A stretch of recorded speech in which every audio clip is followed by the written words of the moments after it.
Tantor Audio, a division of Recorded Books, presents Brimstone Bound by Helen Harper, narrated by Ruth Urquhart.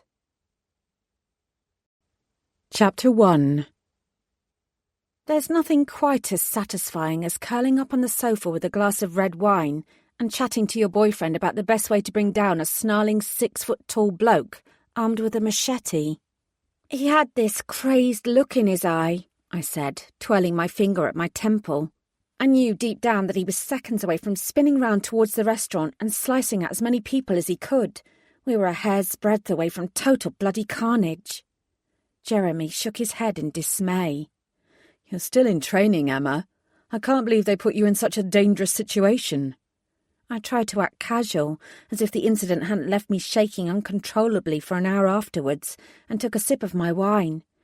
"It's not like it was planned. And," I added, "this is the best way to learn."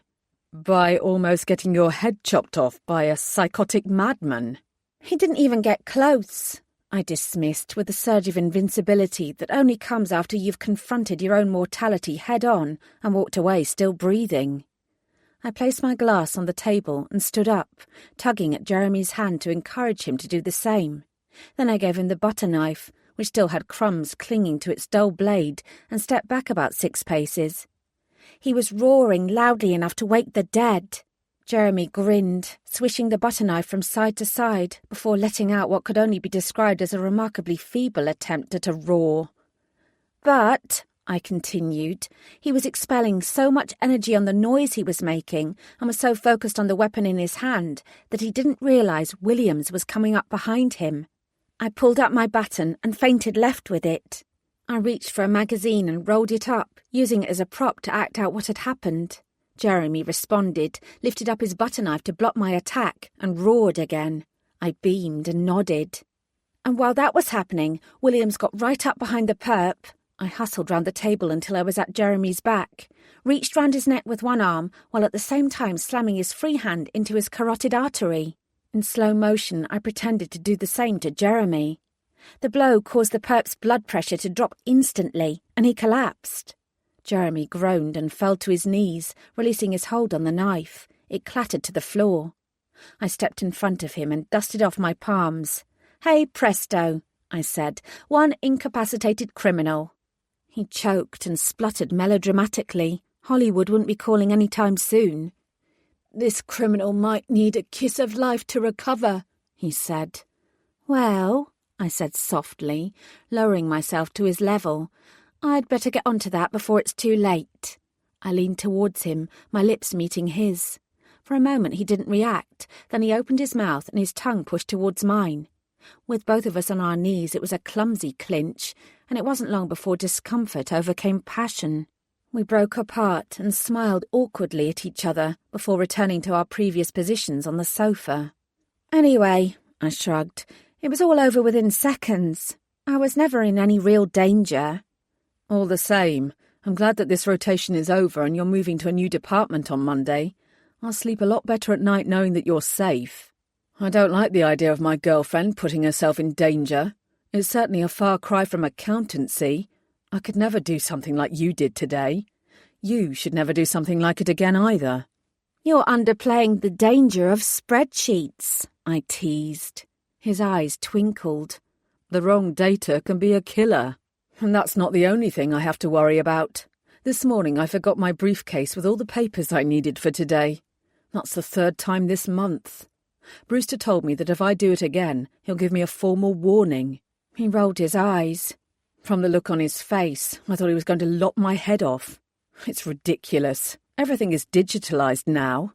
I think he just likes being the big, bad, scary boss. I laughed. "There are risks and dangers everywhere." "Indeed." He reached across and brushed my cheek with his fingers.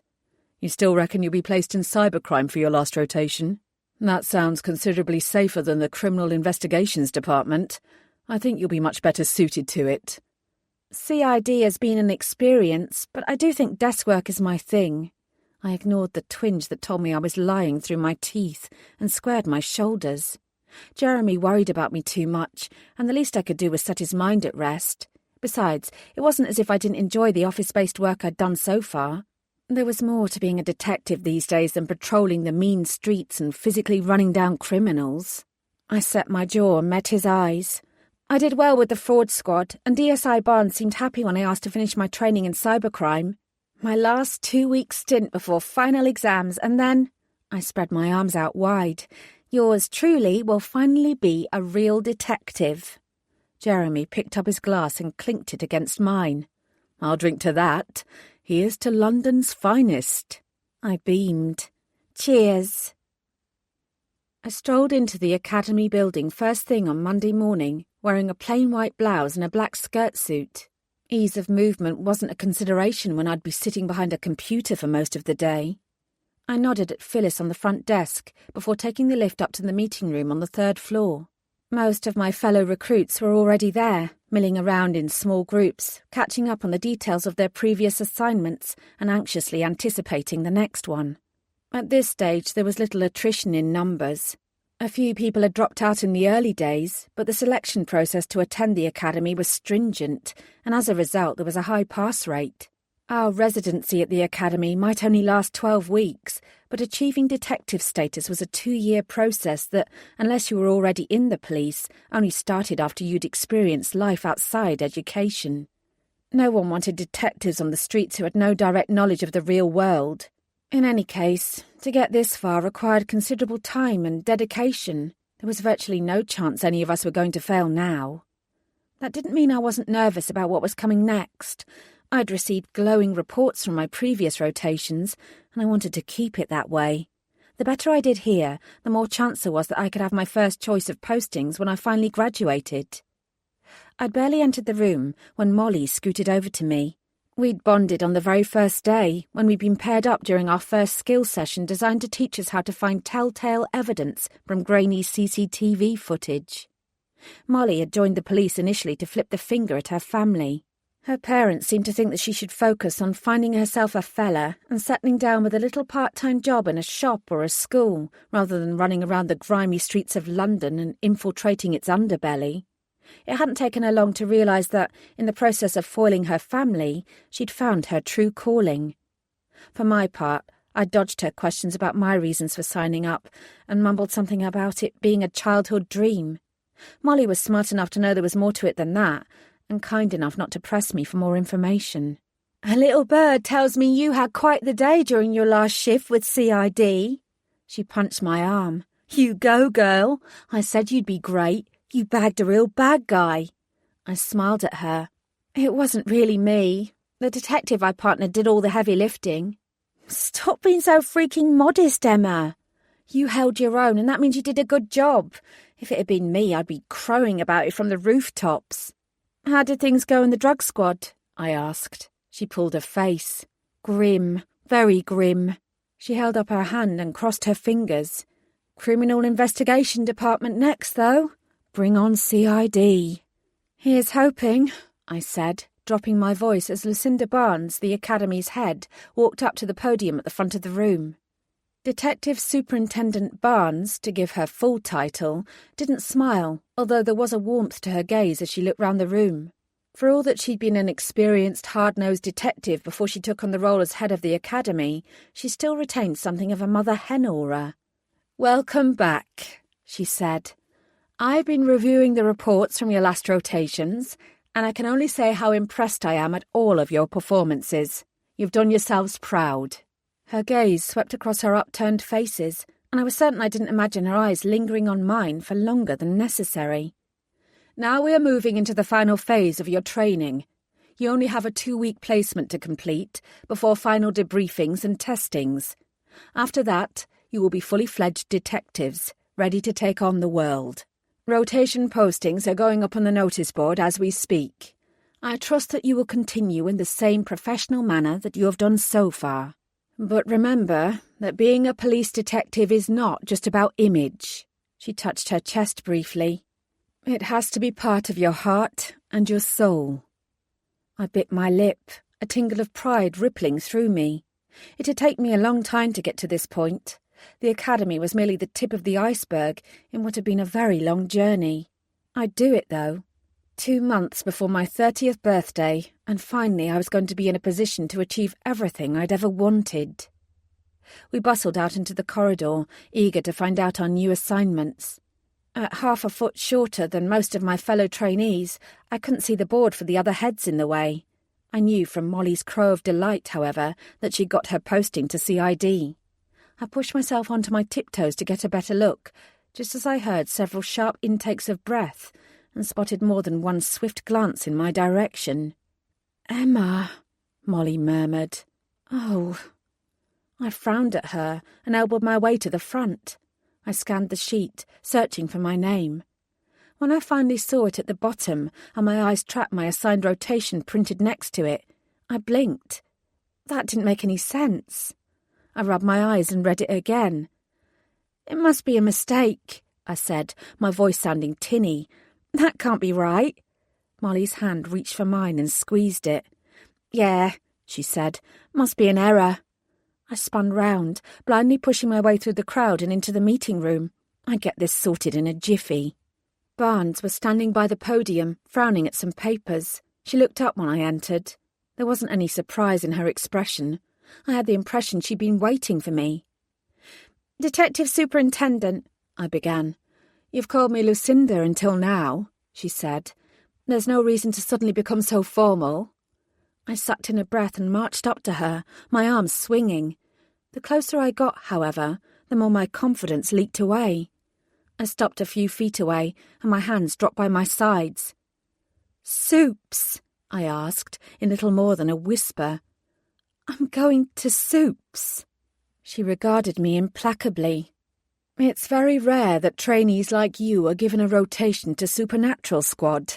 You should look on it as an honour." But it wasn't an honour. As green as I was, even I knew that nothing could be further from the truth. "I'd been expecting cybercrime," I said, aware of the tinge of desperation in my tone. "That rotation is already full. You should consider this an excellent opportunity to hone your investigative skills, Emma." I straightened my back. "I don't think it's a suitable department for me." "On the contrary, I believe it's the perfect department for you. And if it proves otherwise, well," she shrugged, "it's only for 2 weeks. Once you're done and you've got your full warrant card, you can request all the long-term postings to cybercrime that you want. For now, Soups is where you're going." DSI Barnes nodded, indicating that the conversation was over. "Enjoy it while you can. Not many people get this opportunity." She picked up her pile of papers and walked out, leaving me gaping after her. Molly edged into the room. As soon as she saw my expression, her face paled. "It's not a mistake, then?" "No." I bunched my hands into fists. "It could be worse." I gave her a baleful look. "Could it? How many fuck-ups get sent to Supernatural Squad, Molly? Isn't that what we were told in our first week? That the poor sods in Soups are the ones who haven't quite screwed up badly enough to be fired, or who are already well on their way to retirement? Why am I going there? I thought I was doing well." She swallowed. "Soup Squad detectives are allowed to use weapons that the rest of us don't get access to. Crossbows with silver-tipped arrows. That's cool. Plus, you'll get to meet a lot of interesting people. If you play your cards right, you might be able to make some contacts that will prove useful further down the line after you've graduated." "I don't need a bunch of vampires and werewolves in my address book," I snapped. Then I immediately regretted it. "Sorry, I know." She tried to smile at me. "It'll be all right, Emma. If anyone can excel at this, you can." It was an empty platitude, and we both knew it. "Yeah." I lifted my head and pretended that it would be fine. "It'll be great. It'll be great. It'll be great. It'll be great." Chapter 2. My new temporary partner come mentor was waiting for me in the lobby when I returned to the ground floor of the academy. At first, I looked straight past him. He certainly didn't look like the other qualified detectives I'd met. It's all very well to say that you shouldn't judge a book by its cover, but we all do it. Detective Constable Anthony Brown possessed the sort of craggy, pockmarked, drawn face and shabby clothes that you'd be more likely to see on someone who belonged on the other side of the law. If it weren't for the fact that Phyllis nodded towards him when she saw me looking lost, I'd have ignored him completely. Hello? Brown's head slowly swiveled round. Is that a question? He grunted. Or have we started recruiting people who can't speak English? My hackles rose immediately. The last thing I needed right now was a stereotypical hard-boiled detective who hated the world.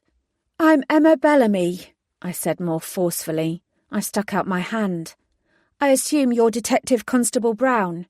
He eyed my hand as if it were a strange foreign object before reaching out and shaking it limply. Tony, I can't stand all that official title malarkey. It's a pointless exercise and a waste of breath. Okay, then. Tony it is, I said with false cheeriness. Nice to meet you. He grunted again and looked me up and down. You look like you belong in an open-plan office in that outfit. Dressing smart won't help you in Soups. Quite the opposite. Do you see me wearing a tie? I don't even own a damn tie. We don't need secretaries or pencil pushers. His expression took on a suspicious glint. You any good with computers? Yes. I folded my arms and glared at him. And I'm dressed like this because I was expecting to be placed with cybercrimes for the next 2 weeks, not with you. I sniffed. I'm not any happier about this than you are, but it's for 14 days. I'd prefer it if those days weren't spent with a monosyllabic mentor who does nothing but gripe. And I'm sure you'd prefer it if I could actually be of some help to you. Which, I added pointedly, I can be, if you let me. From behind her desk, Phyllis stared at us goggle-eyed. I wondered if I'd gone too far and had already blown my chances of getting a good report or learning anything useful during the next 2 weeks. Then Tony threw back his head and laughed before clapping me heartily on the shoulder. Well, well, well, he chortled. So the little mouse can roar. Maybe this won't be so bad after all. What did you do, anyway? What do you mean? He waved a hand. What did you do to get yourself lumbered with this gig? We never get trainees at Soups. My mouth tightened. I don't know what I did, I muttered, but I'll make the best of it, regardless. He examined my face in a bid to ascertain the truth. Then he shrugged. OK, Emma Bellamy. I won't say it's going to be fun, because it won't be. But perhaps it won't be a complete disaster either. He gestured towards the door. Come on, I'm parked right out front. And with that, he twisted round and strode out of the building. I swallowed and jogged after him. Rather than using the conveniently located car park to the right of the academy, Tony had left his beaten-up Mini parked on a double yellow line. I gazed doubtfully at the lurid purple vehicle while he removed the sign from the dashboard which read, Police, on urgent call. It was one of the old Minis which, judging by the number plate, had been in service since the 1970s. It wasn't the car's age that troubled me, however. It was the broken rear window, taped up with a black bin bag, presumably to keep out the worst of the wind. And the cracked side mirrors, and the cloud of black smoke that the exhaust coughed out when Tony started the engine. He leaned across from the driver's seat, and with what appeared to be incredible effort, wound down the window. Are you getting in, or not? He asked. I wrenched open the passenger door while he shoved a small mountain of rubbish into the cramped back seat. The upholstery was marked with various coloured stains of dubious origins. Holding my breath, I clambered in. The interior smelled strongly of patchouli and something else that I couldn't quite identify. It wasn't entirely unpleasant, but it was strong enough to make my eyes water. How does this car even pass its MOT? Tony slammed his foot onto the accelerator and swerved into the road without checking to see whether anything was coming. I hastily clipped on my seatbelt and gripped the sides of my seat. It was clear this was going to be a white-knuckle ride, literally. She doesn't. He tapped his nose. But if you don't tell, then I won't. But how? Tallulah is special. Tallulah? That's her name, he said proudly. Don't wear it out. I was travelling in a tin can at breakneck speed with a complete lunatic by my side. I'd take machete-wielding attackers any day over this. Tallulah is special, Tony repeated. Don't criticise her. The tyres screeched as we took the next corner at high speed. I wouldn't dream of it, I told him. Then I closed my eyes and began to pray for the first time since I was a small child. So, Tony said, what do you know about the soups? Are you at kindergarten level, or do you have a master's? Actually, I did have a master's, but it certainly wasn't in anything to do with the supernatural. With Tony seeming to warm to me, though, I was determined not to lose any ground and come across as a complete idiot. I dredged my memory for what little I knew. The vampires live mostly in Soho and abide by a feudal system of governance. They number around 1,000. It's closer to 2,000, Tony interrupted. He flicked his fingers in the air dismissively. But please, continue. I drew in a breath. Their leader is a bloke called Lord... Damn it. What was his name? Lord Horvath. Oh, yeah, that rang a faint bell, although the man could walk past me in the street and I wouldn't know him from Adam. Few pictures of him existed, and I'd never been interested enough in soups to look him up. I imagined he was a crusty old bloke, someone with yellowing fangs and thin white hair. What's he like? I asked. Tony's lips pursed. Annoying. What else can you tell me about the vamps? I tried to think of anything else that I knew for sure. They drink blood for sustenance. They're also considerably faster and stronger than humans. I sneaked a side look at him. And they're immortal. Tony tutted. Unbelievable. What do they teach you kids nowadays? I bristled. I wasn't a kid. But I didn't know very much about vampires, and from Tony's reactions, it was clear that what I did know was wrong. The majority of vamps are only slightly stronger than us. They tend to use their physical attributes in other ways. Most of them rely on the fact that they become more attractive after they've turned into vamps. A pretty face and a flash of sex appeal encourages foolish humans to offer themselves up as food. I grimaced at the thought that, as a species, we humans were that shallow. I promised myself that I wouldn't be blinded by anyone's good looks. What about the wolves? Tony asked. What do you think you know about them? There are 4 groups, I started. Clans, he said. But all right. They're all based in Lisson Grove, not far from St James's Park. During the full moon, all the wolves head there. The park is closed off to the general public, so there's no chance of us humans getting eaten accidentally. Each werewolf has its own level of dominance, from wholly subservient to clan, alpha. Then there are the others, the soups that live in between both groups. Their numbers are less significant, but they include the likes of ghouls, gremlins and pixies, each of which possesses different genetics and abilities. And that was it. That was the extent of my knowledge. I shrugged. There was no point pretending otherwise. Somewhat surprisingly, Tony looked pleased. Good, he said. You know absolutely fuck all, and that means you're not a groupie. There's been a few of those in the department. It's hard enough to do our jobs as it is, but when you've got police officers who go weak at the knees at the first glimpse of a fang or a patch of fur, it can become nigh on impossible. Tony had unwittingly given me the opening I needed. What is your job exactly? I asked. He slammed on the brakes, bringing Tallulah to a screeching halt. I was jolted forward, my forehead smacking against the windscreen despite my seatbelt. I rubbed it and winced. Tony frowned and reached across, using his shirt cuff to wipe away the tiny smear I'd left on the glass, as if it somehow damaged the aesthetic effect of the car. "Welcome to Supernatural Squad," he declared. I glanced out of the window, noting the narrow grey building wedged between a small Waitrose and an expensive-looking hotel with a liveried bellman standing outside. Perfectly equidistant between and within walking distance of the vamps and the wolves, and close to all the others at the same time. Unable to stop myself, I let out a low whistle. In terms of postcode, it didn't get much more expensive than this. Tony seemed to know what I was thinking. "Yeah," he said, turning off the engine.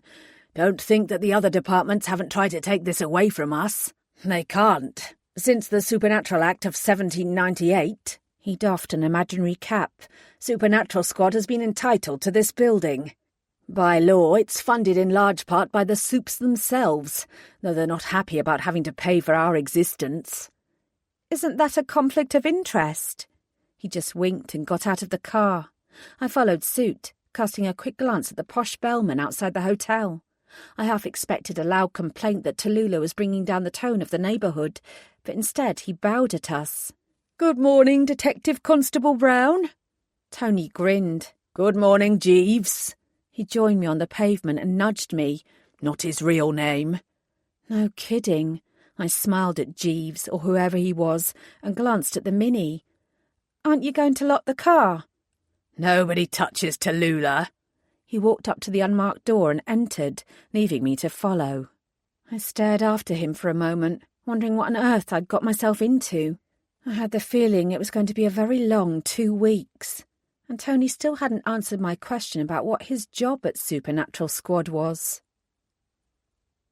The building that housed Soup Squad might have boasted a grand address, but it wasn't particularly grand inside. It wasn't one of those buildings that was bigger on the inside than it looked on the outside either. The walls were a dirty yellow colour, presumably from the days when it was considered normal to smoke indoors. The corridor was narrow. I caught a definite whiff of stale coffee from deep within the bowels of the building, along with the same heavy, deep scent I'd noticed in the car. "What's that smell?" I asked, as much as myself as to Tony, who was striding ahead. He stopped in his tracks and turned around. "You got wolf in your family?" he inquired. I was taken aback. "No, of course not." He raised an eyebrow. "You can smell the herbs, though." "They're not exactly subtle. And when you say herbs..." He rolled his eyes. "Don't get your panties in a twist. They're nothing illegal. It's verbena blended with wolfsbane." "To ward off the soups," I guessed. "Yep." He started walking again. "Does it work?" "No." "Then why—" Too late. He'd already vanished into a room at the far end of the corridor. I muttered a curse and went after him. The room wasn't exactly a hive of police activity. There were 4 desks arranged haphazardly along one side. The nearest one was occupied by a woman not much older than me, with bright red hair shorn into a pixie cut and pale skin that was accentuated by her blacker-than-black clothes. She seemed wholly intent on the crossword in front of her. A younger man in uniform was sprawled on a small sofa watching daytime television on the opposite side of the room. Neither of them looked up when I entered. "Morning all," Tony said. "This is—" He glanced at me. "Emma," I supplied helpfully. "Oh, yes." He pointed at the redhead. "Moneypenny, she's our operations officer." Then he switched to the policeman. "Plod, he's our bog-standard police officer." "Lisa," the redhead said. The man raised his hand. "Fred." "Nice to meet you." I looked around. "Is the rest of the department upstairs?" Lisa snorted. Tony smiled. "This is it," he said proudly. I scratched my head. "The morning shift?" "No." He gave me a patient nod. "The entire department. As you can see, we're not exactly rushed off our feet." "This is it. There's only 3 of you." Tony ambled over to the corner to flick on the kettle. "As I said, there have been others. They've come and gone. Most people don't stick it here for long. There was a second detective for a while, but he retired in December." "Oh." I relaxed slightly. It was only February. "So you're waiting on his replacement?" "He means December 2016, Lisa said. I stared at her. That was almost 5 years ago. She put down her pen and stood up, offering me a tired smile. "Hi, Emma. Welcome to Soup Squad." I tried to smile back. I really did, but I couldn't manage it. The horror seeping through me was preventing so much as the tiniest twitch at the corners of my mouth. All I could think about was Lucinda Barnes confidently telling me that this was my perfect department. I sat down on the nearest chair, my shoulders sagging. Lisa slid open a drawer, drew out a small object and tossed it at me. I narrowly caught it before it smacked me in the face. "Here," she said, "a key for this place." I turned it over in my hands. "I'm only here for 2 weeks. I won't be staying." She shrugged. "You never know." I did know. Once my rotation here was over, I wouldn't even look back. Even look back. Even look back. Even look back. Chapter 3. No, I'm not in cybercrime. But I thought that was going to be your next rotation. Jeremy sounded about as unhappy as I was. So did I. DSI Barnes pulled a fast one on me. There was a beat of silence. So where are you? Supernatural Squad. What? I've been placed in Supernatural Squad, I repeated. Shit, Emma. Won't that be dangerous? As far as I could tell, the only danger was that I might die of boredom. No, definitely not dangerous, I reassured him. In fact... Hey, Tony interrupted. D'Artagnan, let's go. Crap. I have to go, I said into the phone. I'll see you tonight. Love you. Bye. I hastily ended the call and stuffed the phone into my pocket. D'Artagnan, I said to Tony. His brow furrowed, making the deep wrinkles in his face more pronounced. I can't possibly remember everyone's names. You're a trainee. I'll remember D'Artagnan. And that makes you what? I inquired. One of the 3 musketeers. You don't seem the swashbuckling type. Tony wagged a finger at me. Wait and see. He swung a shabby coat round his shoulders. Come on, it's time we headed out. Where are we going? To do our jobs, D'Artagnan. The public expect their taxes to be put to good use, and I'd hate to disappoint them. He grinned at me. Hop to it. Anything was better than staying within these depressing walls. I grabbed my suit jacket, shrugged it on and headed out of the door. Don't we get crossbows with silver-tipped arrows to carry with us when we're out and about? Tony snorted. If you think I'm letting the likes of you anywhere near a deadly weapon like that, you're more naive than I thought. Besides, those things haven't been used for years. We don't need them. I don't even know where they're kept anymore. I looked him over. He certainly wasn't carrying any sort of weapon. So much for that perk, then. The vamps won't start stirring until tea time, he told me while we walked. So we'll start with the werewolves. Consider this Supernatural 101. He patted his stomach. Plus, I'm getting a little peckish, and there's a great sandwich shop next to the Sullivans' lair. The Sullivans are one of the werewolf clans. He nodded. Currently aligned with the McGuigans, or at least they were the last time I checked. With the wolves, anything is possible. They're mercurial bastards. I took a notepad from my coat pocket. How do you spell McGuigan? I asked, wanting to get it right. Tony stopped in his tracks. Are you taking notes? I don't want to miss any details. He rolled his eyes and strode off again. It's not rocket science, D'Artagnan, he called over his shoulder. Put that away before you embarrass us both. Tempted to refuse, I glared at his departing back. But scribbling notes while walking wasn't the easiest thing in the world, so in the end I gave in to the path of least resistance and tucked it away. Look, just relax, he said, with surprising kindness as I caught up with him. I know you want to do well, and you want a glowing report so you can show off to Detective Superintendent Barnes and get the posting of your dreams after you qualify. Don't worry about it. This is the easiest gig in the world. I'll write whatever the hell you want when these 2 weeks are up. Whatever shit you pulled to end up here, I can tell that you're not a bad sort. It'll be fine. One for all and all for one. I wasn't sure if he was expecting me to thank him or not. I actually do want to learn something while I'm here, I said. I don't want this to be a time-wasting exercise. Hence our little side trip. You'll learn lots. Tony smirked. Trust me. We crossed the street before turning right and heading down a wide road. This was a famous part of the city. Even though I'd never been here before, I recognised quite a few of the buildings and landmarks. We reached Swain Street and the gigantic arch that stretched from one side to the other. It was fashioned out of various sections of sculpted wood, forming a large wolf's head at the apex. I couldn't stop myself from gasping. Tony sent me a sidelong look. Impressive, huh? I nodded. I've seen photos of it, but it's much bigger than I thought it would be. I stretched out my fingertips, brushing them against the warm wood. Most people think that it's purely decorative or to entice in tourists. He gestured at a group of chattering sightseers who'd paused in front of the arch for selfies. "But the truth is far more complex. Although there are several different types of wood forming the arch, at its heart is a large section of hawthorn. Legend has it that hawthorn is a vampire repellent. I don't know whether that's true or not, but you'll certainly never see any vamps walking around here. Not at any time of night or day." "They can come in daytime." "Sure, they just don't choose to do it much. Think of the vamps as students, partying all night, sleeping all day." "And the wolves?" Tony pursed his lips. "They're dogs. They mark their territory and are food-obsessed." He paused, and his voice dropped slightly, as if he were afraid that he'd be overheard.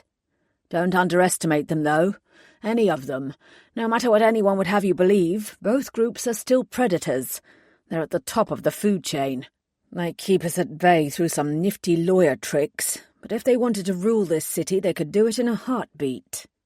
We passed under the arch and into the werewolves' quarter. I suppressed the shudder that ran down my spine and considered what Tony had said. "So," I said finally, "Supernatural Squad is essentially window dressing?" Tony nodded approvingly. "Pretty much. Our presence appeases those humans who are intelligent enough to be scared of the supes, but we don't have any power. Any supes who step out of line are dealt with by their own kind. We direct lost tourists, stride around and maintain some sort of visibility, and very, very occasionally convene meetings to ensure that peace is being maintained." He sent me an arch look. "You can see why most detectives don't stick around for long. It's not exactly a thriller minute." "Why do you stay?" I asked, genuinely curious. He smiled. "I like a cushy, hassle-free life and a guaranteed paycheck at the end of the month." I watched him. There was something about his tone of voice, something about Tony himself, that made me think there was far more to his existence in Supernatural Squad than he was letting on. Working out what that was would give me something to do over the next 2 weeks. Before I could press him any further, a hulking figure stepped out in front of us, appearing as if from nowhere. "Anthony Brown," he growled. Definitely a werewolf then. "What are you doing here?" "Just taking a stroll," Tony said cheerfully. "Upholding the law and keeping the peace. Usual sort of stuff." Curiosity getting the better of me, I gazed at the werewolf. He looked human for the most part, until you examined him more closely. His thick dark hair curled in a way that seemed unnatural, and his chest and shoulders were far too broad for his short legs. One thing was certain, I wouldn't want to meet him on a dark moonlit night. "Who's she?" "This is D'Artagnan," Tony said. "She's visiting for a couple of weeks." "Actually," I said, "my name is—" Tony elbowed me sharply in the ribs, and I gave a surprised oomph. The werewolf looked amused. "Giving her the grand tour, are you? You should bring her round to the club later. She's a tasty-looking little thing." I resisted the temptation to step back. The sudden hungry glint in the wolf's eyes was remarkably intimidating. "What do you think, darling?" he asked. "Do you fancy a bit of fur?" His skin twisted and undulated across his cheekbones. I couldn't stop myself gasping. A second later, muddy brown fur sprang up across his face. There were even whiskers. Tony tapped his foot. Yes, it's an impressive party trick. You should save it for the tourists. 20 quid for a photo." The wolf opened his mouth, baring his sharp teeth. Then he lunged, snapping his jaws as if he were attacking. I blinked, but I remained where I was. "No, thank you," I said primly. The wolf's fur melted away, his expression suddenly disinterested. "You can't say I didn't try." He glanced at Tony. "Full moon in 5 days," he said. "I'm quaking in my boots." The werewolf returned to the shadows at the side of the pavement, and Tony and I continued on our way. I hadn't realised I'd been holding my breath until we were well past him. I expelled the air in a loud rush and felt a brief ache in my lungs. "Was that your first face-to-face encounter with a wolf?" Tony asked. I nodded. "Then you did all right," he said grudgingly. "Marsh back there is all huff and bluster. He puts on a show and makes sure no humans veer into forbidden territory, but he's not a bad sort. He's one of the Sullivans. He shouldn't be out here doing this sort of low-level grunt work, but last week he got into a fight with a wolf from the Carr clan, so now he's doing his penance. Tony's mouth flattened into a thin line. As I said, the Supes sort out their problems in-house. Why did you stop me from telling him my real name? Because our job is to fit into the Supes' way of doing things, not the other way around. And the Supes' way is that you don't tell an outsider your real name unless you absolutely trust them. They believe that names have power. Fluff-headed nonsense, if you ask me. But when in Rome... He knew your real name. A trace of a smile crossed Tony's mouth. Yeah, but I'm a foolish old man who's been here too long. I gave my name freely in the hope that it would encourage the Supe community to trust me.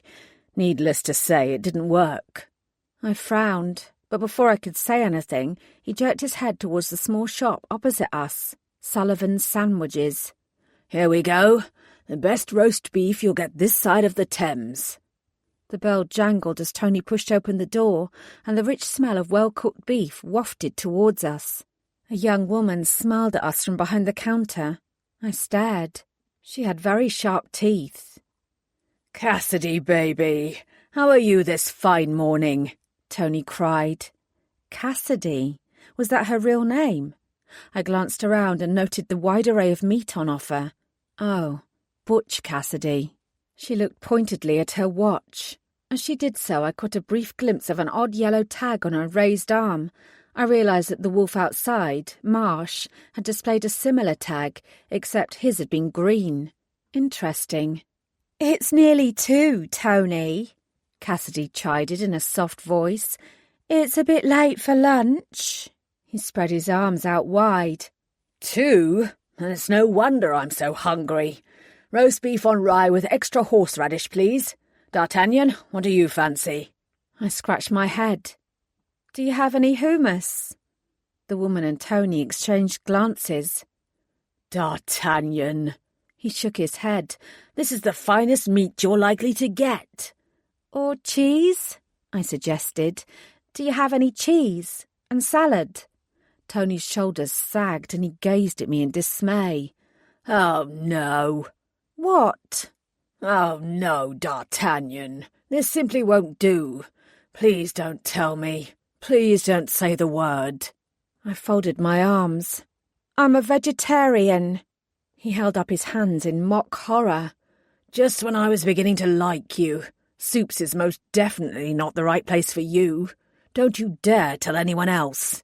He glared at Cassidy. Don't you go blabbing to anyone either, Cass. He sighed. We're in the bloodiest, most meat-driven quarter in the entire city of London, and those idiots at head office send me a vegetarian. Unbelievable. I couldn't tell whether he was teasing me or having a real dig. I guess this wasn't the time to tell him that I was considering going the whole hog, so to speak, and becoming vegan. "I can make you up a cheese sandwich," Cassidy told me, scanning her well-stocked display of meat, and more meat. "That will be amazing," I told her. "Thank you." Tony nudged me towards the door. Go on, you could wait outside. I'd hate to offend your delicate vegetarian sensibilities by having you hang around in here with all this delicious flesh on offer. I wasn't that bothered, but I had sense enough to realise that he wanted to talk to Cassidy on his own. I headed outside again. The air was chilly. Spotting a splash of sunshine to my left, I walked away from the shop. My suit jacket wasn't much protection against the cold, and the patch of sunlight was better than nothing. I looked around, wondering how many more werewolves I could spot. Despite the encounter with Marsh, I was surprised at the relaxed atmosphere on the street. There was no hint of menace or fear.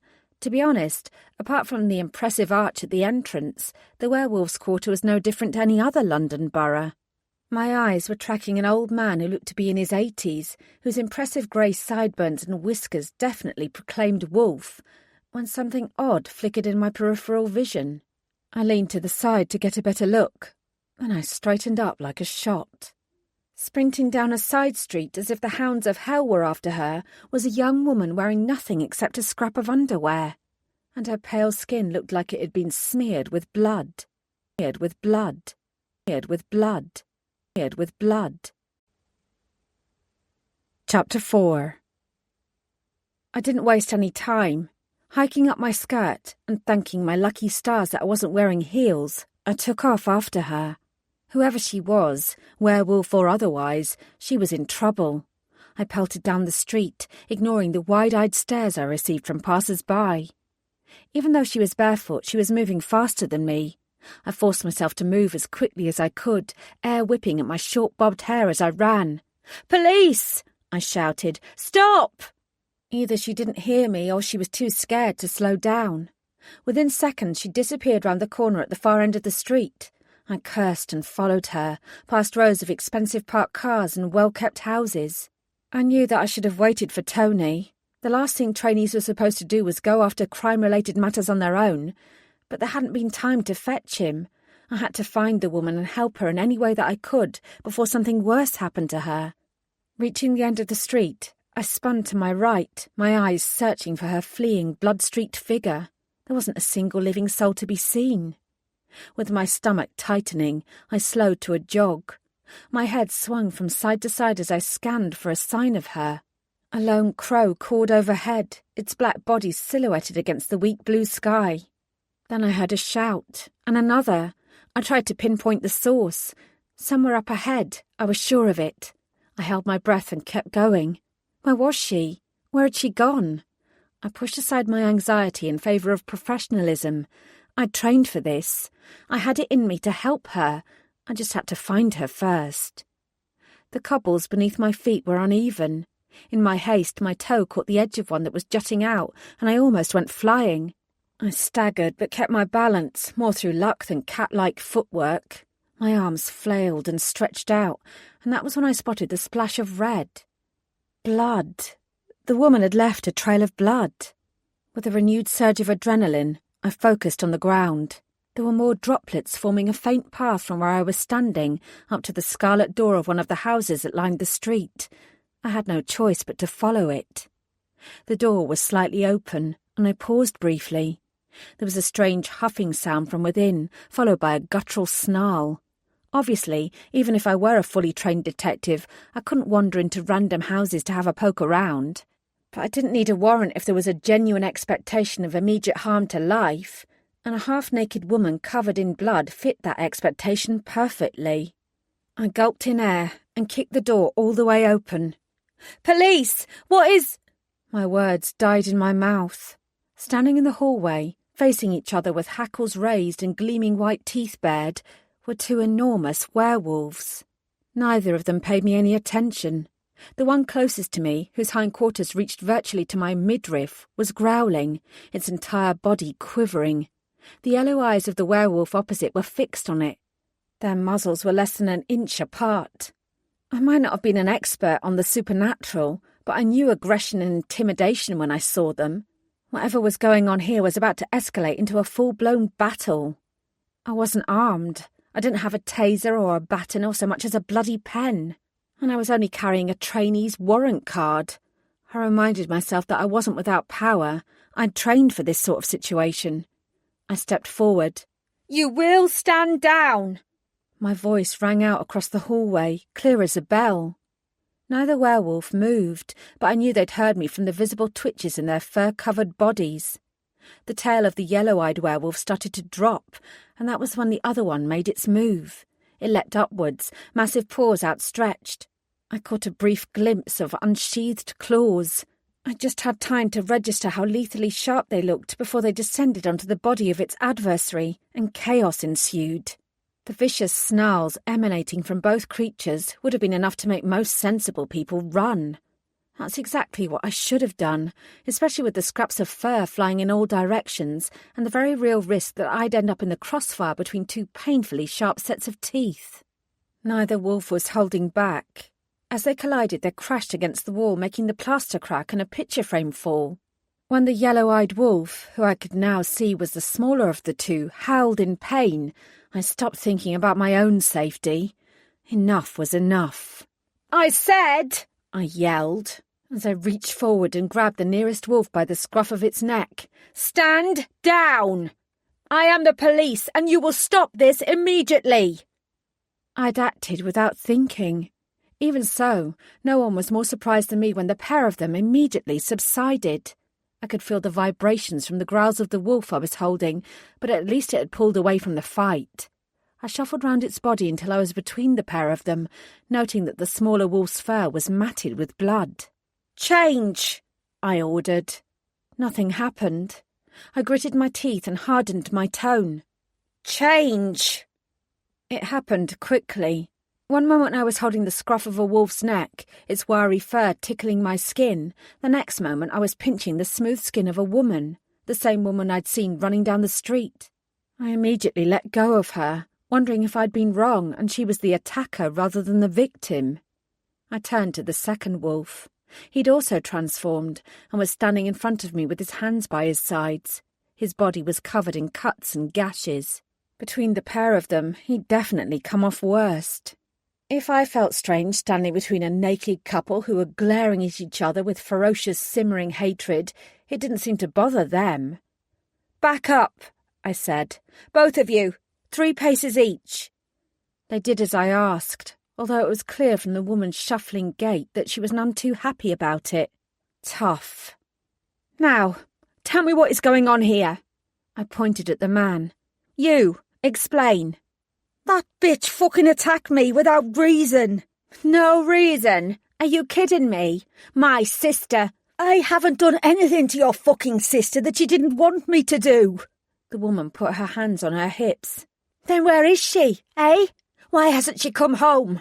Her voice shook. From the fire spitting in her eyes, I knew that if I didn't get these two away from each other, she was liable to attack the man again. I scanned her up and down, realising what I hadn't been able to tell from a distance. The blood on her body wasn't hers. She wasn't the one who needed medical attention. This is your house? I asked the man. He nodded, his skin pale. Right, I said. Then here's what we're going to do. You'll put on some clothes while the two of us yield. My head jerked up at the cold female voice that interrupted the proceedings. The 2 naked wolves dropped to the floor, while I stared at the face of an older woman framed in the doorway beyond them. She had steel-grey hair and iron-hard eyes. She was immaculately dressed in expensive designer-label clothes.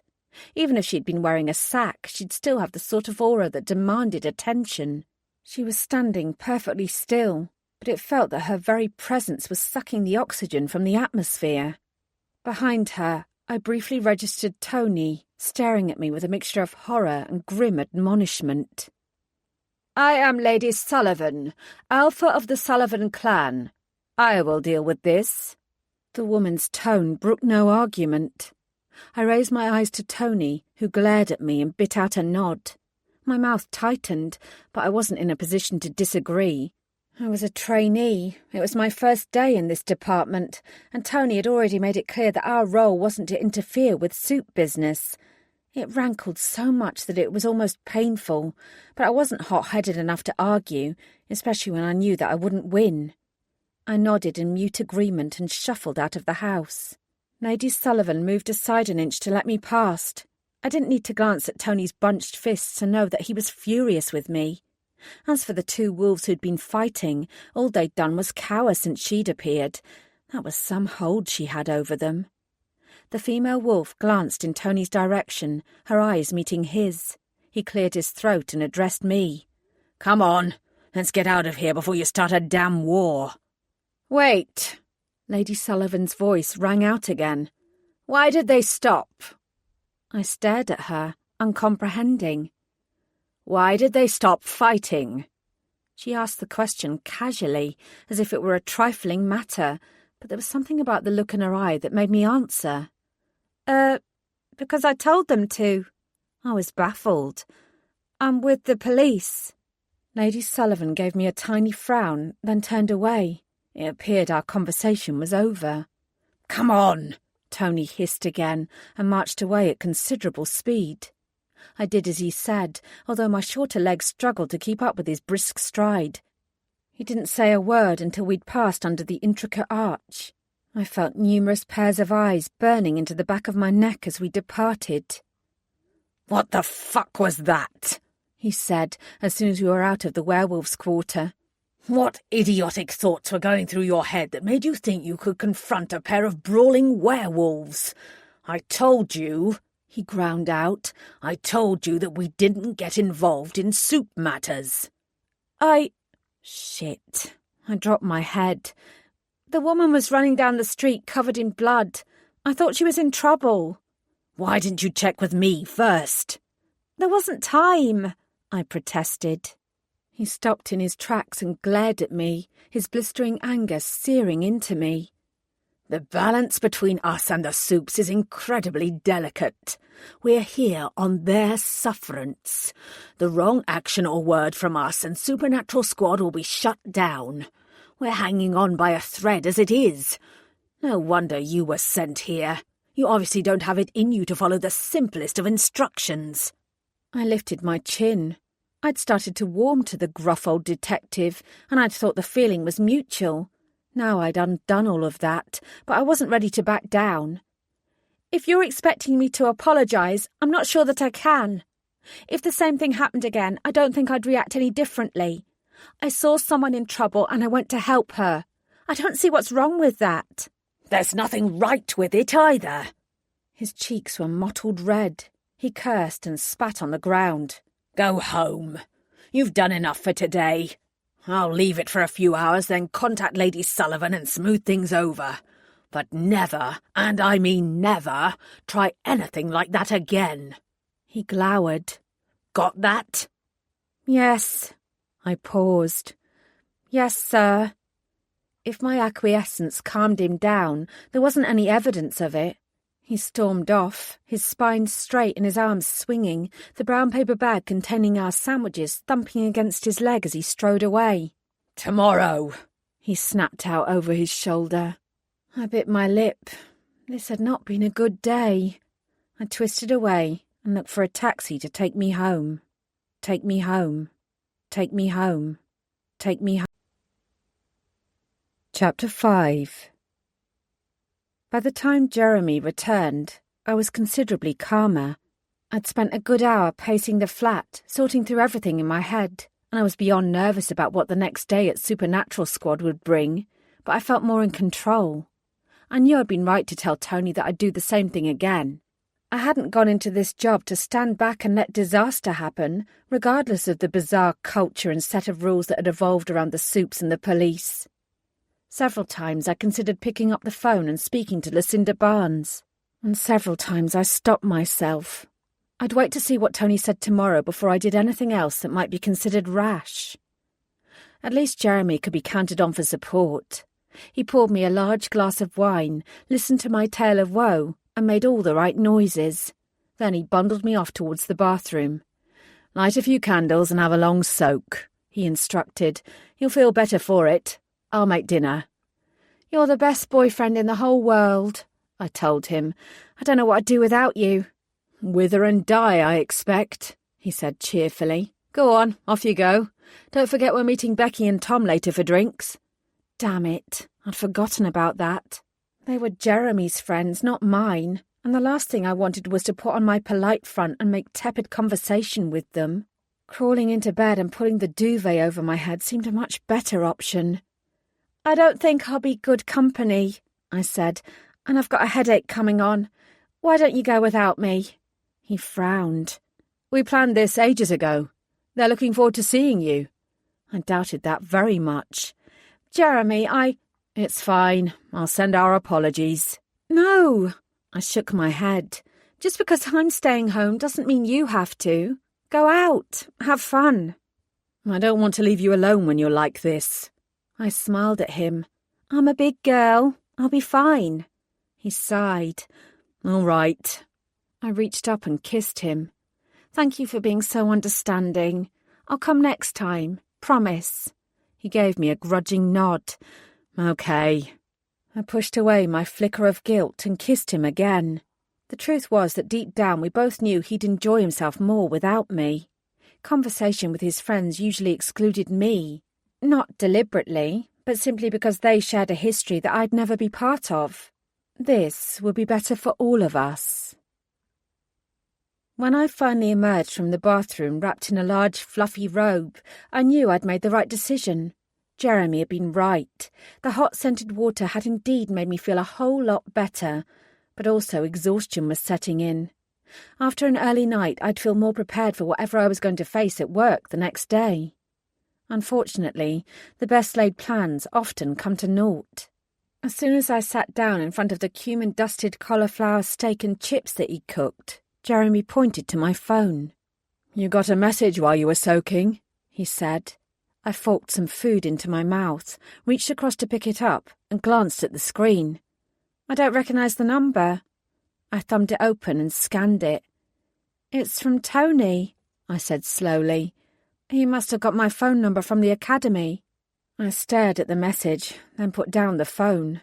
I wasn't sure what to think. "What is it?" "He said that he's sorry for coming down on me so hard today, and that I should meet him tonight in the Vampires' Quarter." Jeremy stilled. "And will you?" I avoided meeting his gaze. "I'll have to." "No, you don't have to. You're not on night shift, Emma, and you already said you weren't feeling well." I sighed. From what little I know of him, Tony's not the kind of guy who apologises easily. I messed up with the werewolves. If I can make amends by presenting myself appropriately to the vampires, maybe I can turn this rotation around. The vamps don't tend to come out during the day, so I'll have to go there at night if I'm to meet any of them. If the vampires don't care what Supernatural Squad does, why does it matter if you meet them or not? I put down my knife and fork, reached across and squeezed his hand. I didn't choose this rotation, and I don't want to do it, but I need to do it well. Not just for the report that I'll get from Tony, but for my own professional pride. For a long moment, Jeremy didn't say anything.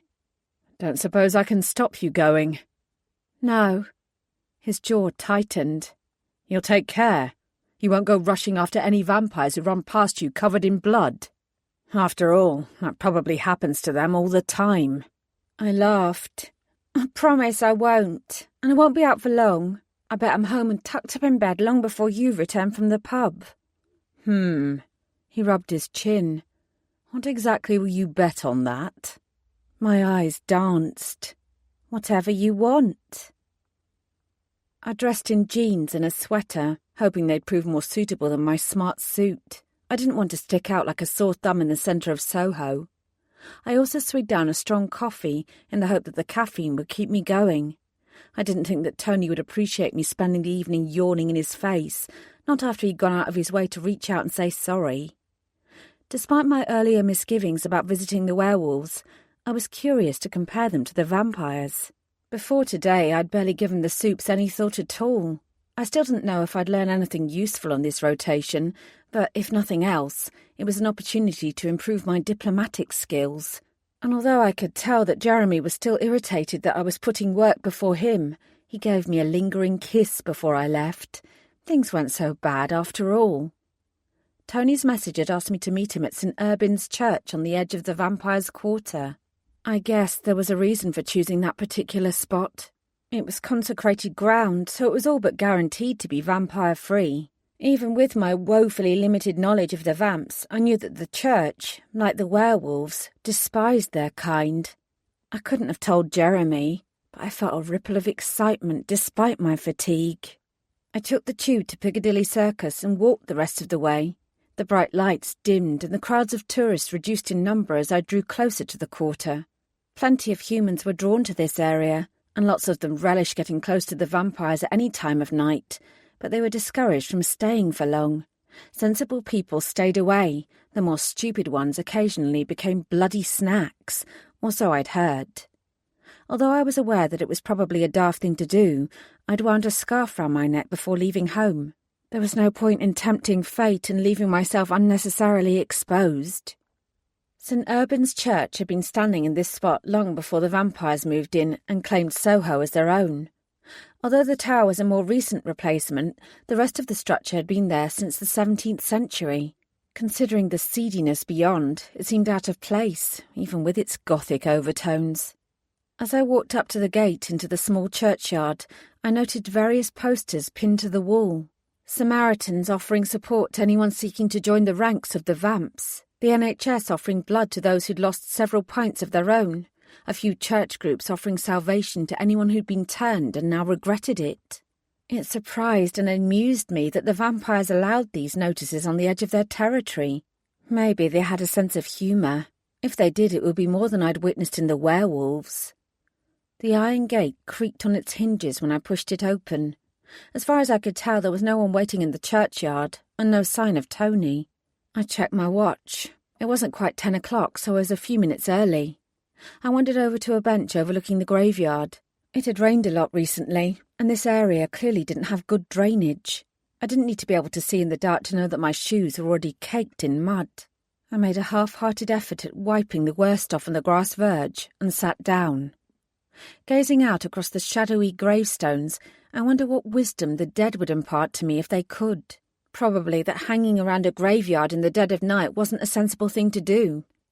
As the damp on the bench started to seep through my jeans, I reckoned they'd be right. I waited 5 minutes, then 10.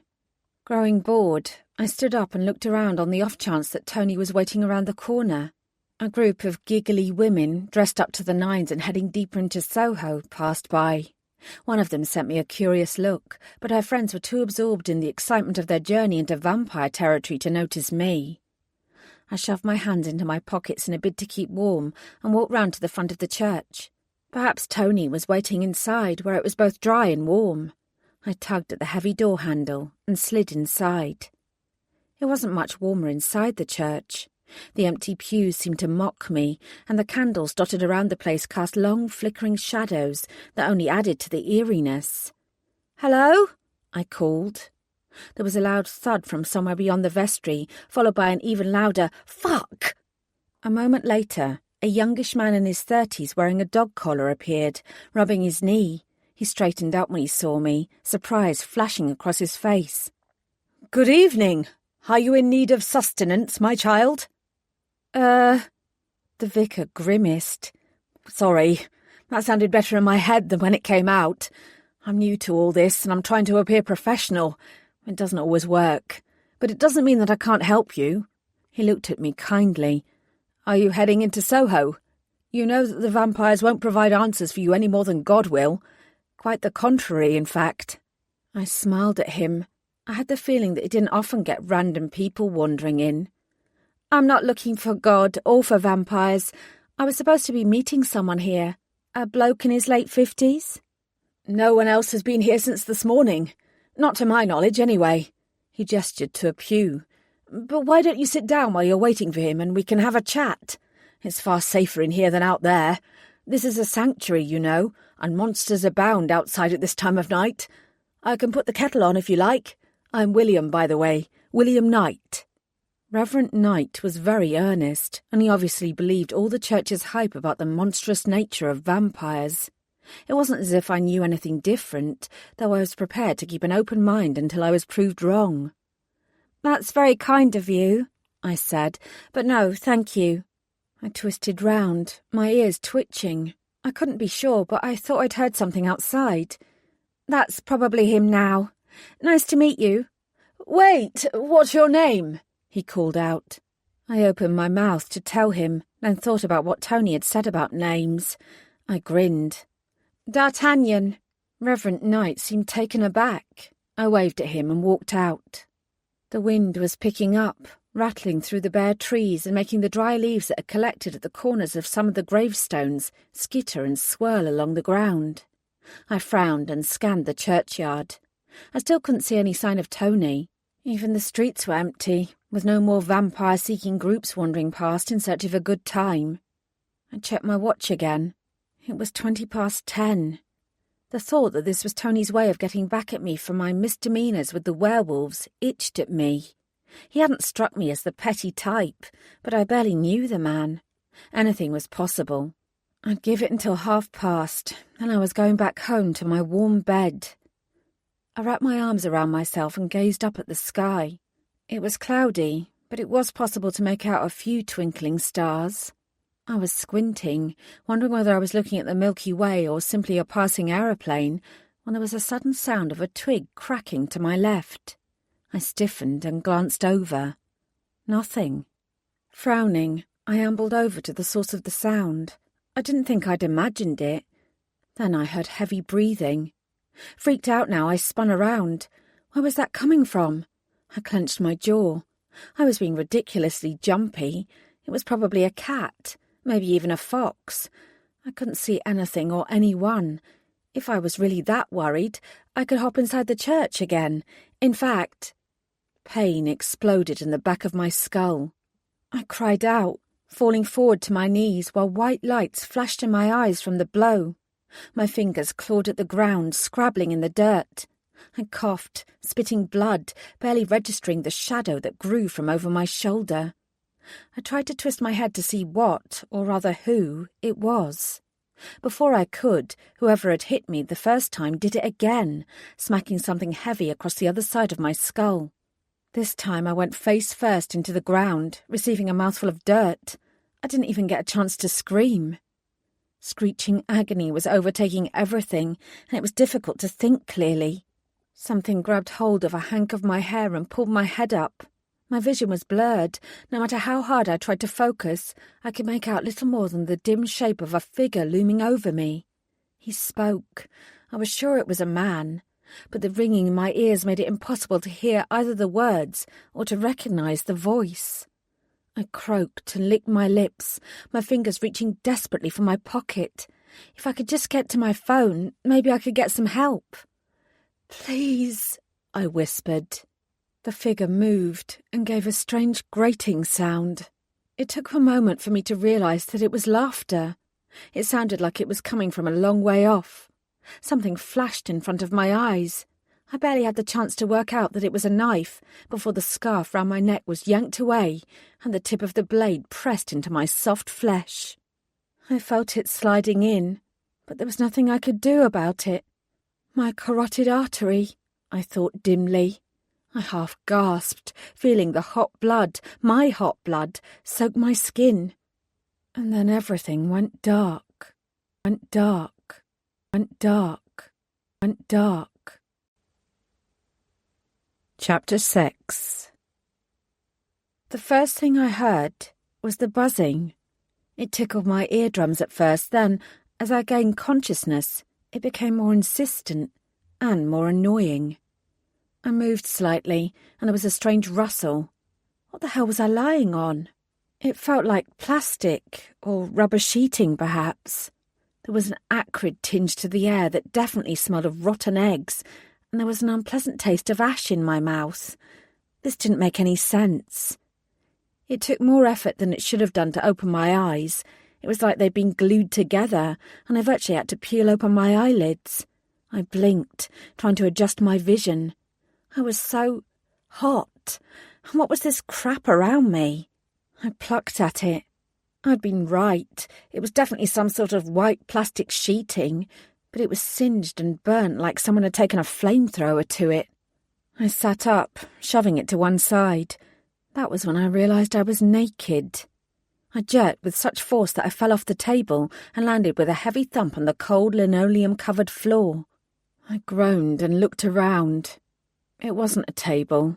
It was a metal gurney. That was when the memory of the attack came flooding back to me. I must be in hospital. It was the only thing that made sense. The incessant buzzing was coming from an overhead strip light that cast a stark light around the room. I licked my lips and tried to call out to alert a passing doctor or nurse, but I could only croak. If I wanted help, I'd have to go and look for it. Staggering to my feet, I grabbed the remnants of the plastic and wrapped it around myself. This was a strange hospital room. For one thing, the bed wasn't a proper bed. It was just a slab. And there was no IV line or comforting ECG beeping next to me, although I could see a metal tray with various implements lying neatly across it, several scalpels, and I stared. Was that a rib spreader? I backed up, colliding with another metal trolley and sending various bits and pieces clattering to the floor. Without thinking, I bent down to pick them up. When I saw the flames flickering around my toes, I let out a brief shriek and frantically slapped at them to put them out. My heart was hammering against my rib cage. What in bejesus was going on? I straightened up. With shaking fingers, I touched the side of my neck where I'd felt the knife pierce my skin and slice through my artery. There was nothing there. No mark, no bump. It wasn't even sore. I reached up to the back of my head where I'd been thumped. There was nothing there either. Breathing hard and growing more and more convinced that this was some sort of crazy-ass nightmare, I looked around for some kind of clue as to where I was and what had happened. My gaze fell on the clipboard hanging on the side of the gurney. I grabbed it and stared at the words. Jane Doe, DOA, approximate age, 30. Identifying features, mole on left thigh. Apparent cause of death, exsanguination from knife wound on throat. The clipboard slid out of my hand and fell to the floor. Dizzy and disorientated, it was a few moments before coherent thought returned to my brain. What was obvious now was that the plastic I'd wrapped myself in was the remnants of a body bag. What was also obvious was that someone somewhere had made a terrible mistake. I most definitely was not dead. I poked myself again just to be sure. Nope, not a ghost.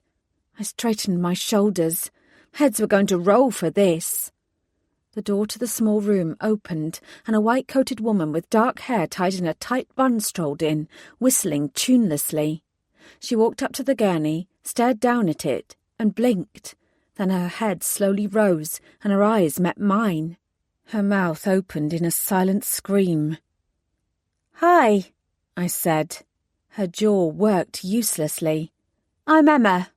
I glanced at the ID clipped to her coat. "You're Dr. Hawes. Have you been a pathologist for long?" I gestured at myself. "Because you might need some retraining." I'd never seen anyone look so pale. "You are dead," she whispered. "Clearly not." She lifted her chin. "No, you are definitely dead." She shook herself, her hand automatically going to the small gold cross around her neck. Her gaze drifted to my neck, and I knew that it wasn't the knife wound she was searching for. It was fang marks. But I'd never met a vampire in my life, and even if my attacker had been of the blood-guzzling variety, it took far more than one bite to turn someone into a vamp. Even I knew that much. You had to drink at least half a cup of the blood of the vamp who bit you to be turned. "You made a mistake," I told her. "No, I didn't." She remained where she was. I had the sneaking suspicion that she was actually frozen to the spot. "You were definitely dead. Deader than dead." "Then how do you explain this?" I asked. My voice hardened. "And where the fuck are my clothes?" Her tongue darted out, wetting her lips. "Stay there." She turned and almost ran out of the door. Fuck that. I tightened my grip around the body bag come latest fashion item and marched after her. I wasn't going to let Dr. Hawes out of my sight, not until I got my stuff back and received some sort of explanation and apology for whatever had happened to me.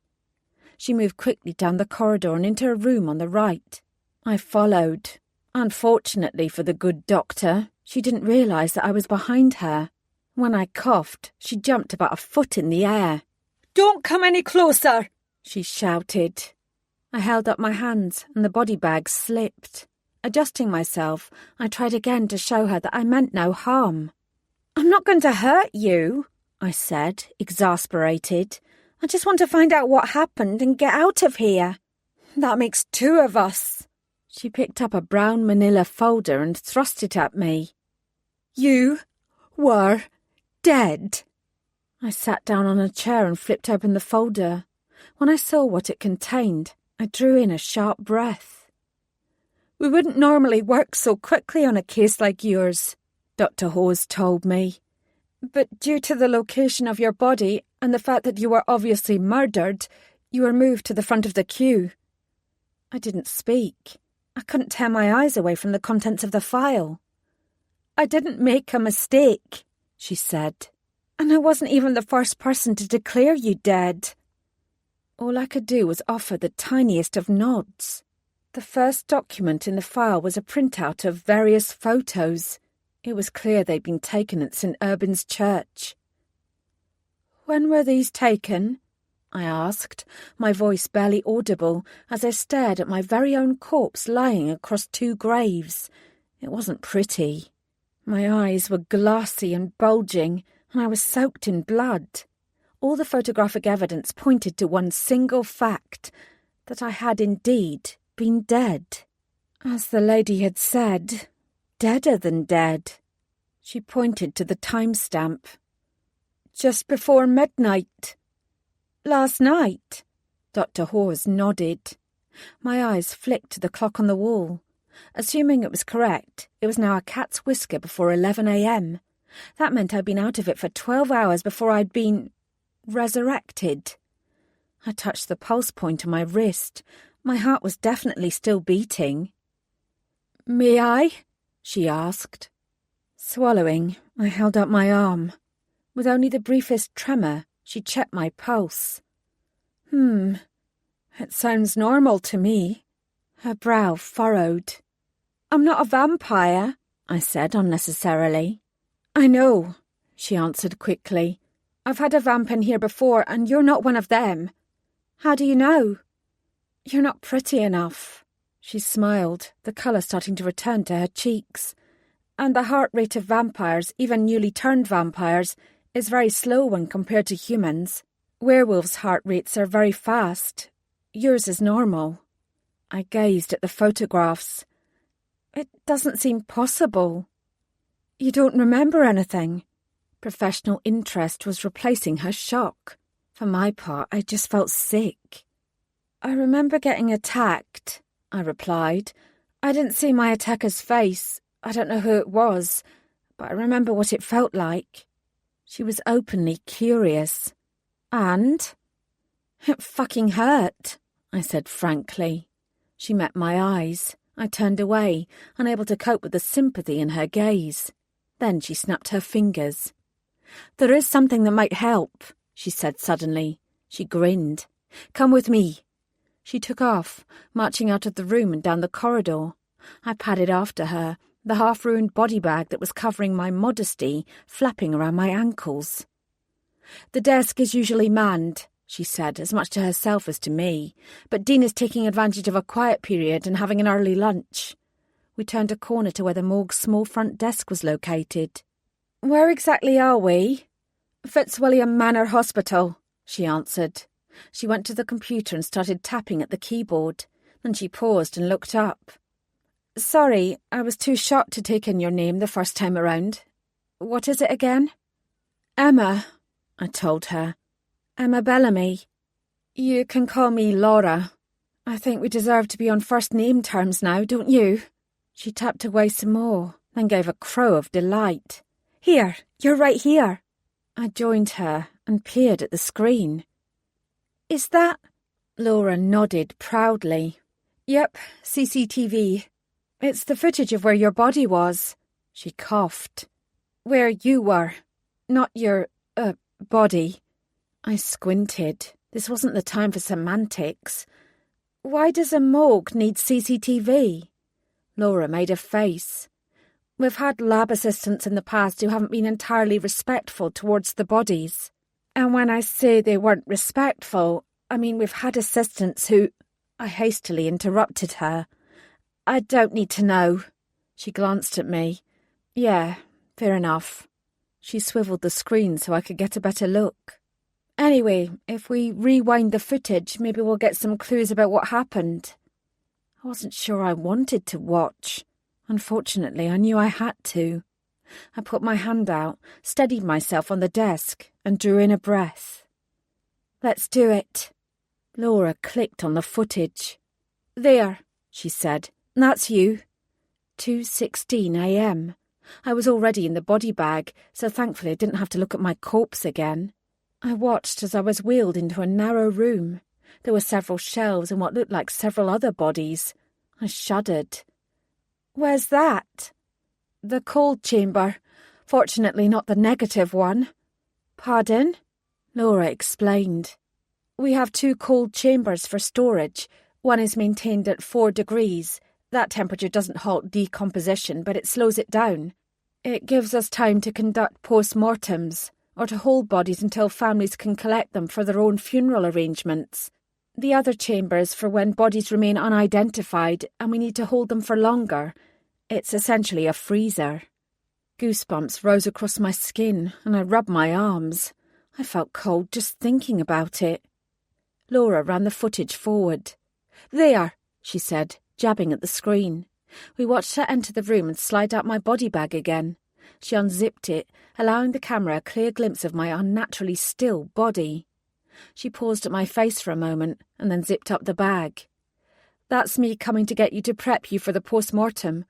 I didn't need to feel your pulse to know that you were dead." She whistled. "Baby, you were gone.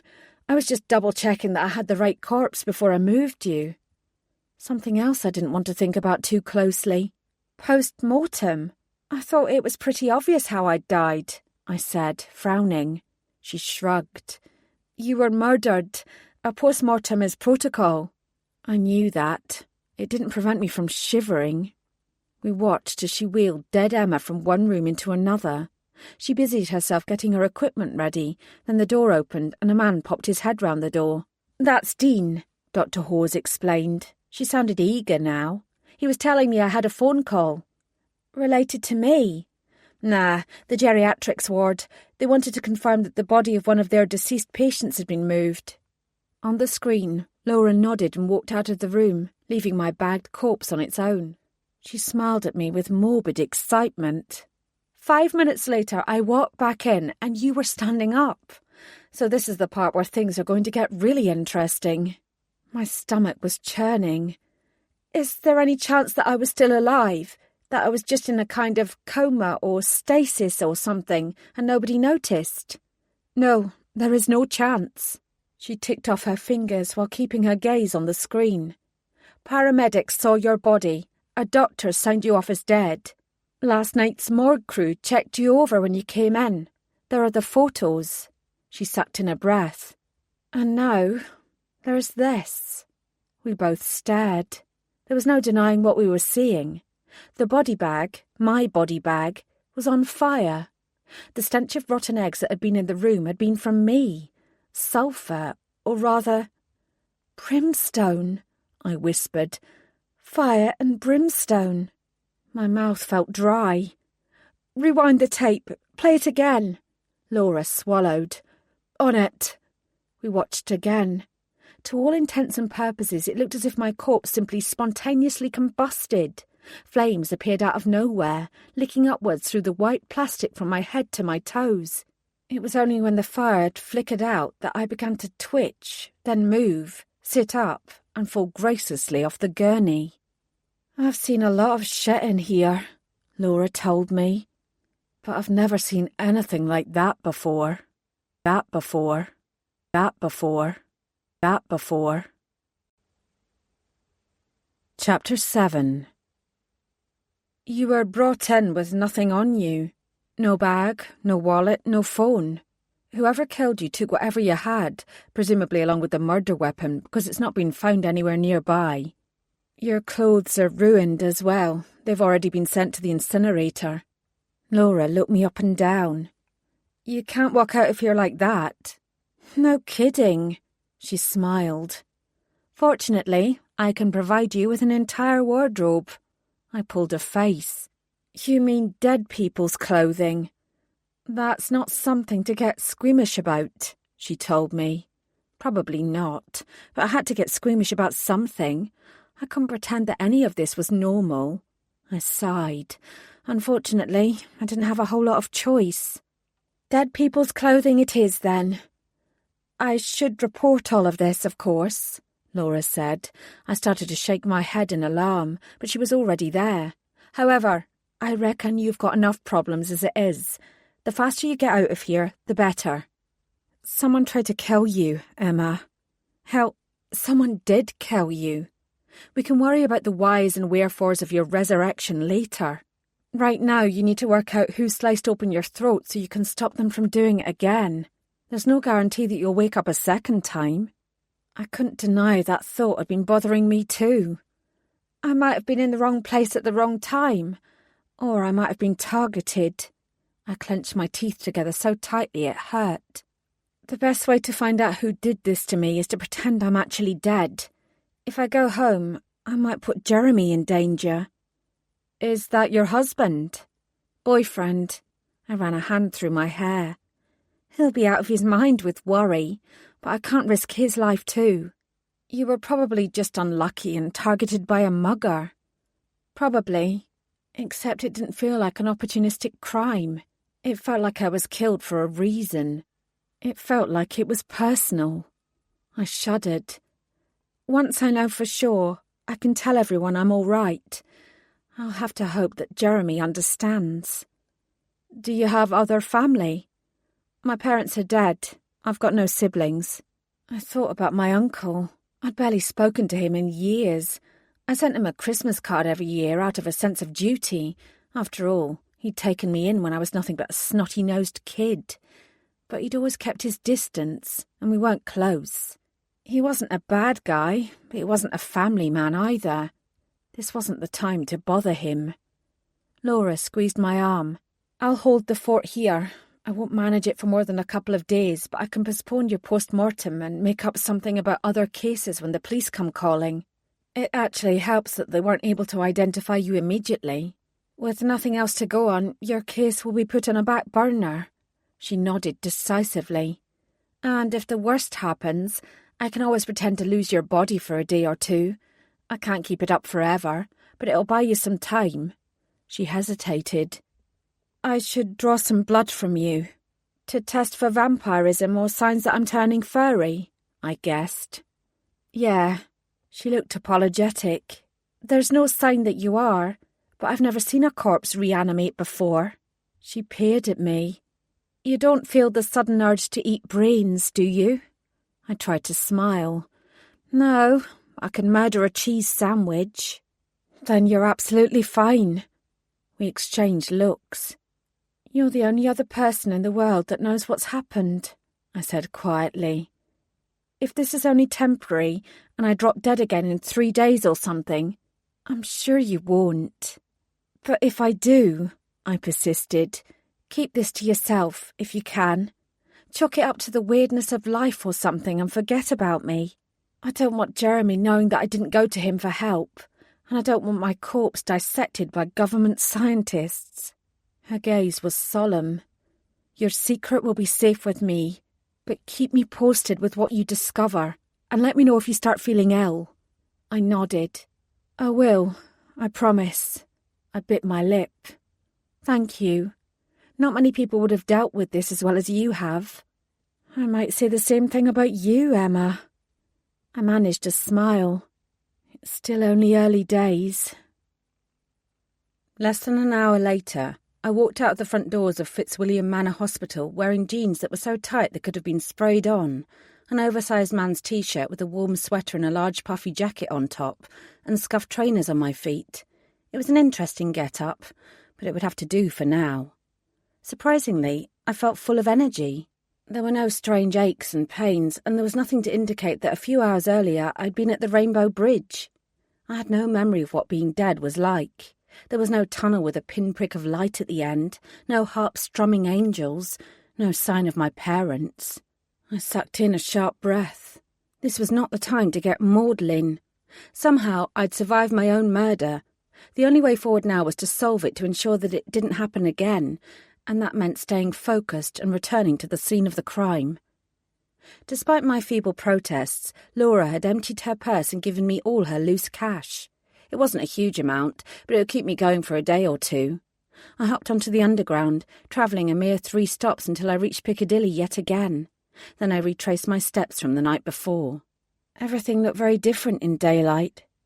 The glitz and glamour of nighttime had yielded to a seedier sheen, although the big screen at the Piccadilly Circus corner continued its incessant flickering of images, and there were plenty of people around. Once I left the main tourist area, however, the crowds thinned, and my apprehension grew. My eyes flicked from left to right as I examined the faces of the other passers-by. Was it one of these people who'd slit my throat? Were any of them surprised to see me? I stared so hard at one man, whose clothes and expression looked shady enough to belong in hell, that he waggled his eyebrows at me seductively. No, this was not a come-on. I ploughed on, winding my way through the narrow streets until the spire of St. Urban's Church was visible. Rather than stop and gaze at it, I forced my feet to keep moving. If I stopped now, I'd never manage to move again. Despite my lack of fatigue or injury, this wasn't easy. I was trembling from head to toe, and it took every bit of willpower I possessed to walk up to the church gate and push it open. I can do this, I told myself. I have to do this. Police tape cordoned off a large area of the graveyard.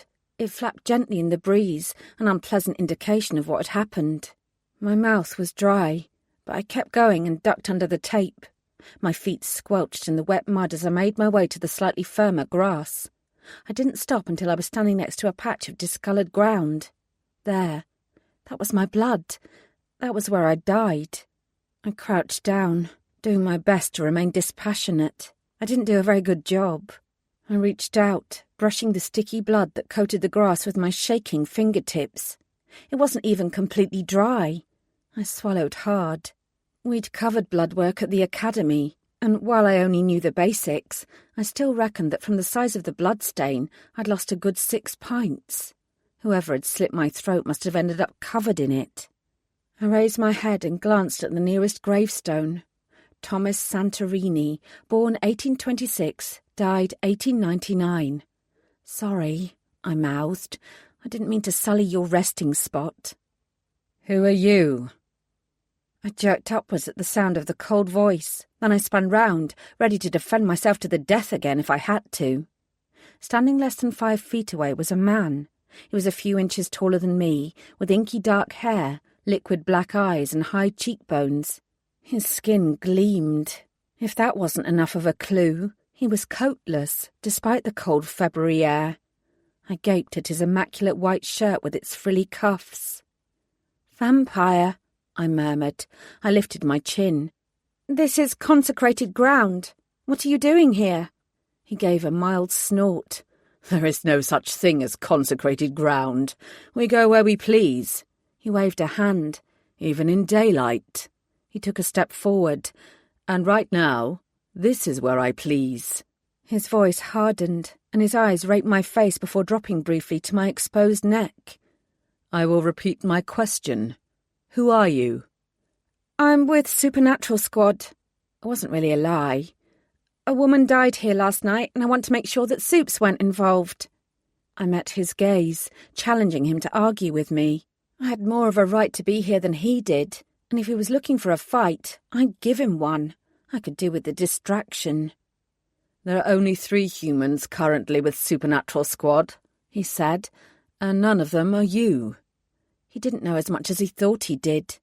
"I'm a trainee detective on temporary rotation," I told him, with only a faint sneer. The vampire quirked an eyebrow. "Are you indeed? And they let you out on your own?" "Apparently so." I glared at him. "Why are you here?" "For the same reason as you. A woman died here. I've been tasked with finding out more. Sudden violent deaths aren't good PR for our kind." Except it wasn't a vampire who'd killed me. A vampire wouldn't have used a blade. "Well," I said briskly, "you can stand down. Supernatural Squad will take things from here." His gaze flickered with amusement. "Will they?" I opened my mouth to answer him, but before I could, the main church door opened and Reverend Knight appeared. "Hey!" he called sharply. "Stop disturbing that spot! The police—" He looked at me, and his voice faltered. "You!" He paled. "But—" I interrupted before he could say anything else. "Reverend Knight, good to see you again. I'm just scanning the area for evidence or clues that last night's crew might have missed." He didn't move a muscle. I wondered whether he was the person who'd found my body. Probably. It had to be quite a shock seeing me again.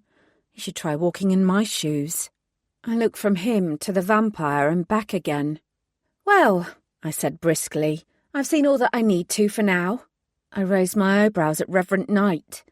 "I'm with the police, Reverend. Can I come inside and ask you a few questions?" I wasn't foolish enough to wait for his answer. Instead, I took advantage of his shock and ducked under the police tape again. I needed to interrogate him before he recovered his equilibrium and refused to talk to me. I'd barely taken 3 steps when the vamp's hand shot out and curled round my forearm. I stiffened at his touch. "I think you and I need to talk," he said.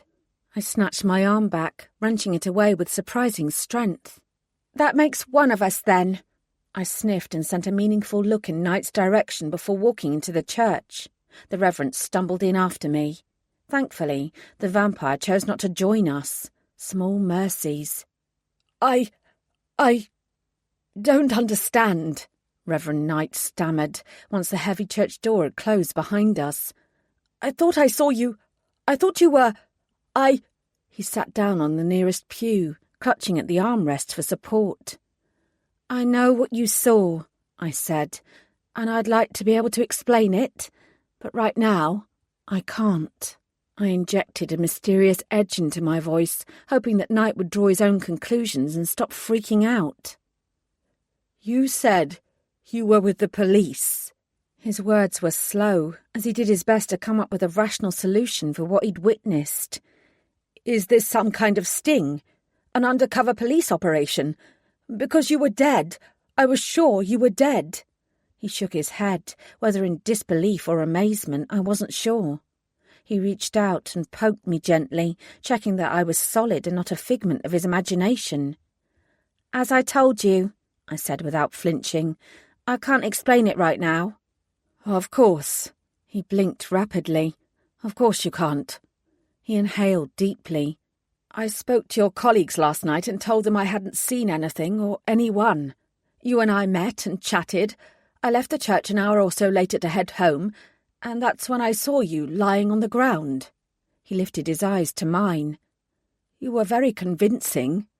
I put my finger to my lips in an elaborate gesture of sharing a secret. In theory, he could be a suspect. He certainly had the means to kill me, if not the motive. However, he would have been thoroughly questioned last night, and I didn't sense any sort of threat from him. The fact that he'd deluded himself into thinking I'd deliberately faked my own death as part of some crazy police plot helped with that. It's fascinating what we can make ourselves believe when we need to. "Did you see anyone else hanging around the church last night?" I asked, focusing on facts rather than forced delusions. He didn't hesitate. "No, only you." "And afterwards, after you found me?" "There was no one. I checked your pulse and couldn't feel anything, so I called an ambulance straight away. The sirens drew a small crowd. As soon as the paramedics went to work on you, I came in here to give them space. The police spoke to me, but I wasn't much help. You'd only given me a nickname, and they had nothing else to go on." I gazed intently at him. Reverend Knight might have been only feet away when I was being murdered, but he hadn't seen a thing. He knew even less than I did. "Thank you for your time," I said finally. Relief spasmed across his face. He couldn't wait to get rid of me. He was in shock right now, but that shock would turn to fear as soon as I left, and quite possibly fury. My very existence would threaten him. He glanced around, and then, his voice quavering, said, "Him? Outside? Is this to do with him?" "The vampire?" Reverend Knight flinched. I thought of Tony and his text message. "No," I said quietly. "This is all about humans. Humans. Humans.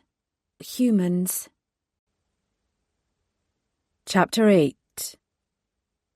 Further investigation of the crime site would have to wait until I was certain of solitude. At this point, it didn't really matter. It was obvious where I had to go next. The only reason I'd been at St. Urban's Church was because Tony had lured me there. Then he'd failed to show up. It didn't take a detective to know that he was suspect numero uno. A child would have sussed that.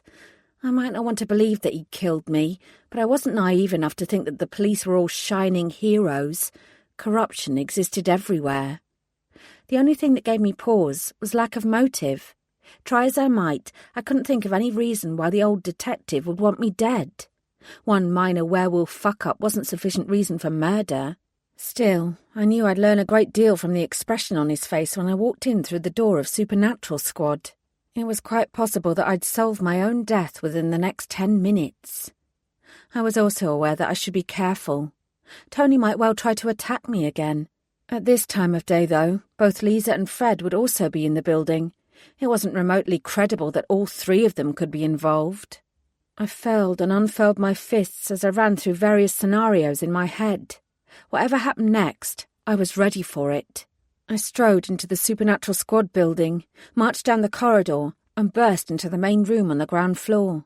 Lisa glanced up with nothing more than vague interest. Fred didn't bother removing his eyes from the television screen. "Where's Tony?" I demanded. "He's not come in today," Lisa said. "I thought he was out with you." I stared at her. She didn't look anything more than mildly surprised to see me, and neither did she look like she was lying about Tony. "Fred, have you seen Tony today?" I demanded. He barely stirred. "Nope." I stalked forward until I was standing between the sofa and the television. With considerable reluctance, Fred met my eyes. "I have not seen him," he said, enunciating every word. He sighed. "Look, I know you're full of enthusiasm and excitement and you want to do great things, but this," he flicked his hand around the room, "this is what life is like in Supernatural Squad. You should enjoy the peace and quiet while you can." I stayed exactly where I was. "Have you phoned Tony to see where he is?" With what appeared to be a great effort, he pushed himself up to a sitting position. "A woman was killed last night at St. Urban's Church," he said. "A Jane Doe. He's probably over at CID right now arguing why we should get the case. He'll lose." I couldn't stop myself. "You don't care that some poor person was killed right on the edge of our territory?" For the first time I saw a flicker of emotion on Fred's face. "Of course I care. But if it was a soup that did it, then the soups themselves will find the perp and deal with him. Or her. If it was a human, CID will take the case from us. There's nothing for us to do. There never is." I ground my teeth together and counted to 10. "I've lost my phone," I said. "Is there a landline I can use?" Lisa shrugged. "Over on that desk. Your temporary soup squad warrant card is there as well. It arrived this morning." I nodded my thanks. She dropped her gaze back to her magazine, and Fred slumped back into the sofa. So much for London's finest. I found the phone under a pile of papers on the desk near the window and picked up the warrant card. The number was the same one I'd been given when I entered the academy, but the symbol was different. The card was emblazoned with a small red crucifix on the bottom and a silver crown at the top. The card still had trainee stamped across it in big red letters. So much so different. I slipped it into my pocket. At least I now had some form of ID. I tapped my mouth thoughtfully, picked up the receiver, and dialed my own number on the bizarre off-chance that my murderer would answer. It didn't take long to hear the click that told me my phone was turned off. Oh well, it had been a long shot. I glanced at the helpful list of numbers taped to the desk. It was time to get creative and call someone else. "Hi," I said into the receiver as soon as the operator answered. "I'm looking for one of your detective trainees, Molly Brigant. I need to speak to her urgently."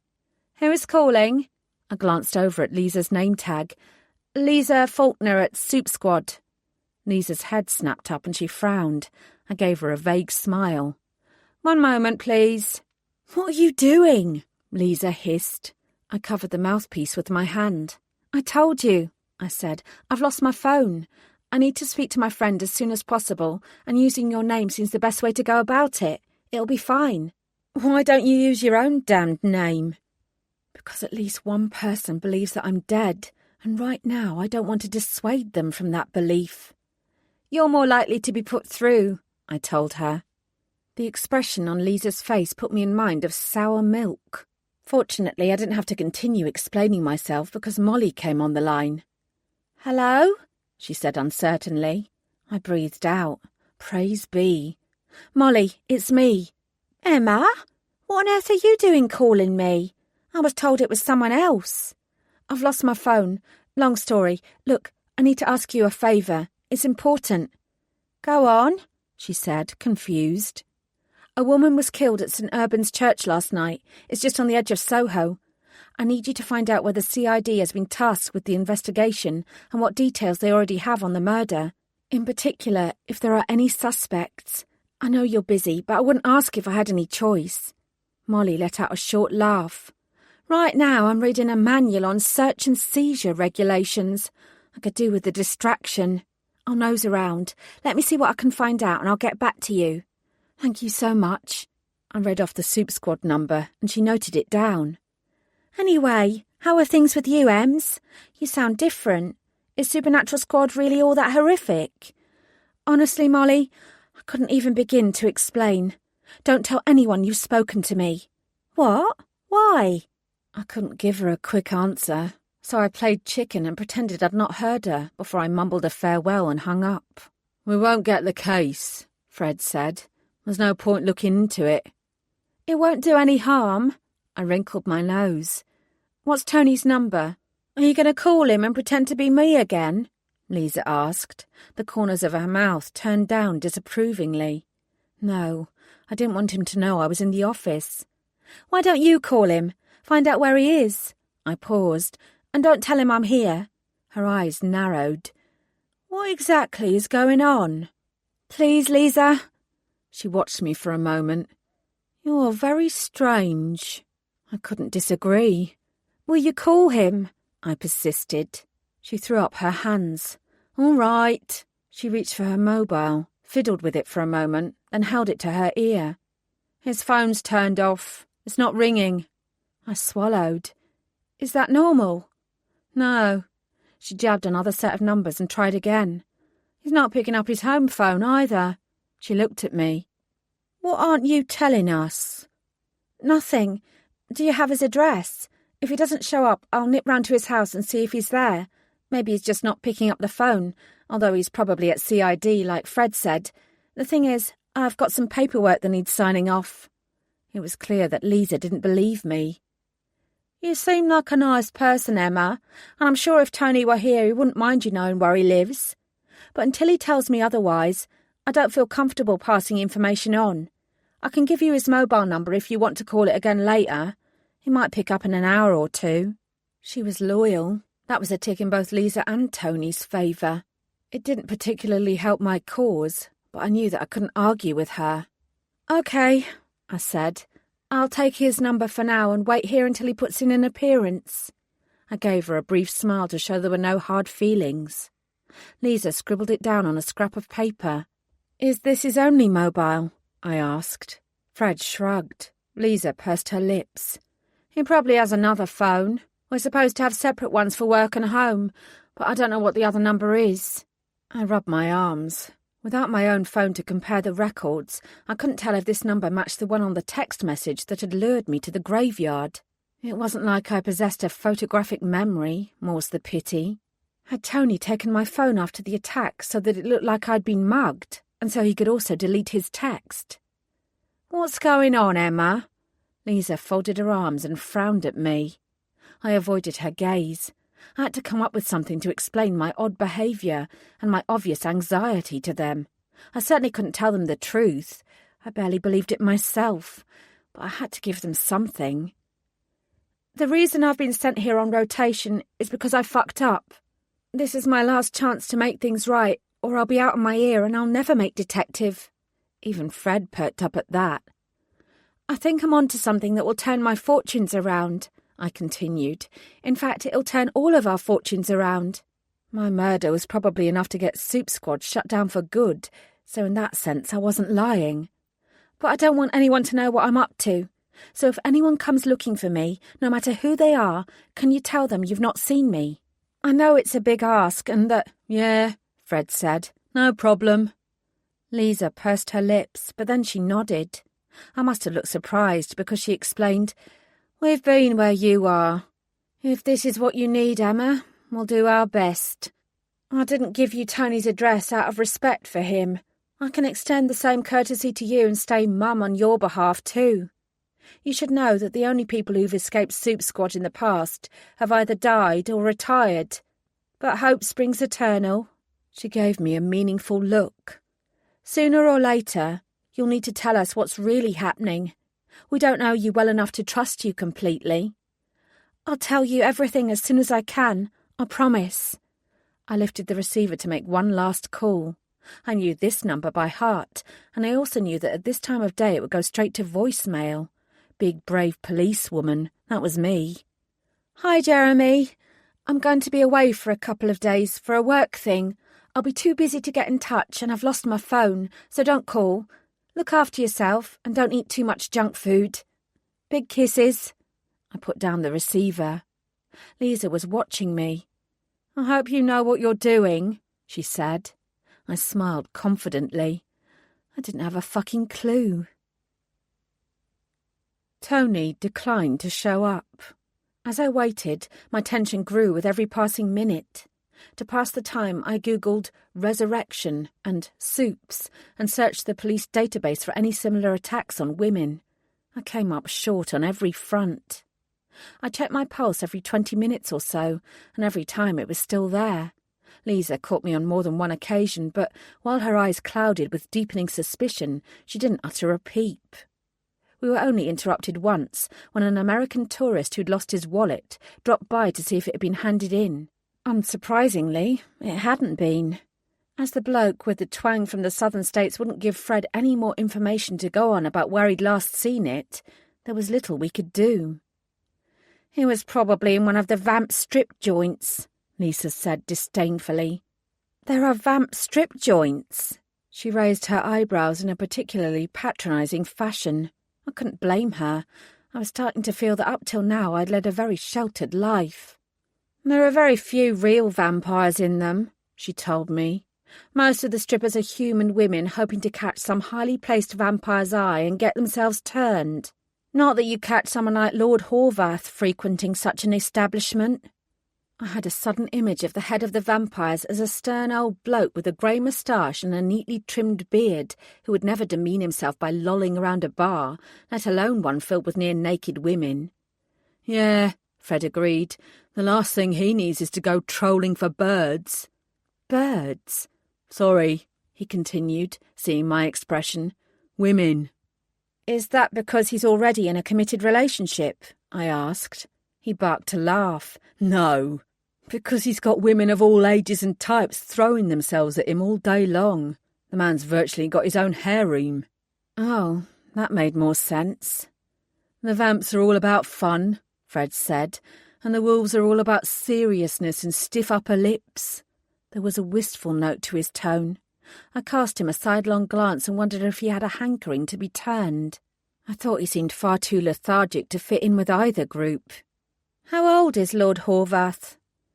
"About 70, give or take. And no," Lisa continued before I could ask my next question, "he's not immortal. Vamps live for longer than we do, but they can't avoid the circle of life forever. Their lifespan is about double ours." "What about the wolves? How long do they live?" Her brow creased. "It's difficult to say. Best guess is about the same as us. But due to accidents," she drew quotation marks in the air, "when they're in animal form, the wolves' average life expectancy tends to be lower." "Did they ever come here, any of them?" "No, I doubt it would occur to a soup to drop by. The biggest groups, both vamps and werewolves, think that we're too weak, too stupid and too sentimental to be bothered with. Both of them turn humans when they need to boost their numbers, but they're very picky about who they take on. That," she conceded, "and the fact that their numbers were capped by the government at the turn of the last century." I dredged up what I could remember from my history classes. "The 1901 Limiting Act." Lisa snapped her fingers. "That's the one. It's next to impossible to be turned into a soup by accident either. There are a lot of rules around bites and a lot of safeguards in place to prevent mistakes from being made." I picked up a pen from the desk and twirled it. "Casual, Emma," I told myself. "Act casual." "Tell me more about the other soups. Are any of them immortal? Or, undead?" Fred blinked. "Undead? What, you mean like zombies?" I managed a weak laugh. "Or like ghosts?" I did my best to look uninterested. "It was just a thought." "You've been reading too many horror stories," Lisa said. "Believe me, things are shitty enough around here as it is without dead soups walking around." She paused and looked at me. "Why? What have you heard?" I was saved from answering by the ring of the telephone. Picking up the receiver, I was relieved to hear Molly's warm, familiar voice. "All right," she said briskly. "I haven't been able to find out a huge amount. The DC in charge of the investigation has several other cases on the go, and apparently there's a delay on Jane Doe's post-mortem, which is holding everything up." I sent out a brief prayer of gratitude to Laura. "No leads, then?" "Not so far." She lowered her voice. "I get the impression that the folks around here are inclined to let it go because of the location of the murder." I sucked in a breath. "Let it go? She was a person, Molly. Just because she died near the soups area shouldn't mean that she's forgotten." "Whoa, Emma, I agree with you, but it's hardly my call. Once she's identified, I'm sure more will be done." Except by that point, any trail would be cold. A trickle of doubt ran through me. Was I shooting myself in the foot by not coming clean? What if all this smoke and mirrors malarkey meant that my murderer got away scot-free? I took a breath and reminded myself that none of this was Molly's fault. I had to stay focused. "Do you know if DC Anthony Brown from Soup Squad has been in to check on progress?" I asked. "Yes." I straightened up. "Is he there now?" I demanded. "Sorry, Emma. Yes, I do know if he's been in, and no, he hasn't. Everyone here has been waiting for him to show up and cause problems. Supposedly that's what he always does when there's a crime related to his turf. But there's been no sign of him yet." Was that because I'd somehow scratched him during the attack? Maybe he was hiding until his wounds healed. Or was it because something terrible had happened to him, too? "The general consensus," Molly continued, "is that Tony Brown is a pain in the arse. I heard he was sent to Soups for attacking a superior officer. What's he been like with you?" I barely heard the question. All I could think about was that Tony had a history of violence. I'd not provoked him, but maybe he hadn't needed to be provoked. I shook off my doubts. He was definitely the most likely suspect. Regardless of motive, there was no point hearing hooves and then expecting zebras. Tony was the one who'd lured me to St. Urbin's. Tony was surely my killer. "Jeremy has been texting me, you know," Molly said, changing the subject abruptly. "He wants to know what's happening with you." I stiffened and focused back on the conversation. "What did you tell him?" "Nothing yet." "What the hell is going on, Emma? I thought you two were tight." "We were," I protested. We are. Shit. I just have a lot on my plate at the moment, and he doesn't understand how important this training is to me. It's only going to get worse after we graduate." I grimaced. If I graduated, I wouldn't bank on any certainties anymore. "Yeah, you're too good for him," Molly said. "He knows he's punching above his weight." I rolled my eyes, as if. Job aside, I was the most ordinary person in the world, whilst Jeremy possessed the sort of blonde, white-teethed, wholesome good looks that many women went for. "Hardly." "Whatever you say." She said it good-naturedly, but I couldn't stop myself feeling a twinge. If I couldn't wrap my head around what had happened to me, then Jeremy certainly couldn't. And I couldn't risk the possibility that he'd also become a target. I had to find Tony and speak to him, and quite possibly arrest him. Then I'd deal with the fallout from Jeremy. "Thanks for calling, Molly," I told her, "and thanks for finding out that info for me.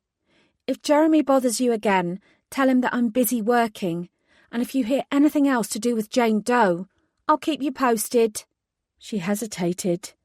"Stay safe, Emma." I swallowed. I will. I will. I will. I will. I will." Chapter 9.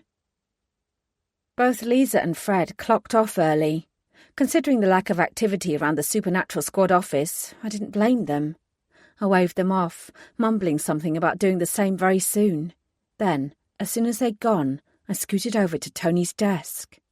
His workspace was far tidier than his car.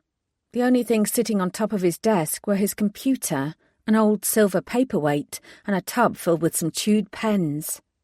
I sat down in his chair and started to open the drawers. I wasn't sure what I'd find, but given his lack of appearance today and the way he'd lured me out last night, my suspicions had grown into near certainties. Although it was unusual for him not to answer his phone, neither Lisa nor Fred seemed concerned about his absence, but it was too much of a coincidence for me. Coupled with the juicy tidbit about his violent past, I could no longer deny that he was involved in my murder. That thought was more than enough to quash any guilt I felt at snooping through his stuff. Not that there was much to snoop through. Most of it seemed to be little more than filched office supplies. From the vast collection of pens, each with a different logo, taking equipment from other places appeared to be something of a hobby of Tony's. I guessed it was one way to pass the time. I rifled a bit more and found an old envelope with an electricity bill inside. The address wasn't for Soup Squad, but for a flat not too far away. Given that it was in Tony's name, that had to be his home. I allowed myself a small smile of satisfaction. It was better than nothing. At least now I knew where to go once I'd run out of leads in the office.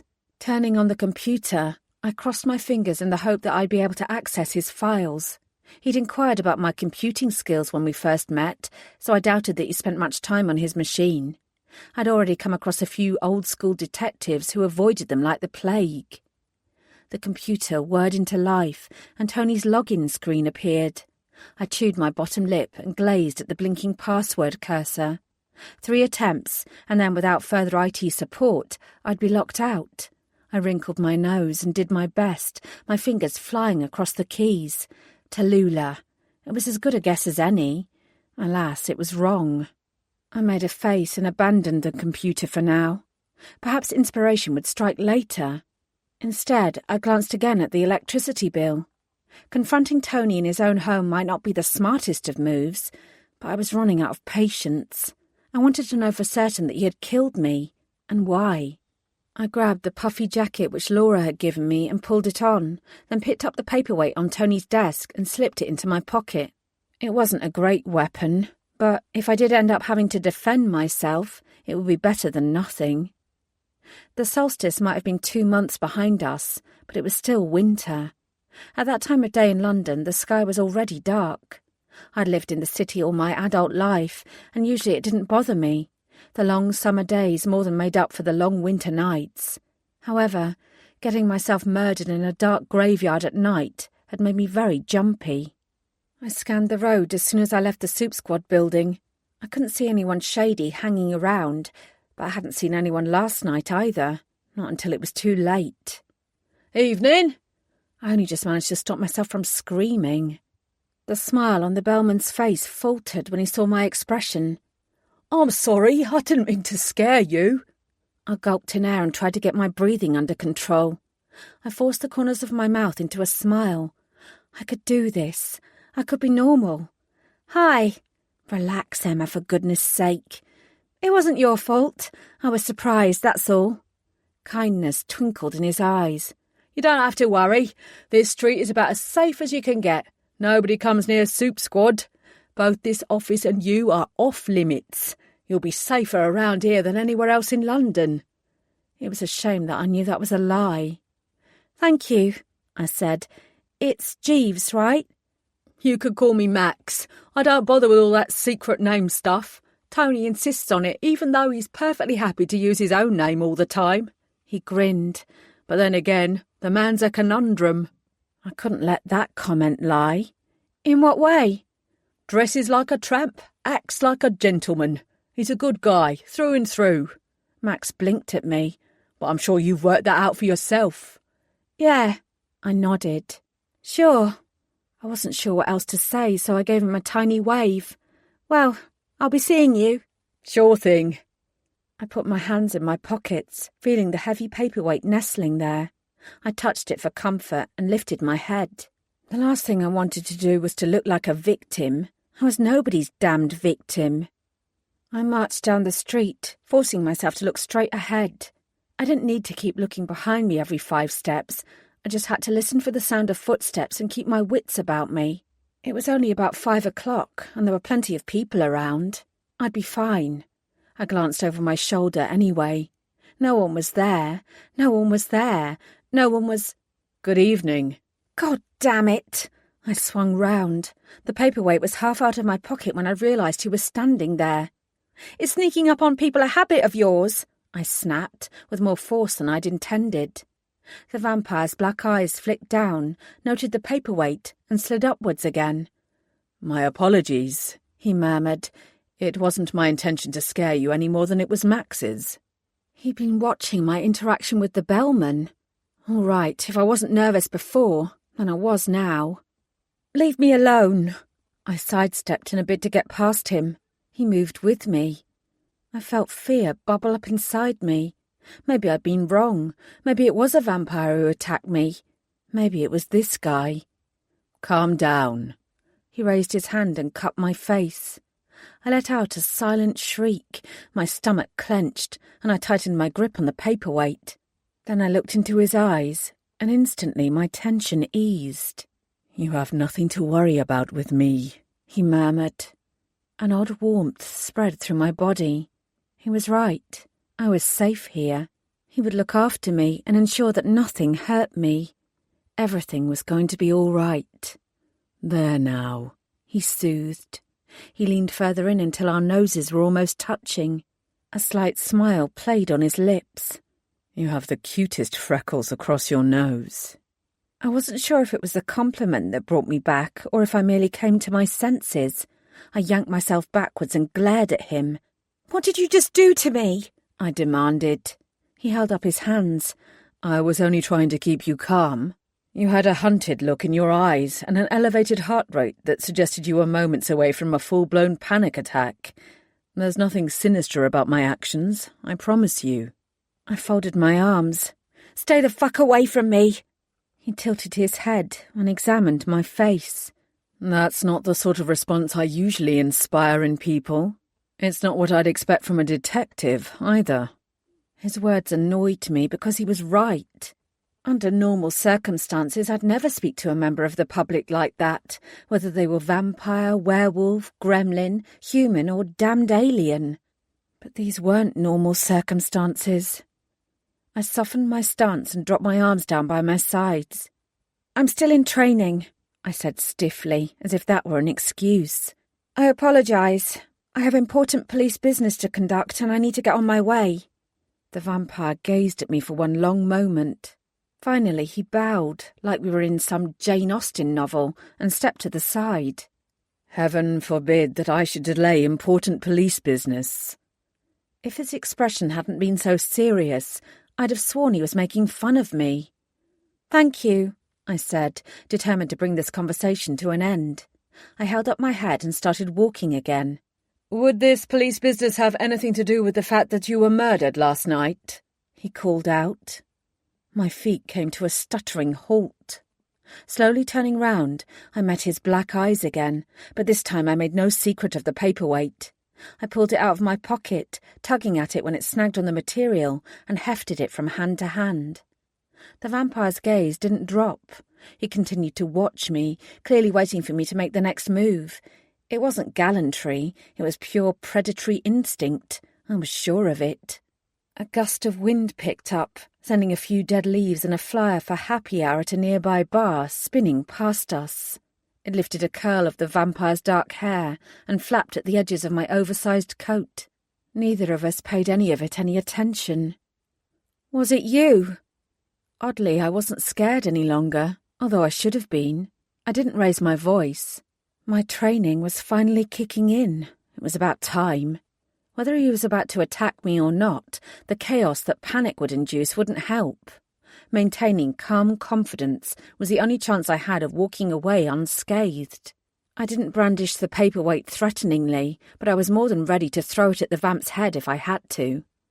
I wasn't the only one who was calm. The vamp didn't blink. He was like a damned lizard. "You're asking if I killed you?" It wasn't a question. "I can assure you that I did not." His eyes glittered suddenly with dangerous intent. "Why? Do you have reason to believe that it was a vampire who slit your throat?" I ignored his question and stared at him hard, attempting to reconcile his figure with the blurry, indistinct image I had of my attacker. It was no good. It could have been the Queen herself who'd slit my throat, and I wouldn't have been able to tell. The vampire understood instantly. "You didn't see who killed you, did you?" I gritted my teeth. Not properly. Barely at all, if I were being truthful. How did you know that it was me? How did you know that I'd risen from the dead? I screamed silently. A human woman was brutally murdered on the edge of vampire territory, he said. It was my job to investigate and discover if vampires were involved. I saw your body before it was taken away. His eyes narrowed slightly. Unless you have an identical twin, which I very much doubt given your scent and what I smelled from your blood last night, then that body was yours. You were definitely dead. Tell me something I don't know, I muttered. What are you? He asked, sharp steel lacing his question. Was it a vampire who killed me? I countered. He didn't flinch. No. He nodded at me, indicating that he'd answered me, so now it was my turn to answer him. I don't know what I am, I bit out. All I know is that last night I was killed and this morning I woke up in the morgue. I declined to mention the strange fire. I wasn't about to give up all my secrets to a complete stranger, especially one as threatening as this one. Injuries? He inquired. None. He seemed to relax slightly. You're not a vampire. You're not a werewolf. You don't fall into any other known soup categories. And you're definitely not human. So, he asked again, what are you? This time the question wasn't addressed to me. He seemed to be thinking aloud. If you're so sure that my killer wasn't a vampire, I said, does that mean you know who did kill me? He shook himself, his eyes refocusing. No, but the graveyard was all but flooded with the scent of your blood. The tang of it, of you, filled the air. I could smell it from half a mile away. We might not have the same acute senses as the werewolves, but we know blood. I know blood. Instead of taking advantage of the impromptu buffet your death provided, whoever killed you walked away. I followed the scent. It led straight to Piccadilly Circus and then disappeared, either in the crowds or the underground. There are less than a dozen vampires who could have shown such restraint and left so much blood behind without taking even a sip. All those vampires have already been accounted for. I felt sick. Impromptu buffet? Sorry. He didn't look in the least apologetic. With a healthy diet, we only have to feed on blood once a month or so to survive. But that doesn't mean we can withstand the temptation of fresh blood when it's splattered in our faces. His explanation didn't make me feel any less nauseous. Fine, I said distantly. I turned away. The way he'd accosted me had raised my suspicions, but I'd never really expected my killer to be a vampire. I didn't trust him, but I didn't disbelieve him either. Unless he was doing that weird calming thing on me again. My skin prickled. I can help you, he said. I assume your important police business involves finding the real murderer. I can help you with that. I glanced over my shoulder. Why would you want to do that? I told you. Your murder took place on the edge of vampire territory. That makes it as much as my business as yours. He smiled, amused at himself. Well, almost as much. The last thing I needed was a dodgy vamp tagging along with me, whether I trusted him or not. I don't need your help. In other words, fuck off before I decide that you were my murderer after all. What if you're attacked again? He nodded at the paperweight. That ridiculous thing you're waving at me won't do you much good, even against a wolf. I'll be fine. There are appropriate weapons in the Soup Squad building, on the 3rd floor. As long as you're a member of Soup Squad, you're permitted to carry a crossbow. There's not much else that will stop both vampires and werewolves in their tracks. Huh. How did he know where the crossbows were kept? Thanks for the tip, I said grudgingly. I'm Lucas, by the way. Yeah, I'm sure that's your real name. I started walking. It was time to get out of there. I'm D'Artagnan, I muttered. It was nice to meet you. I held my breath, waiting for the vampire to catch up with me or continue the conversation in some way. He didn't. I picked up speed. When I reached the end of the street and looked back, he'd already gone. Already gone. Already gone. Already gone. Chapter 10. Despite being dumped in Supernatural Squad to live out the rest of his career, Tony had done well for himself. Not only was his flat in central London a mere stone's throw from the office, it was in a pleasant street and hidden behind the facade of a well-maintained 18th century building. He was in 2A, from which I surmised he was on the second floor. I couldn't see any lights on from my spot in the street, and there was no indication that he was home. His flat might look out onto the back of the property, however. Rather than jiggle the door or attempt entry by other means and potentially alert Tony to my presence or upset his neighbours, I banked on the fact that it was the end of the working day. Other residents would be returning home.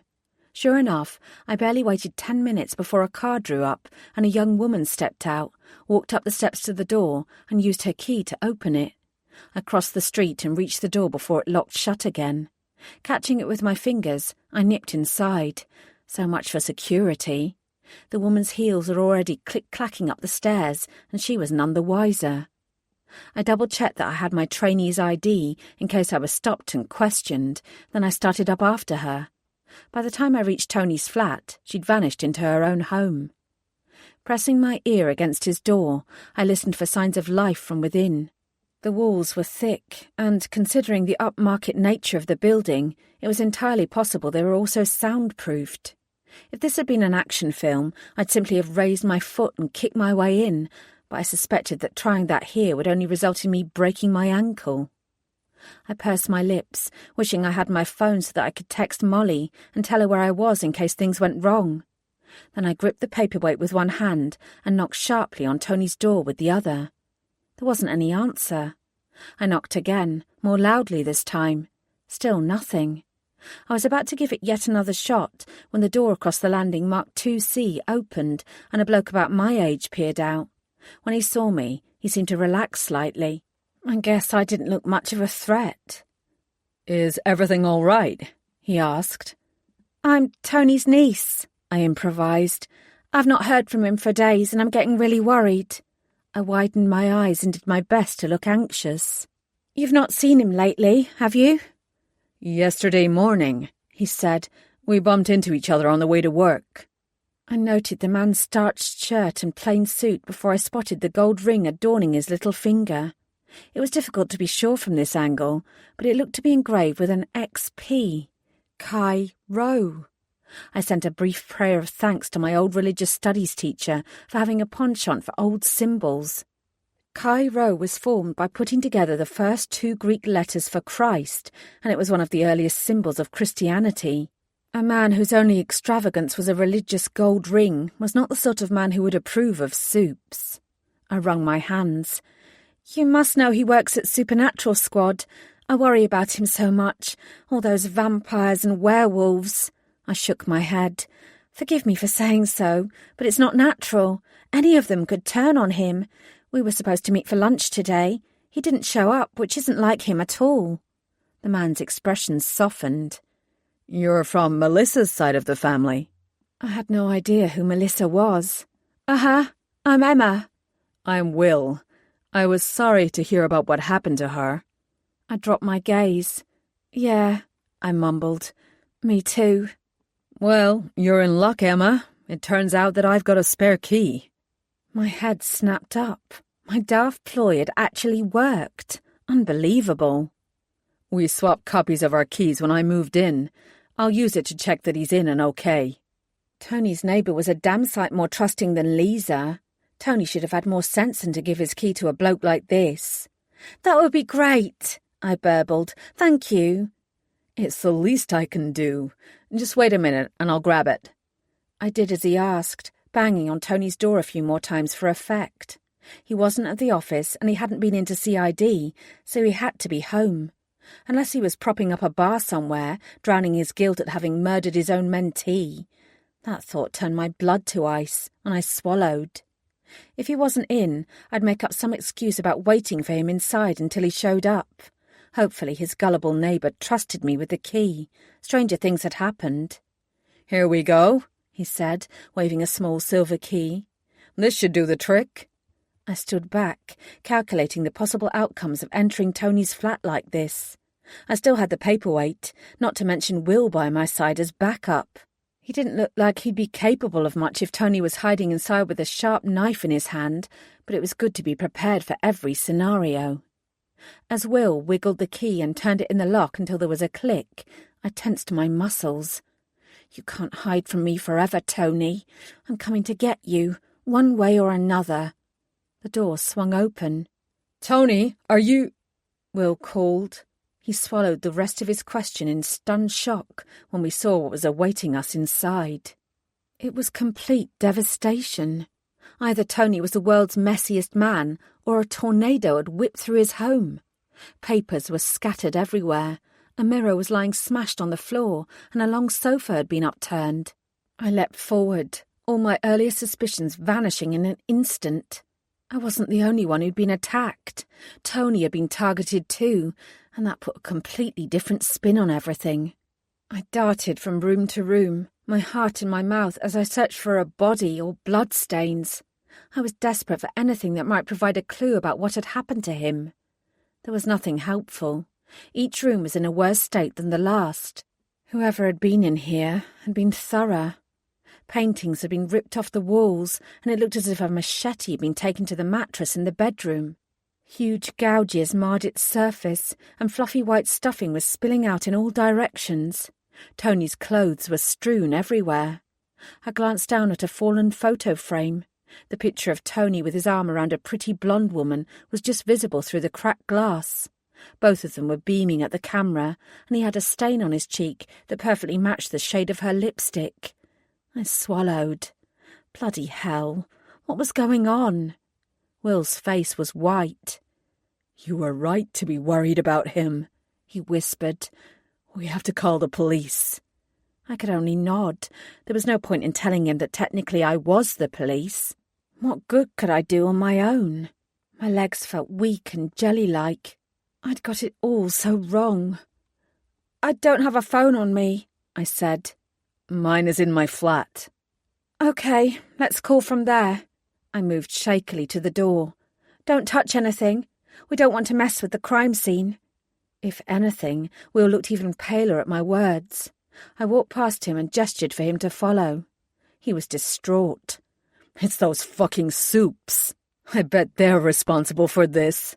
Those vampires have got hold of him. He's probably lying in a ditch right now with fang marks in his neck. His bones are going to be gnawed by werewolves. That poor man. I rounded on him. Enough! This isn't helping. We don't know that Soups did this. It could have been anyone. It was them. His eyes were as wide as saucers. It had to be. We don't know that yet. They'll get away with it. The Soups get away with murder whenever they want. They're ungodly. Tony Brown is a bastard, but even he doesn't deserve this. His voice was rising with every word. I resisted the temptation to grab him by the shoulders and shake him as hard as I could. And then his words filtered through. I might have only been in Soup Squad since the previous day, but I already knew how it worked. Everyone had told me the same thing. Fred's words echoed in my head. If the Soups were involved, then this was their case. If they weren't, it would belong to CID. Either way, the investigation would be taken away from me. I'd been killed, and now something had happened to Tony. The two things had to be related. If I called the police now, my own death would be out of my hands. I'd have no control over anything. I wasn't normally reckless. Procedures were there for a reason, and fast track or not, I was still only a trainee detective. But yesterday I died, and I wasn't the same person I'd been 24 hours earlier. Nobody would have known Tony was in trouble if I hadn't come here. Questions would be asked about my own involvement, and I wouldn't have any answers. If I was to remain in control of my own narrative and my own fate, I had to tread very carefully. I thought quickly. I couldn't guarantee that calling the police now would help Tony, but if I remained free to investigate on my own, I still might be able to save him. My hands trembled. I'd be crazy if I did this. I'd be crazy if I didn't. I'll call the police, I said. My voice sounded like it was coming from a great distance. I'll deal with this from here. Will stared at me. I was pretty certain that I didn't imagine the relief that flashed across his face. Even though he had had Tony's spare key, he had no desire to get involved with the old detective's shenanigans, especially when vampires and werewolves and other beasties might be involved. I don't know, he said slowly. They'll want to talk to me, won't they? I'm sure they will, but the priority will be to locate Tony. It might take a couple of days before they question you. He twisted the ring on his finger. Whoever did this got into the building without anyone noticing. What if they come back? What if they target other residents? It wasn't his fellow neighbours that he was worried about. Will's concern was purely for himself. He also wanted me to convince him that I could take care of things so he could remain uninvolved, and his anxiety about his own well-being gave me the avenue I needed. You're right, I nodded vigorously. If your name is attached to Tony's in any way, the people who did this might see you as a threat and come after you. It's how these bastards work. I'm his niece, so the police will expect me to be involved. There's no need for you to put yourself at risk. Perhaps it's best if we keep your name out of it for now, at least until the police have found who's responsible and Tony comes back. I wasn't going to mention that it was possible Tony might never return. To say it aloud would be to give it credence. I barely know him, Will said. He's a passing acquaintance. We exchange greetings in the hall, that's all. I don't have anything to do with soups. I clicked my tongue in sympathy. That's why it's best if you don't get mixed up in this. His head drooped. I knew moving here was a mistake. I was too close to those heathens. Yeah. I stayed silent. I said enough to persuade him, but he had to take the final step. If I pushed him too far, he'd push back. Here. He pressed Tony's key into my hand. You have this. It's logical that Tony's niece would have a spare instead of some neighbour he barely knows. He looked at me anxiously. He didn't seem to be aware that he'd just suggested I lie to the police. Omission was one thing. Deliberate deceit was entirely different, at least to my mind anyway. Go to your flat. I'll call the police now. And then, because I knew he'd be keeping an eye out, it might take them a while to get here. Even if they do show up quickly, they might do it on the sly so that anyone watching this building doesn't realise that we're onto them. A big show of force could put Tony in more danger. I was talking out of my arse. If I reported that a detective's flat had been trashed and the occupant was now missing, half of the police in London would descend. But Will didn't know that. He simply looked more terrified. You're right. Yes. Go into your flat, turn up your music and act like you don't know about any of this. I'll take care of everything from here, I promise. As far as that part was concerned, I wasn't lying. Will grasped my hands, squeezing them tight. Be careful. I will be, I told him. I have no fear on that score. And I'm sure Tony will reappear soon. Appear soon. Appear soon. Appear soon. Chapter 11. As soon as Will disappeared, I got to work. The faster I worked, the faster I'd discover Tony's whereabouts, and that might make all the difference to him. I was damned if my need to stay in control of my own investigation was going to risk his well-being. I already felt guilty enough for suspecting that he'd been my killer. My first port of call was the kitchen. I found a pair of luminous pink rubber gloves by the sink and pulled them on. Then I went to the fridge. Its door was hanging open, and its contents had been strewn across the kitchen floor. Brie, grapes, milk, spilled orange juice, even a few healthy-looking vegetables. Tony wasn't quite the straightforward carnivore he'd made himself out to be. There was also a half-wrapped sandwich that seemed to have been thrown at the wall by the burglar in a fit of pique. I peeled it away from the linoleum to take a closer look. A cheese sandwich. My cheese sandwich, judging by the sticker. That meant Tony had returned here after he'd stormed off yesterday. In terms of time frames, that helped considerably. It didn't answer the question of whether he'd texted me last night, or whether someone had taken his phone to message me and make it seem as if the text had come from Tony. It was, however, a start. Abandoning the fridge and the kitchen, I started searching for Tony's mobile. If he'd left in a hurry, or it had been dropped during the burglary, maybe it was still here. Unfortunately, there was no sign of it, although I spotted a landline telephone on the floor in the living room. I left it alone and continued my search of the rest of the flat. I couldn't work out what, if anything, had been stolen, and I couldn't find so much as a scrap of paper that gave me a clue about Tony's whereabouts. I could have been looking for a white cat in a snowstorm for all the good this search was doing me. Eventually, I returned to the living room and stared at the phone. I picked it up and dialed 1471. The disembodied voice of the computer chanted at me. You were called today at 3:24 p.m. by 0207 946 0800. If you wish to return the call, press... I hung up. That had been Lisa calling from the office. If I'd known then what I knew now, I'd never have asked her to call. I grimaced, then reluctantly dialed another number. Good evening. This is Dean at the morgue in Fitzwilliam Manor Hospital. How may I help you? Hi, Dean, I said. Is Laura still there? Dr. Hawes, I mean. This is Emma. I didn't get the chance to finish my sentence. Emma! Laura interrupted. I was hoping you'd call. I stayed late at work just in case, and I've been hovering over poor Dean and bothering him all day. Are you all right? Have there been any strange side effects? Have you found any clues about what happened to you yet? I wasn't sure which question to answer first. I'm okay, Laura. No side effects, not physical ones anyway. As to what happened to me, that's why I'm calling. I have a question that I'm hoping you can help me answer. Go on. She sounded desperately eager. That made one of us. I didn't want to ask my question, but I didn't have much choice. One of my colleagues is missing. I need to know whether he's shown up at your morgue or one of the others in the city. For a long moment, Laura didn't answer. Oh, Emma, I'm so sorry. The sympathy in her tone almost finished me, and a mist of tears descended. I clenched my jaw and held back the tide, just.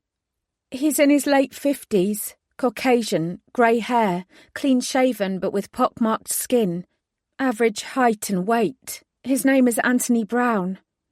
No one of that name has come in, and we have no John Does of that description. Wait a minute, I'll check the computer. It'll tell me if he's shown up elsewhere. Thank you. I clutched the phone through the kitchen gloves. It felt reassuringly substantial, as if it were the only thing in the world I had to cling on to. Seconds that felt like minutes ticked by. Then I hear Laura's voice again. He's not been taken to any of the morgues in the city. I closed my eyes. There was still hope. Good. I breathed out. That's good. It sounds like you're in over your head. Laura sounded worried. Maybe it's time you reported what's happened, Emma. I've delayed your post-mortem for another 48 hours, but if both you and your colleague are in danger, that might not be a good thing. I fixed my gaze on a hairline crack in the ceiling. If I'm no further forward by then, I'll come clean to whoever I need to. Right now, I need some time. I know you're taking a risk, but... Risks, schmishk. I've not had this much excitement for years. The dead aren't as interesting as most people think. I'll follow your lead, Emma. Just remember that what happened to you might not have been a one-off. You cheated death once. That doesn't mean you'll cheat it again. A fact that I was grimly aware of. Thank you, Laura, I said again. I'll be in touch before the 48 hours are up. I replaced the receiver, Laura's warning ringing in my ears. I couldn't stay on the streets armed with nothing more than a paperweight. Lucas had told me about the weapons housed at Soup Squad. If I was going to find Tony quickly, I had to return to the office anyway. I straightened my shoulders. I had a plan, of sorts. I made it out of Tony's building and all the way to Soup Squad without seeing Will, Lucas, or any knife-wielding maniacs. At that point, I was prepared to count that as a win. Max, the bellman's shift, must have ended. He'd been replaced by another man in similar livery, but with an entirely different disposition. He glared at me as I walked up to the Soup Squad building and fumbled with the key. I leaned back from the door and met his irritated gaze. "Were you working here last night?" I asked. I could tell from his expression that he was no fan of the police and that he wanted to tell me to piss off. Fortunately, he also knew that it was in his best interests to answer me, so reluctantly he bit out a nod. "Did you see anybody coming and going from here?" "Nope." No one at all, I pressed. No. He folded his arms across his chest. Nobody is ever around here at night. You're a lot of part-timers. I wondered what he expected, given there was nothing for us to do. Well, I said, offering him a dazzling smile. I'm here now. The bellman grunted and turned away. I didn't take it personally and let myself into the building. The familiar hallway was shrouded in darkness. I found the light switch by touch, flicking it on and exhaling with relief when the weak light bulb overhead lit up. I didn't feel comfortable in the dark anymore. I wondered if I ever would. Although I was itching to investigate the third floor and the weapons Lucas the vampire had mentioned, I restrained myself and headed into the main room on the ground floor. I glanced at Tony's silent computer before walking over to it and, without sitting down, tried to enter a password. This time I typed in Melissa and pressed return, holding my breath. I cursed when it didn't work. Damn it. I only had one more try before I was locked out. Fortunately, accessing Tony's files was only one of my ideas. There was another computer, and trainee or not, I could use it to get the information I needed because we'd been set up with our own logins during our first week at the academy. Anything I searched for would leave a trace, but this was all about risk versus reward. The easiest place to begin was Tallulah. Tony's grubby car was far too old to possess a GPS tracking system, but there was more than one way to skin a cat. Within moments, I had the automatic number plate recognition system up and running. If Tony had driven anywhere in London, the ANPR program would find him. It didn't matter that I wasn't looking for real-time data. ANPR held its records for 2 years. Tracking Tallulah for the last 24 hours, especially within the city, would be ridiculously easy. I didn't have a photographic memory, and had not paid attention to the grubby Minnie's number plate yesterday, but she'd been used to pick me up the previous day. It was a piece of cake to plug in the academy's address and the time that Tony had arrived. You have to love technology, and Tony's shoddy, borderline illegal parking methods. In less than 5 minutes, I had Tallulah's number plate. I typed it into the ANPR system, then picked up the phone while I was waiting for the computer to do its work. Tony's mobile might be switched off, but that didn't mean it wasn't still useful. Every mobile has its own International Mobile Equipment Identity Number, one that is unique to each handset. Even if the SIM card is changed, the IMEI remains the same. Whenever the phone checks into a local base station, it transmits that number. I couldn't pinpoint the location of Tony's phone, but I could find out roughly where it was when it was last turned on, and that might make all the difference. "Good evening," I said into the phone. "I'm calling from Supernatural Squad. I need a mobile number traced and tracked immediately. I need your name and warrant number before I can authorise that action." I screwed up my face. I'd hoped that calling from a police department would pass muster. Apparently not. I crossed my fingers and reeled out the information. "That's a trainee number." "Yeah," I said quickly. "My mentor wants me to practice. It's his phone that I'm tracking. He seems to think that practicing real skills like this will make me a better detective when I finally graduate. It's just play acting, really." "This isn't nursery school," the woman said, clearly irritated. "This service is for genuine police business." I know, I'm sorry, but I need to do well at this. I'm a hair's breadth from graduation. If I can get through this last rotation." She sighed. "Give me his name and number, and I'll see what I can do. I have to contact the network directly, so it might take some time." I exhaled. "It's DC Anthony Brown." I gave her his number. "Wait a moment and I'll verify that information. I'll put you on hold."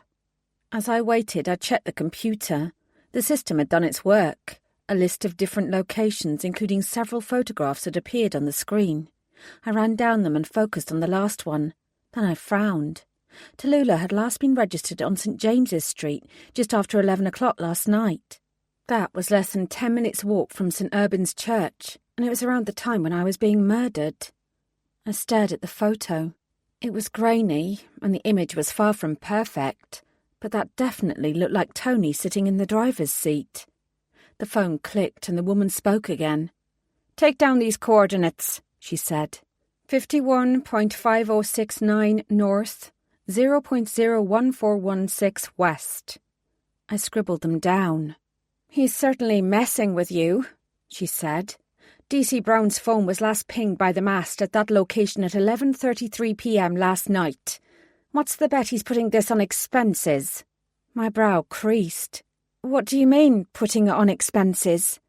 "Those coordinates are for the Devane Hotel. I bet he sat in a plush corner and had a champagne cocktail, chuckling to himself about sending you there to look for him. Honestly."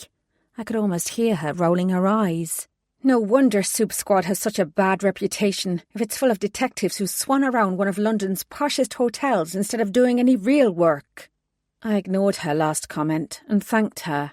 The Devane Hotel made no sense. It wasn't far from here, but it might as well have been a million miles away in terms of the sort of place I was used to. It certainly wasn't where I'd expected Tony to hang out. I shook my head briefly. It was within a stone's throw of St. James's Street, so it had to be right. At least I knew where to go next. Now all I needed was a real weapon to take with me. I cracked my knuckles and walked into the dimly lit hallway. A wooden staircase with a threadbare carpet runner that had definitely seen better days led upstairs. I gazed up, took a deep breath, and followed it upwards. In the last 3 months, I'd been fully trained in the correct way to use both a police baton and a taser. Molly had been keen to go a step further and request firearms training, but it wasn't something that interested me. Police in the UK didn't routinely carry guns, and gaining admittance to firearm training involved a barrage of tests. I wondered how difficult it was to get training in the use of crossbows. I had a vision of a teacher dressed as Robin Hood, and a hysterical giggle threatened to bubble out of me. I gulped it back. My emotions were on the edge. I needed to keep my basic instincts at bay if I was to find a way through this mess. The higher I climbed, the more the stairs creaked. Rather than adding to my unease, the noise was oddly comforting. It gave a touch of normality to my very abnormal day.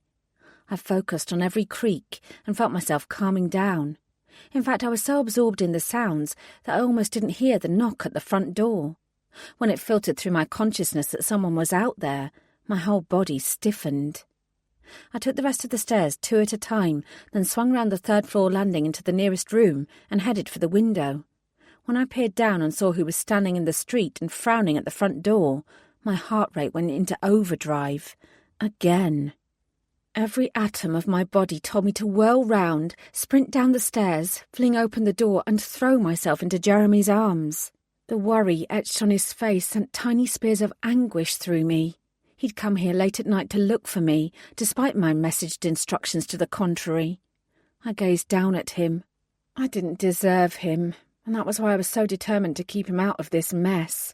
I wasn't about to risk his well-being, his life, even if I desperately wanted his solid, comforting presence.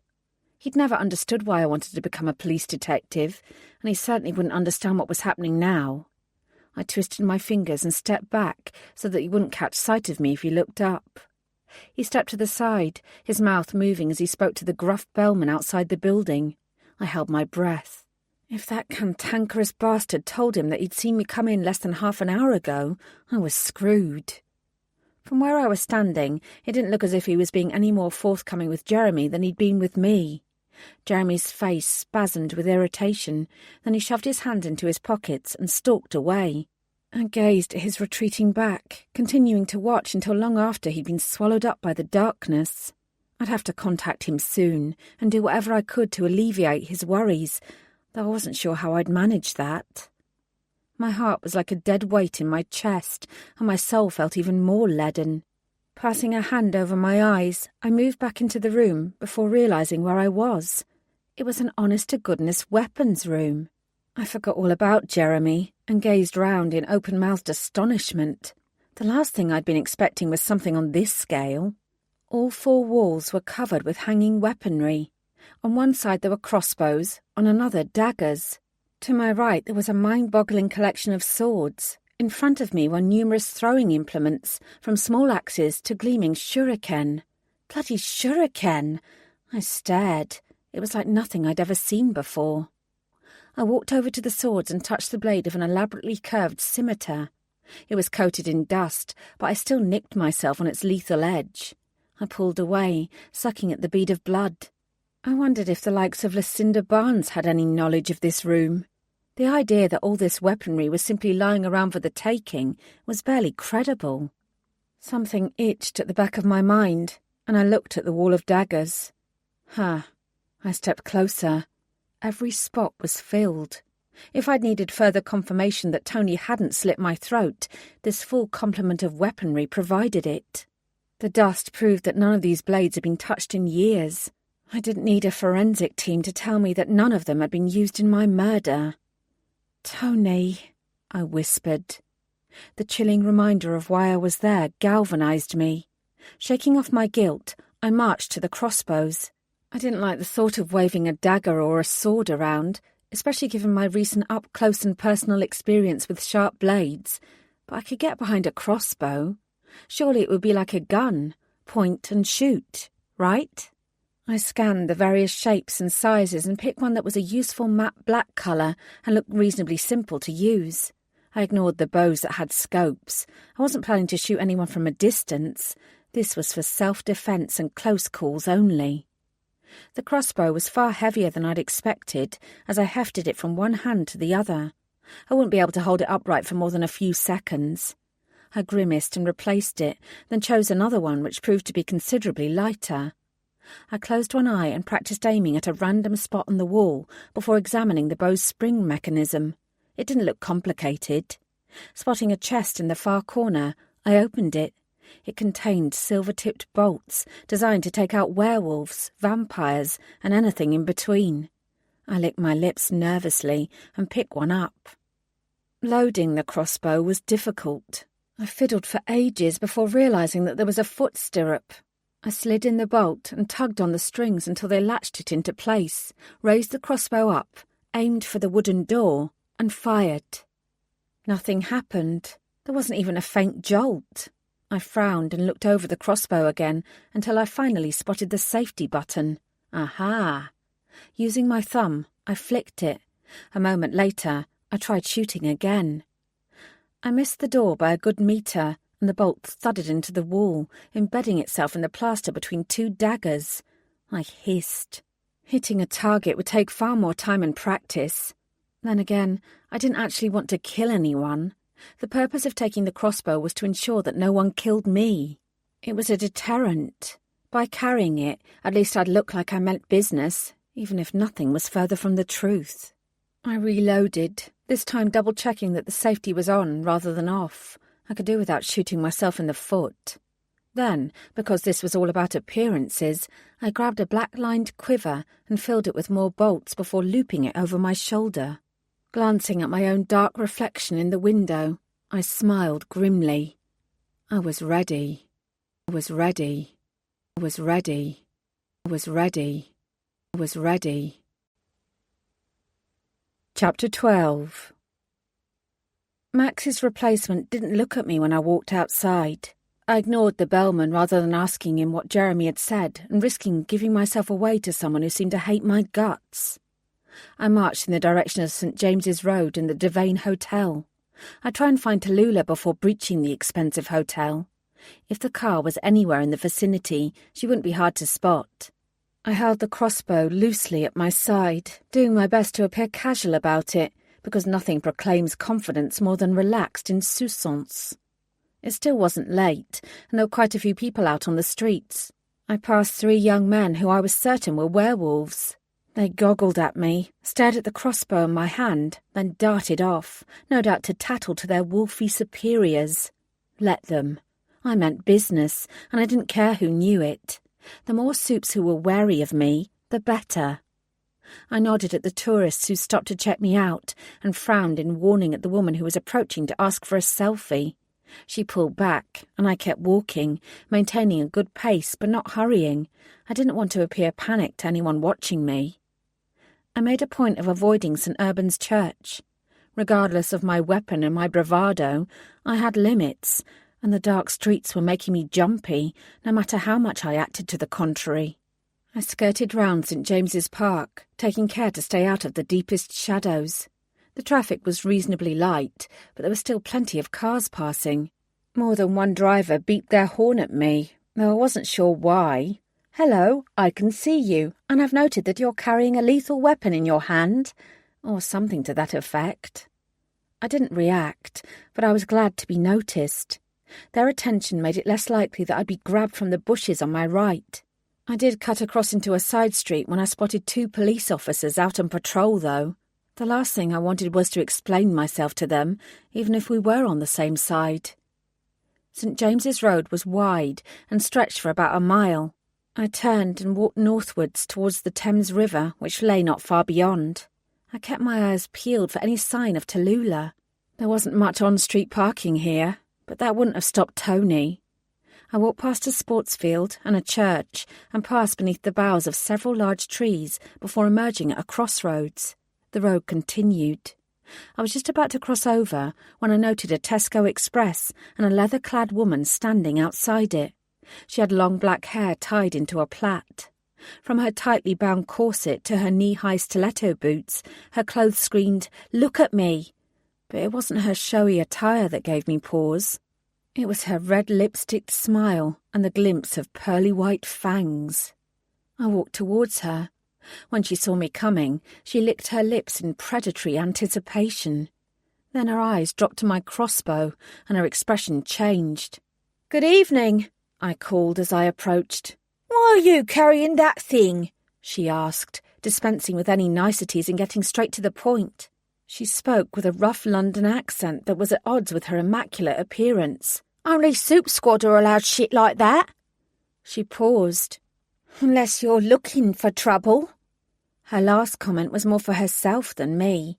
She was trying to convince herself that she wasn't scared. 2 days earlier, I wouldn't have been able to recognise that. "Well," I answered with a smile, "as it turns out, I am with Soup Squad." "No, you ain't." I raised an eyebrow.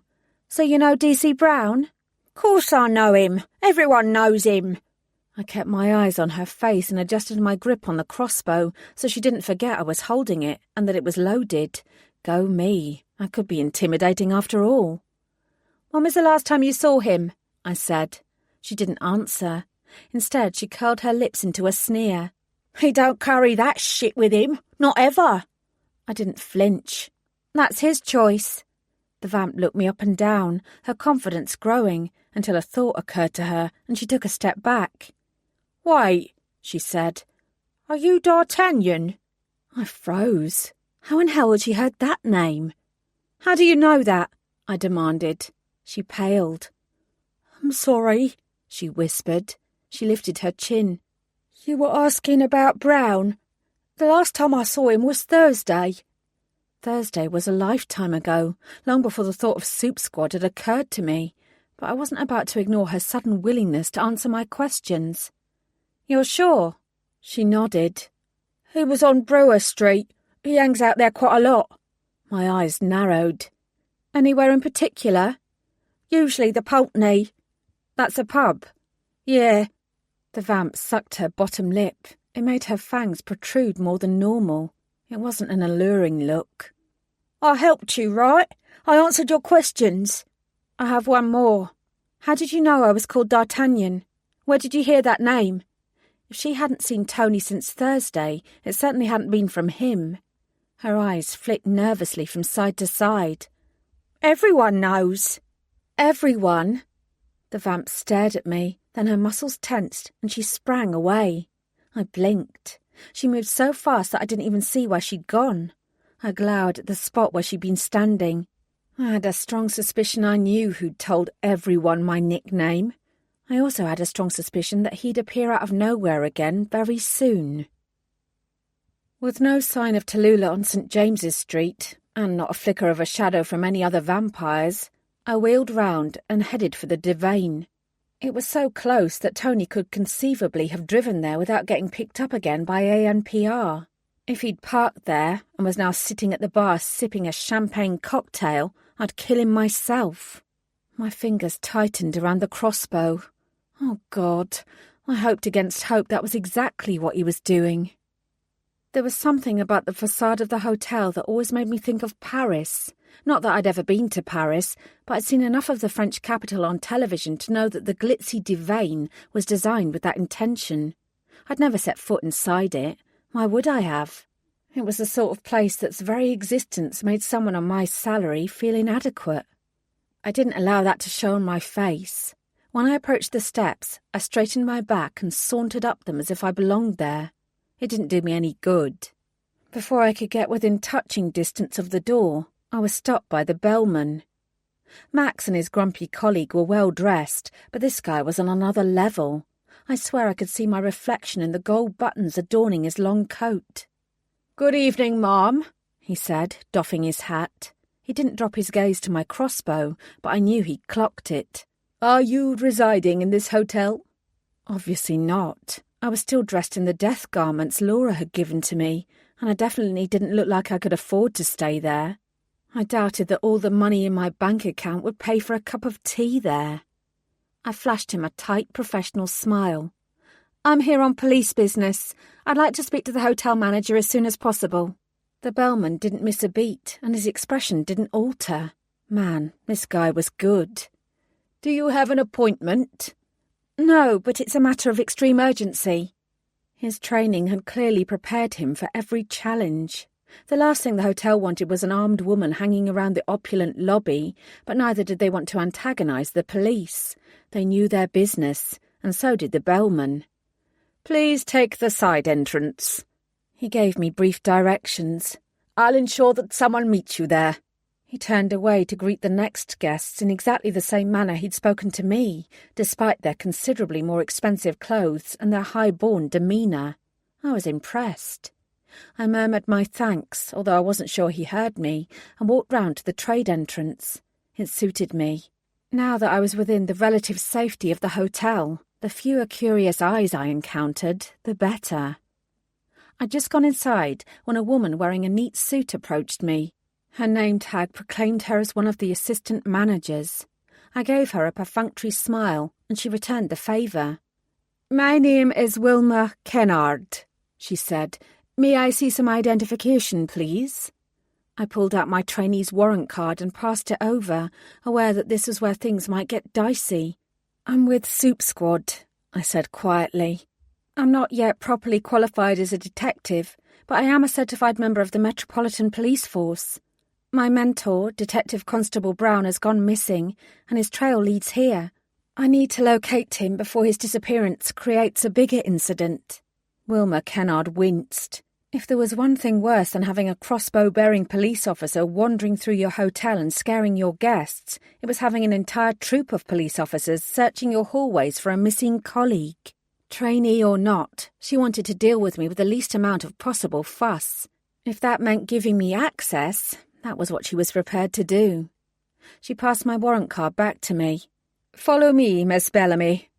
We tracked through the narrow staff corridor to a small office not far from the door marked Lobby. Kennard motioned me to a chair, sat behind the desk, and started to tap at her computer keyboard. A frown creased her forehead as she scanned the screen. "We have an Anthony Brown who checked in last night," she told me.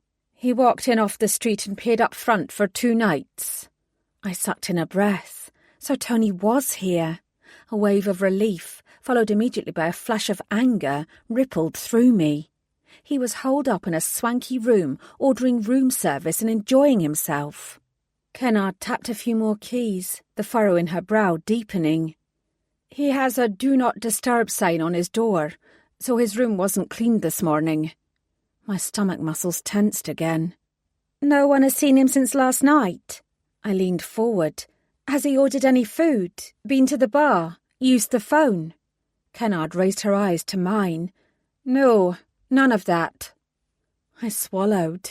Tony didn't strike me as the kind of bloke who would empty an expensive minibar, neither was he a man who would skip meals. "I have one thing here," she said. "I doubt it's helpful.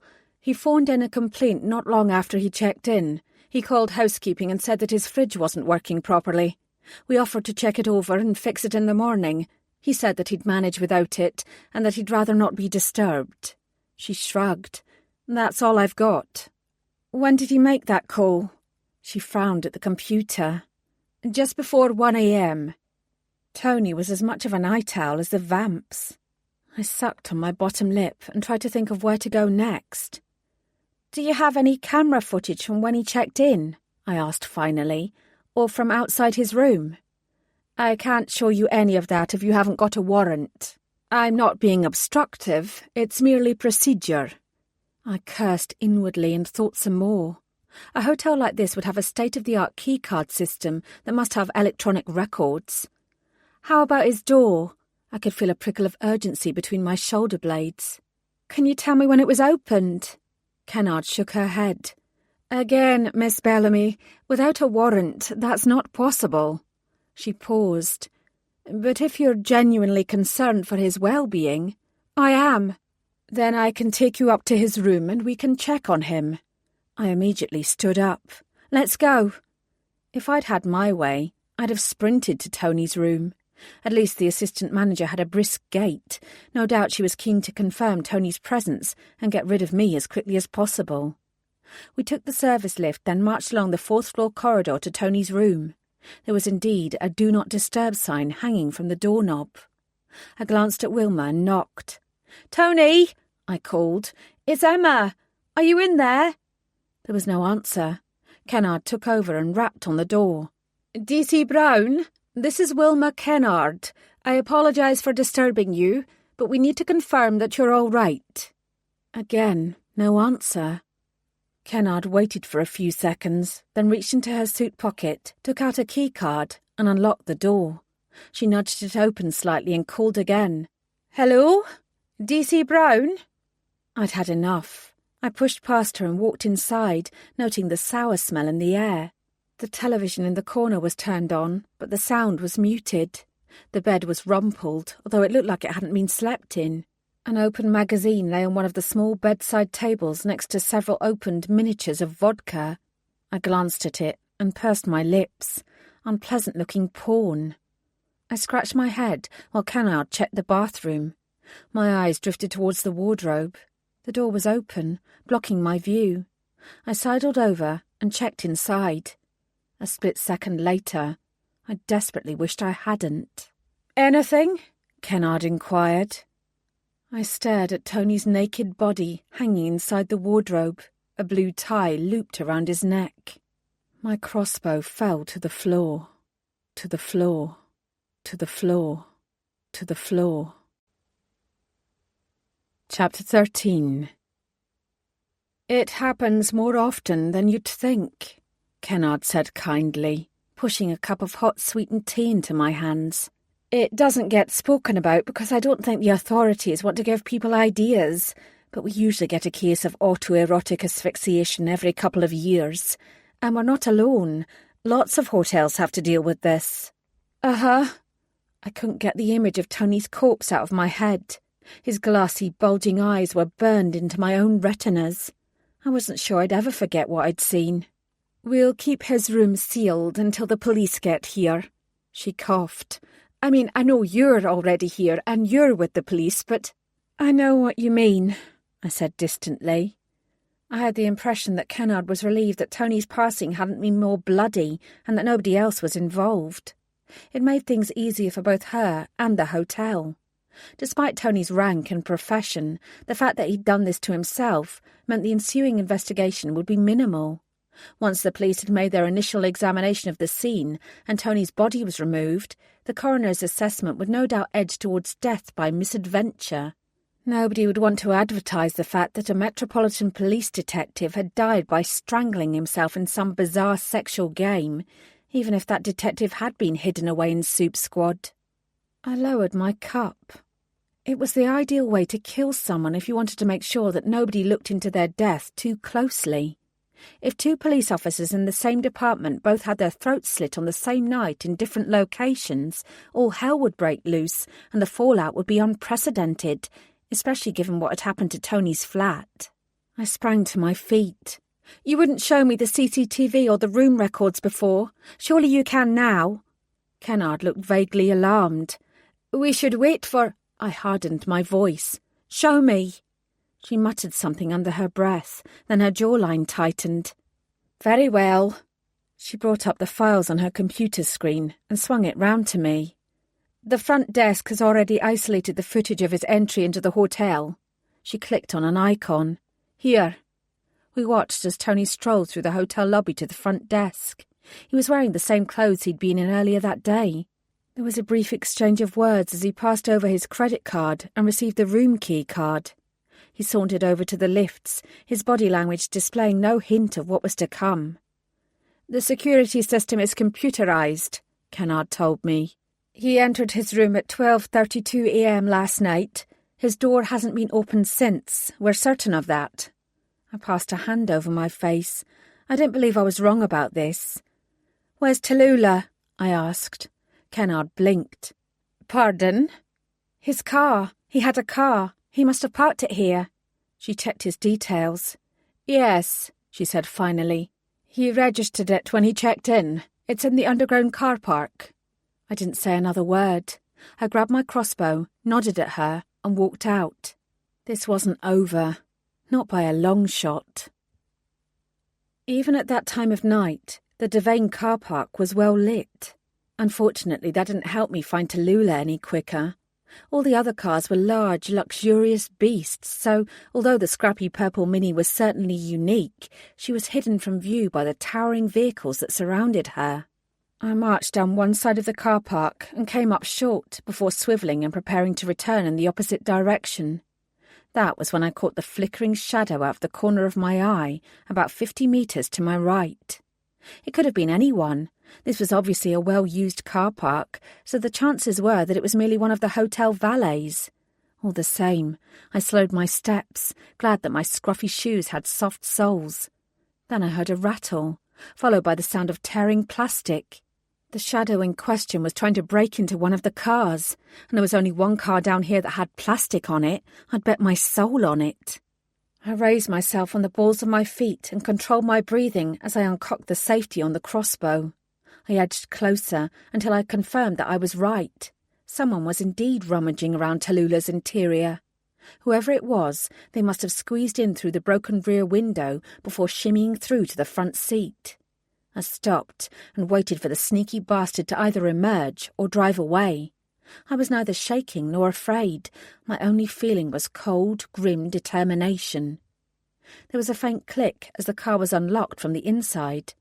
A moment later, I spied a dark head appearing from the open door. This was no car thief. The fucker was searching Tony's car. For what, I didn't know, but I was definitely going to find out. "Police!" I yelled. My voice echoed round the car park. "Stop right there!" "Should I put my hands up, D'Artagnan?" Lucas's now familiar voice drawled. "Or should I freeze?" I hissed. Of course it was him. "Put your hands up, turn around and freeze, in that order." He did as I asked. I expected to see a smug smirk on his face, but his expression was serious. He glanced at the crossbow and raised his eyes to mine. "I'm glad to see you took my advice and armed yourself properly. Do you know how to use that thing?" I ignored his question. I was the one in charge, not him. "What are you doing here?" His response was mild. "The same thing you are, I imagine." I glared at him, silently demanding an answer. "I'm looking for Tony Brown," he said. "I tracked his car to this location." "How?" I demanded. "How did you track it here?" "It might surprise you to learn there are vampire eyes all over this city. And Tallulah," he patted her bonnet, "tends to get herself noticed." I didn't react when he gave the car's name. I doubted it was a secret. "Keep talking." Lucas sighed. "Sometimes we entertain clients from a particular subset, the sort of subset who like to stay here at the Devane." "People who are wealthy?" He inclined his head. "Yes. Consequently, we keep some of the staff on a retainer so they can inform us when certain clients are visiting. It helps us prepare should they wish to travel a few streets over and come to see us." "You mean you bribe the staff?" Lucas shrugged. "That's a crude way of putting it, but essentially, yes. The valets are particularly useful." "So one of these valets contacted you about Tallulah?" He gazed at me. "Is this questioning going to take all night, D'Artagnan?" He deepened his voice by a mere note, but it made it sound altogether more provocative. "I'm sure there are more productive things we could do with our time." I ignored his brief attempt at flirtation. Boy, was I not interested. Which valet? Lily Twist. I made a mental note of the name and pressed on. Why are you looking for DC Brown? Because, D'Artagnan, I find it curious that even without your death and subsequent rebirth, he is allowing you to wander the streets on your own. You're a babe in the woods, and... He opened his mouth an inch before running his tongue over his sharp fangs. There are monsters lurking around every corner. Too much had happened for his suggestive action to intimidate me. Why do you care? I thought vampires only concerned themselves with hedonistic fun. He smiled. Our PR team is very effective. The facade we present to the world doesn't match the reality. I filed that tidbit away for a later date. Where were you last night? You already know the answer to that. I was investigating your death. Did you come anywhere near this hotel? Lucas's eyes narrowed slightly. No. He tilted his head. Tell me, did you find Brown in one of the rooms just now? There's nothing in the car to help pin down his location. If you tell me where he is, you'll save me a whole lot of bother. Is there anyone who can vouch for your whereabouts last night? I persisted. Are you going to answer every question with another question, D'Artagnan? All of a sudden his phone rang, a high-pitched sound that startled me so much that I jumped and involuntarily squeezed the trigger on the crossbow. The silver-tipped bolt flew in his direction, whistling through the air with lethal force. Lucas leapt to the side with a lightning reaction that was too fast for my eyes to follow, and the bolt embedded itself into the concrete pillar behind him with a thud. A cloud of grey dust belched out. Oh, God! Lucas touched the tip of his ear and frowned. I stared in horror at the dab of blood on his fingers. You caught me, he said dryly. Maybe you do know how to use that thing after all. He took out a pristine white handkerchief and wiped off the blood. Then, with a chilling calm, he answered his phone, which had continued to ring throughout. Yes? He listened to the other speaker while I looked from the crossbow to the bolt to Lucas and back again. I could well imagine that a vampire might take it personally that I'd almost shot them in the head. Under any other circumstances, this would have been an ideal time to leave. As soon as Lucas hung up, I started to apologise. "I'm sorry," I said. "I didn't intend to—" Lucas sprang forward and grabbed me by the shoulders. The convivial light in his eyes had gone, replaced by complete darkness. He loomed over me, and for the first time he genuinely scared me. "When?" he bit out. "When were you planning to tell me that Tony Brown is dead?" I stared up at him, suddenly mute. I'd thought that vampires were all about cold emotions and even colder grips, but Lucas was the complete opposite. Even through the bulk of my borrowed clothes, I could feel the heat of his skin, and I was certainly aware of the furious fire in his face. The familiar terror uncoiled in the pit of my stomach, and an involuntary tremor ran through my body from head to toe. "Fuck!" He released his hold on me and stepped back. He didn't take his eyes away from me, but I felt some of the tension leave my body. I could breathe again. That helped. "Was that Lily Twist again?" I said shakily. Lucas shook his head. "Housekeeping." I watched him warily in case he made another move. Even if I could have reacted quickly enough, the crossbow was all but useless without a bolt loaded in it.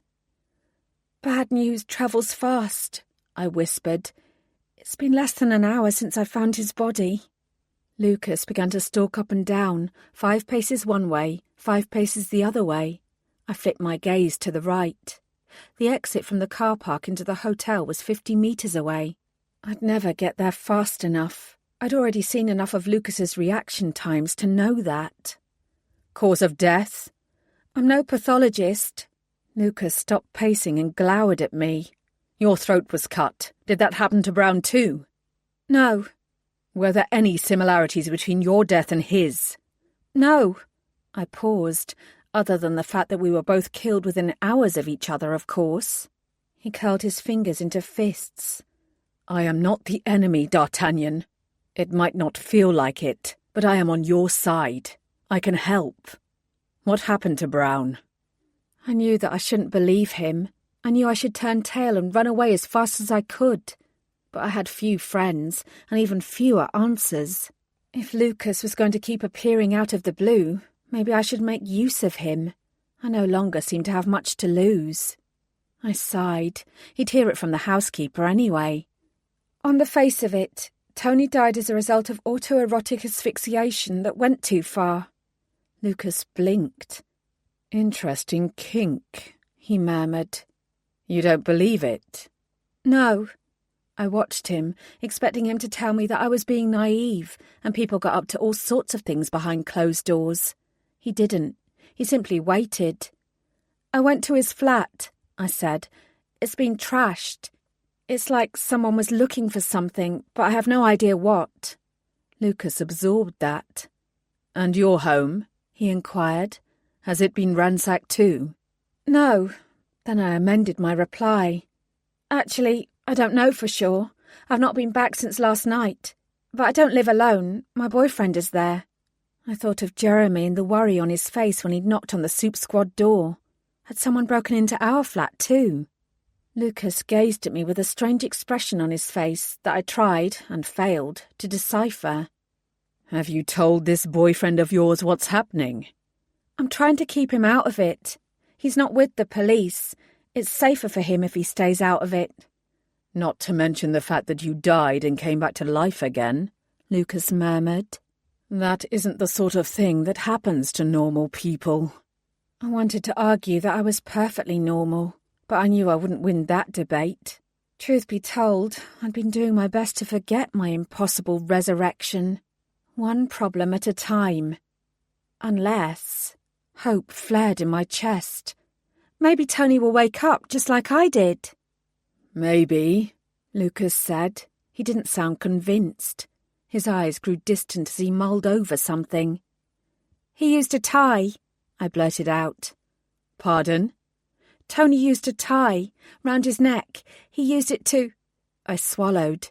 To hang himself. Is that important? I can't pretend that I knew him well, but one of the first things he told me was that he didn't own any ties. Lucas rubbed his chin. Take me to him. I want to see him for myself. The last place I wanted to go was back to that room, but Lucas was a vampire. He might notice things that I couldn't. I didn't believe Tony's death was an accident or suicide, and I realised that, deep down, I needed someone else to believe that too. Believe that too. Believe that too. Believe that too. Chapter 14. Kenneth had posted a security guard outside Tony's room. I couldn't imagine why anyone not on official business would want to go in there, but I guessed that whoever she'd spoken to when she'd called the police had insisted upon it. I was prepared to argue my way back in and insist that I had every right to be there, trainee or not, but Lucas already had the matter in hand. You will open the door and step aside, he intoned. I caught an odd rasp in his voice. Whatever strange vampire magic he employed, it worked. The guard, who I'd been certain was about to deny us entry, did exactly as instructed. Jedi mind tricks again? Lucas glanced at me.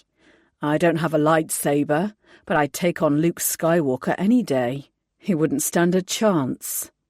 Did that mean the vampire belonged to the dark side? It wouldn't have surprised me. The odd sour odour clinging to the air seemed stronger. Lucas paused inside the door, his nostrils flaring. The smell of fear? I asked. He shook his head. Death. Was that what I'd smelled like? I pushed away the unbidden thought. Focus, Emma. I straightened my shoulders and followed Lucas into the room. I was on the verge of becoming a fully qualified police detective. I couldn't let a dead body get to me. I knew it was the fact that it was Tony's dead body that bothered me, but a corpse's identity shouldn't matter. It should simply make me more determined to find out what happened. Be careful not to touch anything, I said, in a bid to reassert my authority. Assuming this is a crime scene, we don't want to contaminate any evidence. Not my first rodeo, Lucas replied mildly, but thank you for the tip. He walked round the room, glancing at the porn magazine and the rumpled quilt on the bed. When he reached the wardrobe, He gazed at Tony's body for a long moment. I thought his manner was detached and clinical until he looked at me and I saw the anger in his dark eyes. "Check the window," he said. "Can it be opened?" I stared at him. "We're on the 4th floor." "We're not in your world any longer, D'Artagnan," he retorted. "Humour me." Soup or not, I failed to see how anyone could clamber in from the outside. Even so, I did as he asked. I pulled my cuffs over my hands so I could tug the catch without leaving fingerprints. It slid upwards without so much as a whisper. "Unfortunately for Brown," Lucas said, glancing at the open window, "this is an old building that's not sealed its windows to guard against jumpers. Unfortunately for all of us, jumpers aren't the only thing we need to guard against." I peered out. "I still don't—" My voice faltered as I stared at the marks etched into the grey stone wall beneath the window frame. If I hadn't been looking, I wouldn't have seen them. Without Lucas, it wouldn't have occurred to me to look. He joined me, his body brushing against mine as he leaned out. He stiffened when he saw the gouges in the stone. I measured the distance between us and the pavement below. It seemed an impossible height to scale. "You don't mean that a werewolf climbed all this way up?" "Do you believe that Brown was murdered?" I didn't hesitate. "Yes." "Then," Lucas said simply, "this is the only way they could have got in." He pulled back. "Although the question remains, why go to the bother of making Brown's death look like misadventure, then leave your murdered body out in the open so ostentatiously?" "And why kill either of us in the first place?" Lucas nodded abruptly. "You've spent less than 2 days with Soup Squad. Did you have any interaction with wolves when you were with Brown? Did any of them visit the office?" Before I could answer, the door opened. I whirled round. When I saw who it was, my mouth dropped open. "Ah," Lucas said. "I was wondering when you'd get here." Detective Superintendent Lucinda Barnes frowned. "The pair of you are disturbing my scene." "DC Brown doesn't mind," Lucas answered. I just stared. Barnes strode in, gazed at Tony's corpse and sighed. "Such a shame." She tutted and glanced at us. "The hotel has given us the room opposite to use as a base. Come on, you two. It's time we had a little chat." Wilma Kennard knew what she was about. She'd already sent coffee and sandwiches to the hotel room. I grabbed a cup and gulped it down, then sat awkwardly on the edge of one of the twin beds. DSI Barnes and Lucas took the chairs. "So," Barnes said, looking at me, "obviously these are far from ideal circumstances. Explain briefly what has happened up to this point." I drew in a breath. "Tony didn't show up for work today. I went round to his flat, found it turned upside down, and tracked him here." "Yes," she sniffed. "I saw your logins on the system and your request to track his phone. You're not supposed to do that on your own, you know. You're not qualified yet." The last thing I was going to do was apologise for investigating Tony's disappearance. I met her eyes and shrugged. "I don't think this was an accident. I think Tony was killed deliberately." DSI Barnes glanced at Lucas. "What do you think?" "I concur with D'Artagnan's assessment." Her eyebrows shot up. "D'Artagnan?" I looked away. "It's what Tony called me." A tiny smile lifted the corners of her mouth. "Did he indeed?" "I'm sure you know by now what us soups are like with names," Lucas said. "At least when it comes to people we don't know very well. But in any case, D'Artagnan here has left out the most important information." I stiffened. "Wait a minute." "What's that?" Barnes asked. DC Brown is not the only police officer who died recently. "We don't need to cover this," I snapped. "Actually," Lucas said firmly, "we do. DSI Barnes, I take it that you heard about the woman killed at St. Urban's Church?" "Yes." Her lip curled. "I also heard that we are no further forward identifying her, and the pathology team are delaying the post-mortem." Lucas pointed at me. "Meet Jane Doe." I folded my arms and looked away. Great. The fanged freak had just told my boss that I was the walking dead. Whatever happened to me now, there was no chance that it would be good. "Pardon?" Your cute little trainee had her throat cut and her skull fractured, Lucas said. I saw her corpse myself. 12 hours later, she woke up very much alive and without a single wound on her. Barnes stared at me. Did you know this was going to happen? The vampire asked. She flinched.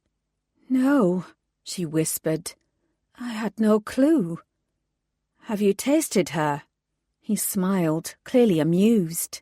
I don't think we've reached that stage in our relationship yet. I flicked my eyes from one to the other. What the fuck is going on here? Are you discussing drinking my blood? And why on earth would DSI Barnes have known what was going to happen? I got to my feet, raising my voice. What the hell is this? Sit down, Barnes sighed. There's no great conspiracy here. That's not what it sounds like to me. Sit down, she repeated, her expression returning to its usual hard-nosed professional facade. And I'll explain. I did as I was told, like a recalcitrant child. I'd hear her out, but I wanted some fucking answers. She unbuttoned her jacket and leaned back in her chair. I'm sure it didn't take you long to work out what things are really like in Soup Squad. The government has been decreasing funding for decades. But if we lose the last control we have over the soups, then that will be it. We'll never gain it back, not without a fight. Lucas didn't look happy. Control is not the word I'd have used. She waved a hand at him dismissively. You know what I mean. She sighed. DC Brown has been negotiating on our behalf with both the vampires and the werewolves. We want to keep a hand in their affairs. After all, nobody knows what's around the corner. Our involvement makes the public at large feel better about the soup's existence and helps us to maintain peace. From what I understand, I said, a police presence is neither required nor desired. That's what we keep saying, Lucas said. However, we also wish to expand. We find the current limits placed on our kind constricting. For example, we can only turn 1 in every 1,000 applicants. We are virtually ghettoized and prohibited from trading outside our area. All soups are seeking to ease some of those unfair restrictions placed on our kind. Unfair restrictions?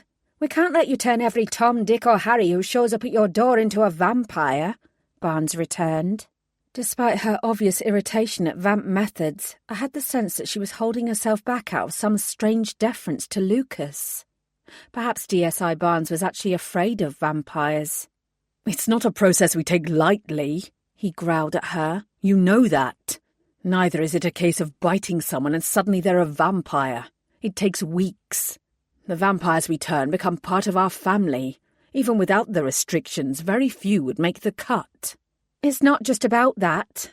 We can't allow you to grow your wealth to such a point that you have a stranglehold over the country. You take enough blood from us as it is. All our blood comes from willing participants, Lucas said. And you know very well that we only need to sup once a month to survive. You live twice as long as the average human. That's a lot of months. Lucas looked calm, but I sensed that inside he was seething. Vampires are not the only ones seeking concessions. The wolves want to expand into another pack, turn more humans, and make better use of the countryside. Which is all very well, Barnes snapped, until the next full moon when they lose control and end up killing innocent farmers. Regardless of its failings in recent years, Soup Squad exists for a reason. Soup Squad is all but superfluous, he shot back, as you know. I held up my hands. This is all very well and good, I said. It looked like this argument could go on for hours. But what exactly does it have to do with me? Barnes calmed down slightly. DC Brown would have acknowledged that he had a somewhat laissez-faire approach to the job, but he was approaching retirement, and he wasn't enthusiastic about giving it up. His wife died not too long ago, and he feared losing himself to the loneliness of old age. We had agreed that he would insinuate himself more into the soup's day-to-day lives. In return, we'd delay his retirement and try to find a second Soup Squad detective to continue the process alongside him. One new detective to begin with, then the plan is to introduce more. She glanced at Lucas. It has to be someone who both the vampires and werewolves accept. I acknowledge that many of the police officers who've worked out of Soup Squad have been less than effective. We've been searching for a detective who is willing to learn and has the potential to grow into the job, but who won't let their head be turned by what the Soups have to offer. Someone who won't take any shit. I met her eyes. Me, I said flatly. You are our opening gambit. You meet our skill requirements, and as a trainee, you haven't got the baggage that other detectives might carry. She leaned forward. Please understand that you'd never be forced into taking a position at Soup Squad. The plan was that we would discuss it with you at the end of your rotation. If you found the notion distasteful, we would never mention it again. There are plenty more trainees where you came from. I frowned. You should have explained this to me at the start. If we had, your attitude would have been different. We need someone who is completely unbiased. Well, I remarked, you won't find a much more unbiased police officer than a dead one. Good work. DSI Barnes winced. Lucas was unmoved, however. Very few vampires, werewolves or humans, know what's been going on, or that the Metropolitan Police are seeking a more active role. If Brown was murdered because some soup is unhappy about the police wanting to involve themselves more in our lives, the killer wouldn't have tried to mask his death as an accident. They would have made it as bloody as possible in order to make a point. My death was pretty damned bloody, I said, and I think that killing 2 Soup Squad police officers in one night would be more than enough to scare off any others from wanting to work there. I don't believe that's why you were murdered, Lucas said, grinding his teeth. Either of you. It might be hard for you to understand what it's like to be a supernatural, but I've been doing this for a long time. We don't care about subtleties. We don't send coded messages. We don't have to. The motive for the killings is something completely separate. I think that he believed that, but until I had proof to the contrary, I was withholding my judgment. But you do think it was a Soup who did this? Barnes asked. His answer was terse. Yes. Which brings us back to the need for Soup Squad's existence. And you, D'Artagnan. She smiled slightly. D.C. Brown wouldn't have given you a nickname if he didn't think you were good enough to stay. He was giving you his blessing as his successor. She linked her fingers together. So, let's get down to it. If you died last night, why are you alive now? Are you a vampire? Lucas rolled his eyes. Obviously she's not. There's no obviously about anything, not anymore. These two are giving me a headache. I don't know what I am, I said aloud. And frankly, right now, I don't care. I pointed at the door. My mentor is hanging in his wardrobe across that hallway. He is dead, and whoever killed him has tried to make it look like he committed suicide. Whatever their motives, I will find the bastard that did that to him, and who also murdered me. The rest of this is bollocks. There was a knock at the door, and a uniformed police officer put his head round. DSI Barnes, he said. Can I have a word? She nodded and walked out, leaving Lucas and I alone. I wish you hadn't told her about me, I complained. She needed to know. And DSI Barnes, for all her designs on Soup Squad, isn't a bad sort. She'll keep your secret to herself. He ran a hand through his hair. I want you to be aware that my dislike of Soup Squad is not personal to you, he said quietly. Ditto. I met his dark gaze. And I want you to be aware that I don't care what you think, and I don't care what's gone on in the past. I'm going to find the bastard responsible for this and bring them down. So am I. He smiled humorlessly. Finding whoever murdered you and Brown is the only way I can keep your lot from sticking your noses in where they don't belong.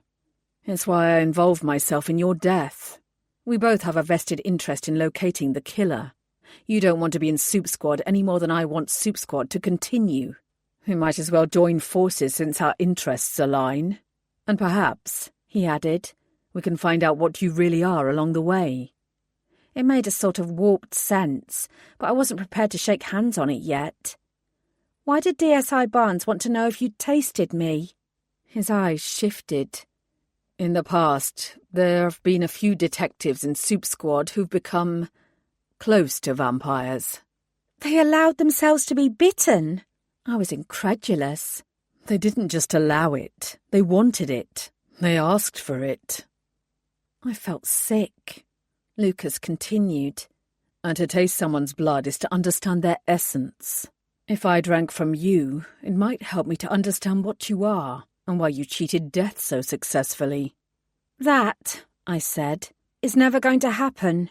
It wasn't an invitation. He said it almost primly. And I'd never drink from someone without their permission first. No vampire would be so uncouth. I snorted. That's a pretty sweeping statement. You can't speak for all of your kind. Yes, I can, he said. Barnes re-entered the room, her expression troubled. I sent 2 uniforms round to Tony's flat. You said it had been ransacked. I nodded. They broke down the door. The place is pristine. There's not so much as a speck of dust out of place. I started. But... The killer is covering his tracks, Lucas said. He still wants us to believe that Brown died by his own hand. I sucked in a breath. I only went to Tony's place because of what had happened to me. I wouldn't have gone there to search for him so quickly otherwise. I wanted to confront him because I thought he was responsible. My voice dropped to a whisper. I thought he was the one who killed me. That's understandable, and this is a good thing. Lucas sounded satisfied. The real killer doesn't know that you've returned to life, otherwise he'd have cleaned up the mess at Tony's flat sooner. He wouldn't have risked anyone seeing the devastation there and becoming suspicious. So you think our perp attacked Tony in his own home, then Tony escaped and came here thinking he'd be safe? Lucas nodded. But he was followed. The killer broke in through the window and finished what he'd started. He took his time tidying up because you'd not been identified, and no one suspected that Brown's disappearance was anything but innocuous. Well, DSI Barnes marvelled, with a definite hint of sarcasm. Look at the 2 of you. It's like watching Cagney and Lacey. Making a decision, I stood up. We'll work together for now. We'll find the Soup responsible for this and bring them to justice. Soup justice, Lucas said. Barnes' mouth tightened. Very well. She began to refasten the buttons on her jacket. I won't advertise any suspicions about the manner of D.C. Brown's death until we have proof. The 2 of you have the freedom to investigate further, but I don't want word getting out either about D.C. Brown or that I'm permitting a trainee to remain in place without adequate supervision. These are extraordinary circumstances. It will harm all of us if anyone gets wind of what might have really happened. The last thing we need is to sour relations between the police and the Soups even further, or to create any more public ill will. She glanced at me. And that silence covers your resurrection too. I don't understand what happened to you, or what you are, but I strongly suggest you keep it to yourself for now. Agreed. I jerked my thumb towards Tony's room. Send him to Dr. Hawes at the Fitzwilliam Manor. She'll know what to do. We can trust her. I checked my watch. We don't know how long he's been dead, but if he's going to wake up like I did, it won't be long until he does. Noted. She raised her chin. Tony Brown was one of us. Find the bastard who did this. Lucas nodded. Count on it. Count on it. Count on it. Count on it. Count on it. Chapter 15. Lucas and I headed down to the Devane car park. Here, he said, tossing something at me. I caught it and looked down. A car key. My head snapped up again. What's this? It's for Tallulah. He ambled over to the pillar where my crossbow bolt was still embedded, reached up and yanked it out as if he were sliding a knife out of butter. Where did you... I frowned at the key. You took this from Tony's hotel room. He shrugged. He doesn't need it anymore. I told you not to touch anything. I thought we were coming down here because you had a car of your own parked here. I do, he answered smoothly. But Tallulah is better. Tallulah smells funny. I muttered. Lucas stilled and gave me a long look. What? I asked. What is it exactly that you smell? Tony told me it was a blend of verbena and wolfsbane, but I get patchouli too. Lucas absorbed my words for a moment, then passed me the silver bolt. Careful with that, he said. He continued walking. Wait. I caught up with him. What's the big deal with the smell? He put his hands in his pockets. Did Tony tell you why it smells like that? Not exactly. It's the same as inside the Soup Squad building, though. Indeed it is. Becoming frustrated, I nudged him. So? So what? The smell. Why is it a big deal? I'm not sure that you really want to know the answer to that, D'Artagnan. I ground my teeth.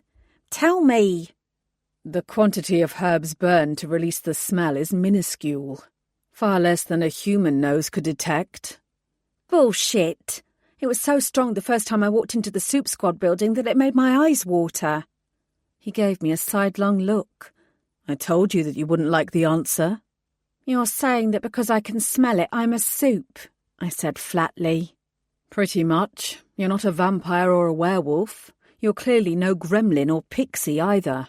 You, D'Artagnan, are something new. The back of my neck prickled uncomfortably. I couldn't pretend that this was news. It wasn't as if normal people had their throats slit and woke up 12 hours later in a burst of flames. And I'd not even mentioned the flames to Lucas. In theory, he continued, Brown used the herbs to root out any soups who are hiding their identity. It's a technique Soup Squad have used for decades. And in practice? Could be habit, but it's probably for the tourists. I frowned. To impress them. Lucas laughed. No, to ward off all those idiots who appear at the door convinced that they themselves are soups. People who pass by a vampire in the street and think that they've been turned because they breathe the same air. Or the people who think that they're werewolves because they enjoy their steak rare. He grinned. Humans are far crazier than soups will ever be.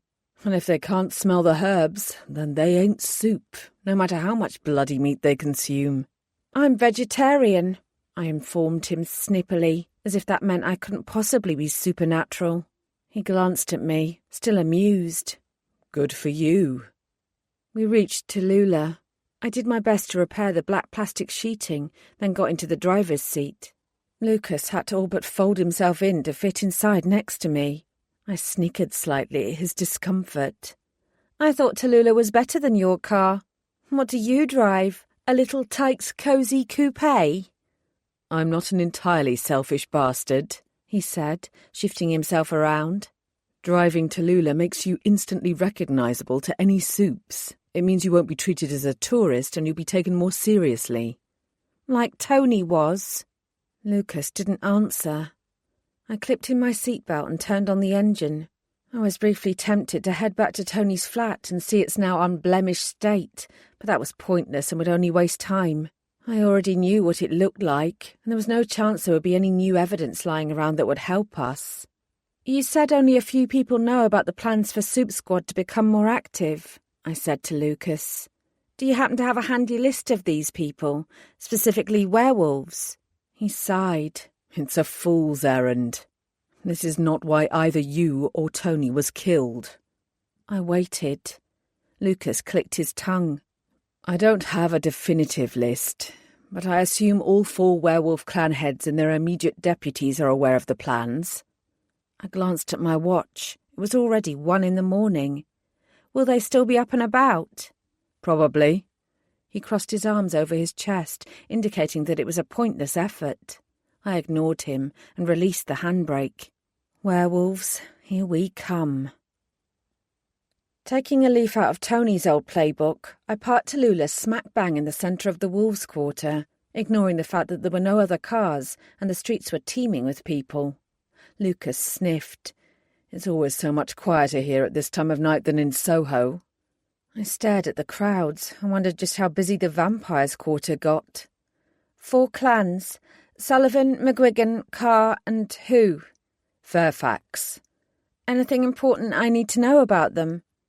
They're werewolves. I rolled my eyes. You know what I mean. I wasn't being facetious.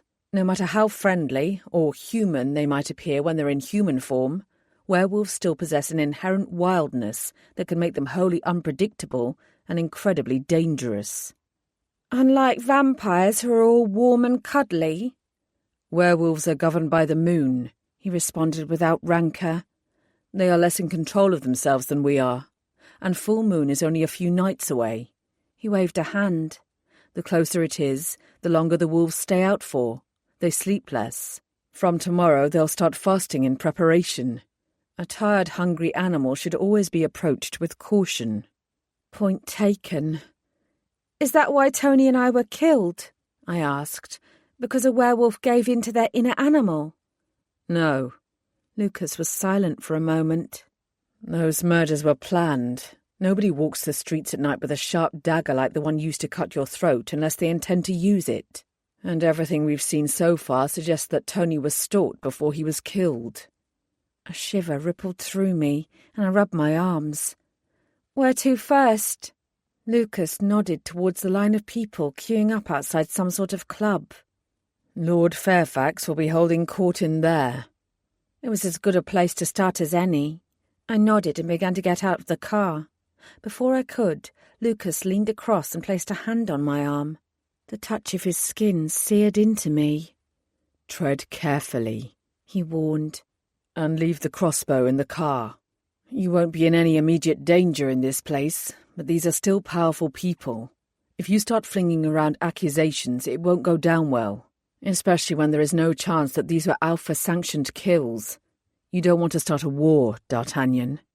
It was on the tip of my tongue to snap that I wasn't stupid, even though I was a trainee, but I knew that he was genuinely trying to help.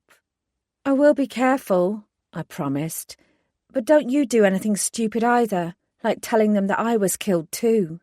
I give you my word that they won't hear it from me, he promised. Good. I stepped onto the street, very aware of the wide eyes staring in our direction. He'd been right about Tallulah. The last thing I was prepared to do was join the back of the club's queue. I strode to the front with my head held high, ignoring the well-dressed people waiting behind me. The heavy-set bouncer didn't hesitate. He simply unclipped the rope and allowed both Lucas and I access. I could get used to this. As soon as we entered, I realised this wasn't a head-pounding nightclub filled with sweaty bodies and thumping tunes. On the contrary, despite the long queue of people waiting hopefully outside, it was more like a sedate gentleman's club. Round tables dotted the main room, each one lit with a small lamp, the green glass shades giving off an intimate, warm hue. A group of classical musicians were performing on a small stage.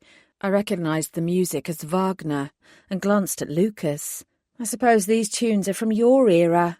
He snorted. I'm not that old, D'Artagnan. I smiled and continued to look around. Can you tell who's wolf and who's human? Here everyone is wolf, he told me. A young woman walked towards us. She was wearing the uniform of service staff the world over, a plain black skirt and starched white shirt. Both were immaculate, and even from a distance I could tell the material was expensive. I suppose it paid to be a soup. Good evening. She inclined her head and flicked me a look of unashamed curiosity, even though most of her attention was on Lucas. May I get you a drink? No, I said, at the exact same time as Lucas answered, Whiskey on the rocks. Very well. Please follow me. She led us towards an unmarked door at the rear on the opposite side to the musicians. I felt a tug of anxiety that we were leaving the safety of the crowded room and snuck a look at Lucas. His expression was bland, his smile disinterested. At least it was until a wiry man at one of the tables nearby got to his feet and swaggered over to us, his arms swinging by his sides like he was preparing for a fight. At that point, Lucas bared his teeth and displayed his fangs for all to see. The other man immediately thought better of his approach and faltered. Neither Lucas nor the woman missed a step. We passed through the door and walked down a short hallway into another room that boasted even greater splendour. There were only 3 tables, but the decor, from the lavish oil painting depicting a naval battle to the lit fireplace and the huge Chinese vases flanking it, suggested the owner had incredible wealth. Either that, I mused, or it was designed to advertise wealth and intimidate guests. The waitress, if that's what she was, gestured at the nearest table and left. I remained standing. "What's this about, Lucas?" I asked. "Nobody has asked us who we are or what we're doing here. Why are we in this room?" "Just relax," he advised. "Everything will be fine. Although, if I can ask a favour, don't call me that while we're here." I blinked. "Don't call you Lucas?" Surely that was just his nickname. I stared at him. Had he given me his true name? "If you wouldn't mind." He offered me a gentle smile. Taken aback, I nodded agreement. He pulled out one of the chairs for me, an action that made me surprisingly uncomfortable. I sat down gingerly, my back straight and my feet flat on the carpeted floor. Lucas sat opposite, leaned back and rested his feet on one of the other spare seats. He stretched out his arms, linked his hands behind his head, and yawned. Any second now, I thought, the man would be taking 40 winks. The door opened again. A man in his mid-30s appeared with 2 others behind him. I stood up to greet him. Lucas remained exactly where he was. "Good evening. I am Lord Fairfax." He was so finely dressed that I almost curtsied.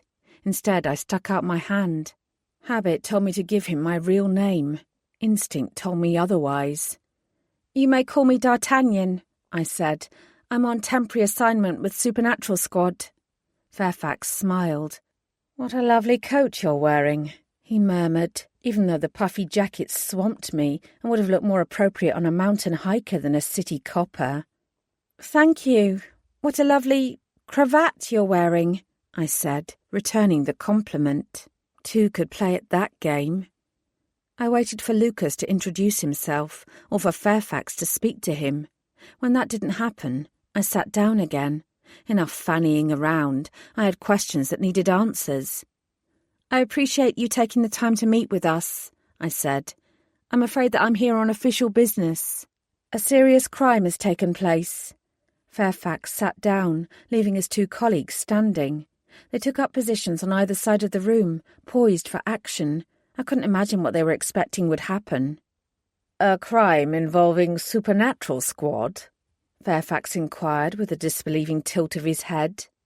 "Unfortunately, yes." I watched his expression closely. "DC Anthony Brown has been murdered." Lord Fairfax didn't flinch, but I was certain that I briefly registered shock in his eyes. Alas, I didn't get a chance to confirm it. There was a knock at the door, and the woman entered again carrying a tray of drinks. She handed them round and moved to the back of the room.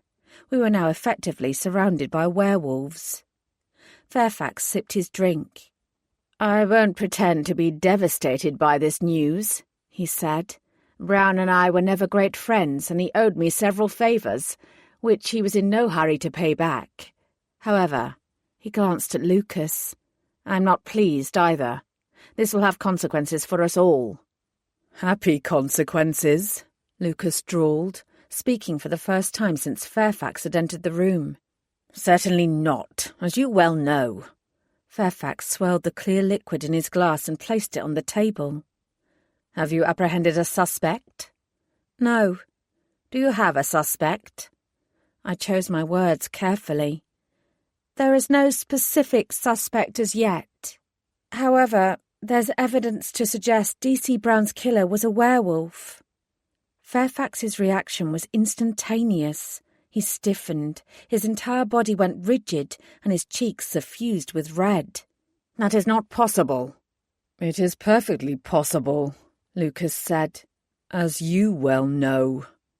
I stared at Fairfax. The flesh in his hands was twisting, his fingers curling and growing long claws in front of my eyes. Wiry dark hairs were springing out along his jawline. I'd assumed that someone of his stature and bearing would be in full control of his wolf, but I'd assumed wrongly. The door opened yet again. This time it wasn't a member of staff on the threshold, it was Lady Sullivan. Her icy gaze swept over all of us. "Well, well, well," she murmured. "Isn't this cosy?" I was confused. If this was a Fairfax club, what was she doing here? I watched as she glided in and stopped in front of an empty chair. Then she waited. Lord Fairfax rolled his eyes and nodded at the wolf standing nearby, who sprang forward and pulled out the chair. Lady Sullivan didn't acknowledge the gesture. She merely shook out her long, heavy skirt and sat down. "Tea," she said to no one in particular. "Darjeeling." The waitress looked at Fairfax. He sighed. "Fetch Lady Sullivan a cup of tea," he said, "and you might as well arrange for an apple teeny and a beer while you're at it. I don't expect the others will be far behind." Sullivan examined her fingernails. It was a rather conspicuous entry. I glanced at Lucas. He hadn't moved an inch. My eyes narrowed at him. It was our entry that Lady Sullivan was referring to. He must have known this would happen. 4 birds with 1 stone. That wasn't necessarily a bad thing, although I'd have appreciated a warning first. I realised that Lady Sullivan had looked up from her manicure and was staring at me with an openly speculative and rather suspicious expression. I folded my arms across my chest and stared back at her. She allowed herself a tiny smile, then blinked and broke contact. We didn't have long to wait. Within minutes the door opened and another couple appeared, a burly male with heavy jowls and a broad chest, and a slender woman who was his complete opposite. She looked like she might snap in a strong breeze. She gulped at the beer that was placed in front of her, while the man curled his squat fingers round the delicate appletini glass and lapped at the drink with his tongue like a cat. I goggled at them both. "Lady Carr," Fairfax said by way of introduction, "and Lord McGuigan. This is D'Artagnan, the latest addition to Supernatural Squad." Neither of them raised an eyebrow. Either the 2 clan heads already knew of my arrival, or they didn't care. Lord Fairfax drained his glass, smacked his lips and looked at me. "Perhaps you should start from the beginning." An unbidden image of my own corpse engulfed in flames rose up in my mind, but I quashed it. Not that beginning. "I am here," I said baldly, "because I believe my mentor, Detective Constable Anthony Brown, has been murdered. His body was discovered a few hours ago at the Devane Hotel. There is evidence outside his room that a werewolf was involved." All 4 werewolf leaders looked at Lucas. He leaned forward, picked up his whiskey, and took a drink. "What evidence exactly?" Sullivan inquired. "His 4th-floor room was accessed via the window," Lucas said. "There are claw marks in the stonework outside. Wolf claw marks." McGuigan started to splutter. "Preposterous! This is obviously some ploy on the vampire's part to make us look bad. None of us wanted Brown dead. Quite the opposite, in fact." Lucas finally removed his feet from the chair and sat up straight. "I can assure you that no vampire wished for anything other than for Brown to continue in his position. If you doubt that it was a werewolf who killed him, then you're more than welcome to visit the crime scene yourselves." Lady Carr wiped her mouth with the back of her hand. "How did Brown die?" "The cause of death has not yet been determined," I said. "His body is only just being transported to the morgue." Her nose wrinkled. Yes, but you must have some indication about what happened. Was his throat torn out? Was it a head wound? Blood loss? What?" "His body," Lucas said, "was made to appear as if he'd hanged himself." I breathed out. I was both surprised and grateful that Lucas had chosen not to reveal all the salient details. I might not have known Tony well, but the least he deserved was some scrap of dignity in his death. "Made to appear?" Fairfax inquired. "Or did he actually hang himself? He lost his wife recently, remember?" I cleared my throat. "The pathologist will be able to confirm what actually happened, but there is other evidence to suggest foul play." I outlined what I'd seen at Tony's flat and its subsequent clean-up. I expected further dissent from the wolves. Instead, they gazed at each other. The atmosphere in the room changed from suspicion to worry. "What does this mean for us?" McGuigan asked. "Are we to expect a sudden influx of police?" "Bound to." Carr's mouth turned down.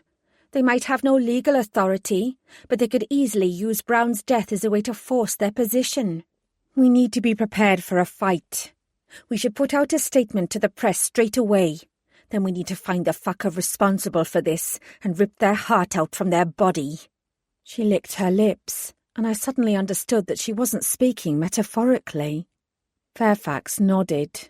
"I'll contact the Prime Minister's office and reiterate our loyalty." "Right now, the police are keeping the matter quiet," Lucas interjected. Lady Sullivan's eyes narrowed. "Why? Is Barnes going to use this as an opportunity to send in more troops? More than this girl here? Whoever she really is?" She hissed. "All that money we spent trying to keep Brown in place. We might as well have pissed it up that damned wall." I blinked, surprised at both her vehemence and her language. "What money is that?" I asked. The 4 werewolves, who I sensed didn't necessarily like each other, but who were in agreement, didn't answer. Realization hit me. Now I got it.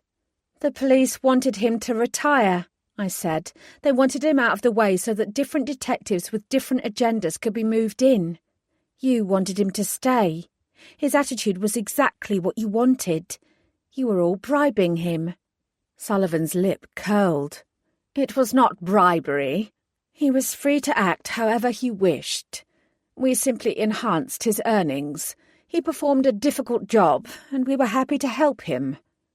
The worst thing was that I believed her, and I believed that Tony would have argued that he wasn't in any way compromised and that he was still doing his job. But even he would have known that he couldn't continue as the sole Soup Squad detective indefinitely. DSI Barnes seemed to think Tony had sanctioned me as his replacement. Was that because Tony had thought I'd be happy to take the same kind of backhanders? Or was it because he knew I wouldn't? I shook my head. Either way, it didn't matter. The 4 clan heads were desperate for damage control. They hadn't wanted Tony out of the way. They'd wanted him to stay exactly where he was. Lucas had been right. Whichever wolf had killed Tony, their motive wasn't anything to do with police politics or to prevent humans from taking a greater interest in soup affairs. This was something entirely different. I stood up. "I'm only in Soup Squad for the next 12 days. After that, I don't know what will happen. Frankly, I don't care. What I'm going to do, however, is find out who killed DC Brown. I will do that with or without your help.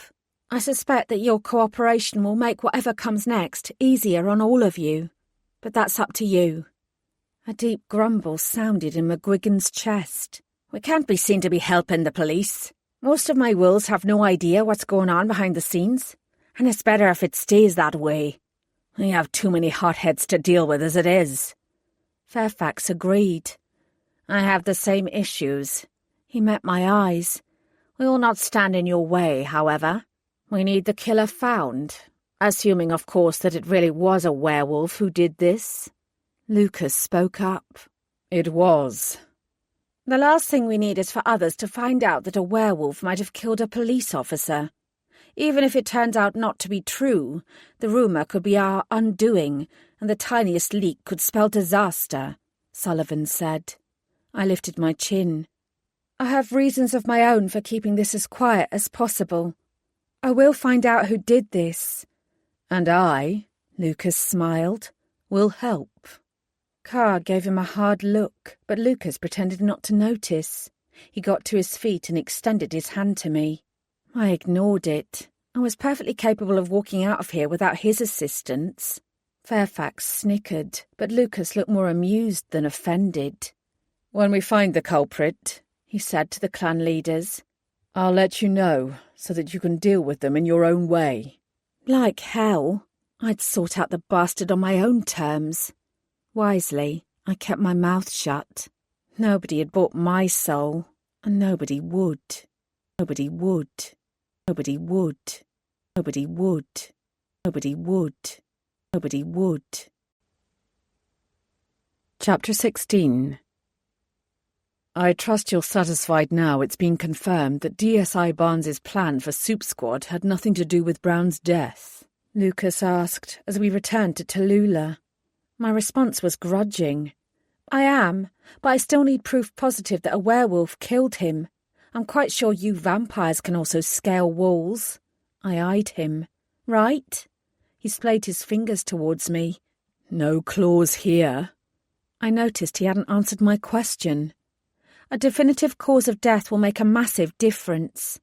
I'm sure your pathologist friend can help with that. I hoped so. I'd visit Laura first thing in the morning and keep my fingers tightly crossed that there was real evidence of foul play. You should get some rest, Lucas advised. It's been a long, traumatic day and you look tired. We have some vampire guest houses where you can sleep if you still don't want to go home to your boyfriend. Guilt twinged at me. I'd barely given Jeremy a thought since he'd walked away from Soup Squad's door. I appreciate the thought, but there's a sofa at Soup Squad that will do me just fine. I can drive there and park outside. I paused. Would you like a lift back to Soho first? Lucas stretched out his arms and grinned at me with an edge of wicked delight. D'Artagnan, this is my time. We vampires might be able to go out during the day, but at heart, we're creatures of the night. I'll walk, and I'll enjoy every breath of the sweet dark air. Okay, then. That's not creepy at all, I muttered. I fiddled with Tallulah's door, eventually wrenching it open so I could clamber inside. You don't have to keep helping me, you know. I can take care of the rest of the investigation from here. His dark eyes danced. I wouldn't dream of abandoning you. He winked at me, then took off. Lucas strolled down towards the elaborate wooden archway leading out of Lisson Grove. The werewolves that were still milling around gave him a wide berth. I didn't suppose they were very happy about having a vampire in their midst. His presence and the nonchalant way he strolled towards the archway laid waste to the theory that it was a deterrent for vampires. He glanced over his shoulder and saw me watching him. I coughed and hastily looked away, then shoved the key into Tallulah. It was time to get a move on. Regardless of what Lucas might think, my work wasn't done. I put Tallulah into gear and drove off. In theory, I could easily park at Soup Squad and walk the remainder of the way, and I'd probably get there faster if I did so. Navigating London's one-way system, especially this close to the centre of the city, could be a minefield. But I still wasn't prepared to wander around the streets on my own. As far as I was concerned, the night air was far more bitter than sweet. The memory of my death was very fresh and very traumatic. It was nibbling away at the edges of my psyche. If I thought about it too hard, my mind felt like it would explode. The safest thing would be to do exactly what I told Lucas and curl up on Soup Squad's sofa for some sleep. I'd confronted the werewolf alphas, however. It was only right that I did the same with the vampires and located their leader, Lord Horvath, so I could question him. Lucas might indeed be a vampire, and a helpful one at that, but for all I knew he was at the bottom of the pecking order, and his opinion of the vampires was obviously biased. I was determined to keep an open mind regarding all the Soups and their potential involvement in Tony's death. Seeing the whites of Horvath's eyes and registering his reaction when I informed him about Tony would be priceless investigatory material. Assuming that Lucas and his contacts at the Devane Hotel hadn't beaten me to the punch. I mentally crossed my fingers that wasn't the case. I found a parking spot on the edge of Soho in the Vampires' Quarter. Lucas had been right about one thing, I thought, peering out of the window. It certainly was a lot busier here than in Lisson Grove. The groups of people wandering around were comforting, but I still glanced down at the crossbow and debated whether to take it with me. But I doubted its presence would endear me to the Vampire Lord, assuming I could get close to him. And I'd almost taken Lucas's head off with it by accident. I left it where it was. The one obvious stumbling block about this little venture without Lucas in tow was that I had no clue about Lord Horvath's whereabouts. Soho wasn't massive, but I could search it all night before I stumbled across him. I considered, and discarded, the idea of asking someone for directions.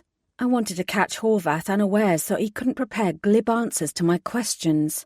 In order to locate the Vampire Lord, I'd have to be sneaky. From the relative safety of Tallulah, I watched a group of women cross the road.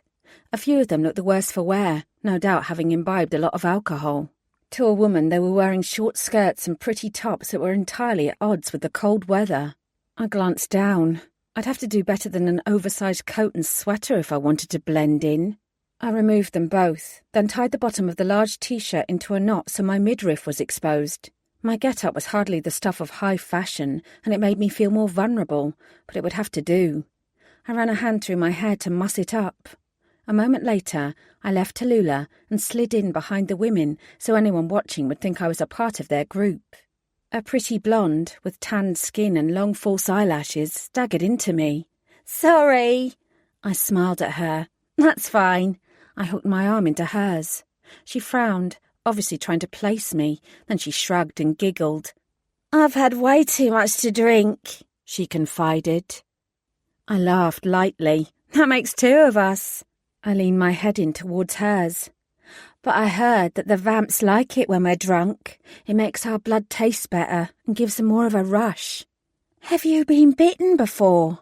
she asked in a loud whisper. I winked. "I'm a vampire virgin." The woman beamed. "Me too." "I want tonight to be my first time." "Me too." "But I want it to be a good vampire." "Me too." I was beginning to think that I'd chosen the wrong person to attach myself to. I'd need more than agreement to get the information I needed. "You know," I said, "I want to find the sort of vampire who's quite high up, one with a lot of power. Someone," I lowered my voice, "who's in the inner circle." "Me too." "Damn it." "Where are we heading to now?" I persisted. "Is it somewhere with the right kind of vamp?" "We're going to Hart, silly." She rolled her eyes. "Didn't you know?" I was about to mumble a reply, but she continued speaking. "All the best vamps hang out there." Her eyes widened. "And that often includes Lord Horvath." I exhaled. Praise be. One of the other women turned round. She jigged up and down, although I wasn't sure whether it was from excitement or the cold. "Word's come down that Horvath has just shown up. He's inside Hart right now." "Do you think he'll bite one of us?" my companion asked eagerly. I grinned at her. "Why wouldn't he? We're a tasty bunch." "We'll have to get into Hart first. They don't just let anyone through the door." All the more reason to stick close to these ladies and slide in with them. "Piece of cake," I told her, exuding all the confidence I could muster. If there was one thing I'd already learned, the vampire's quarter wasn't for the shy and retiring. We rounded the corner. High above the street was a flashing heart-shaped neon sign. Not a love heart. This was an anatomically correct heart. I swallowed and looked at the long queue snaking outside. Maybe sneaking in was a mistake. Perhaps I should mimic what had worked at the Fairfax's place, march to the front and demand admittance. The last thing I wanted was to wait around for hours and then be turned away. I needn't have worried. My group of women were glitzy enough and loud enough to attract the attention of one of the bouncers. He was more slender than a wolf, but he had even more of a dangerous edge as he sauntered over and looked us up and down. The blonde next to me pressed the palms of her hands together in mock prayer, while one of her friends offered him a saucy wink. "Go on then," he said. "You guys can get in." There were several squeals from the group and several groans from the other people waiting. I exhaled with relief and made sure that I kept close as we tripped past the queue and headed inside. "All phones and cameras have to be checked in," intoned a second vamp. He pointed to a desk, behind which lay a mind-boggling number of stacked lockers. It was just as well I'd not brought my crossbow. If they were this pernickety about phones, they certainly wouldn't look kindly on lethal weapons. I indicated to the vamp that I had nothing on me. He looked at me suspiciously, as if he was sure I was lying. Unwilling to lose ground now that I'd come this far, I gestured towards my body with what I hoped was a sexy smirk. "You can search me if you want," he grunted. "I'm on the job. Maybe another night." Trying not to look relieved, I winked at him. Then I ducked past my new women friends and pushed open the swing doors leading to the club's interior.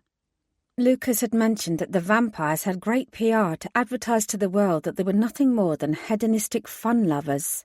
From my vantage point, it looked like a hell of a lot more than PR. The sight that greeted my eyes was like nothing I'd ever seen before. No wonder people were queuing to get in. The place was vast, and everyone was having a good time. Servers dressed in blood-red clothing wove between tables and skirted the edge of the huge, packed dance floor. Most of them had their arms in the air and were swaying to the music, which, while not ear-splittingly loud, was definitely upbeat.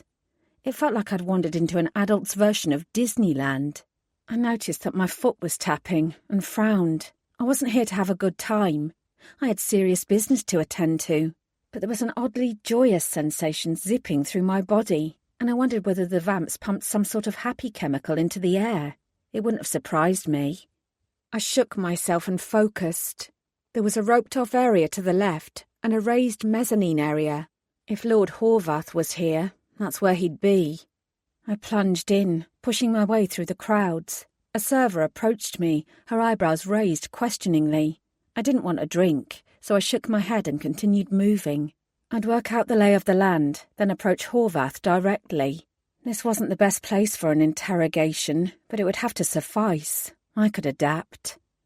I sidled past a crowd of blokes in their 20s who were gathered round one of their friends. From the look of the L-plates round his neck, he was here on his stag night. I tried not to stare at the female vampire, whose fangs were buried deep in his neck. From the glazed look of ecstasy in his eyes, he didn't mind. I licked my dry lips and pushed myself up onto my tiptoes to get a better glimpse of the VIP area. I took in the assembled vampires on the balcony. Some had their heads bowed in conversation, and some were gazing outwards, thoughtful expressions on their face. I shivered as I wondered if they were looking for conquests. On a raised dais in the centre of the area was a gilt throne. I could just make out the top of the head of the person sitting there. Horvath himself, no doubt. His face and body were obscured by the two scantily clad women in front of him, one of whom was caressing his face with long scarlet-painted talons. The other was dancing, her hands travelling up and down her body suggestively. I hopped to the right to get a better look, just as the dancing woman also moved. I gasped aloud. That had to be Lord Horvath. His body language certainly exuded authority and power.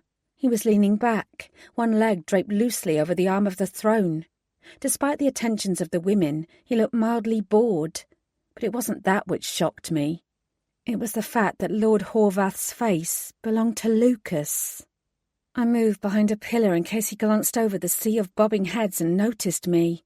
I could have slapped myself for not working it out earlier.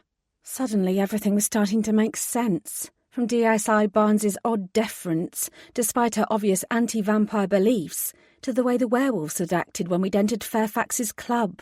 When everyone stared, it wasn't because of Tallulah. It was because I was wandering the streets with the vampire lord himself.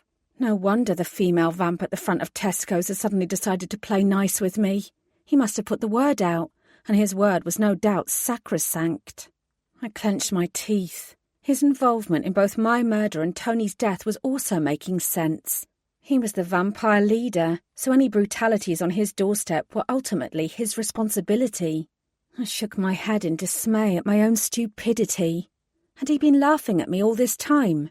So much for confronting him to gauge his reaction about Tony's death. He knew as much as I did, if not more.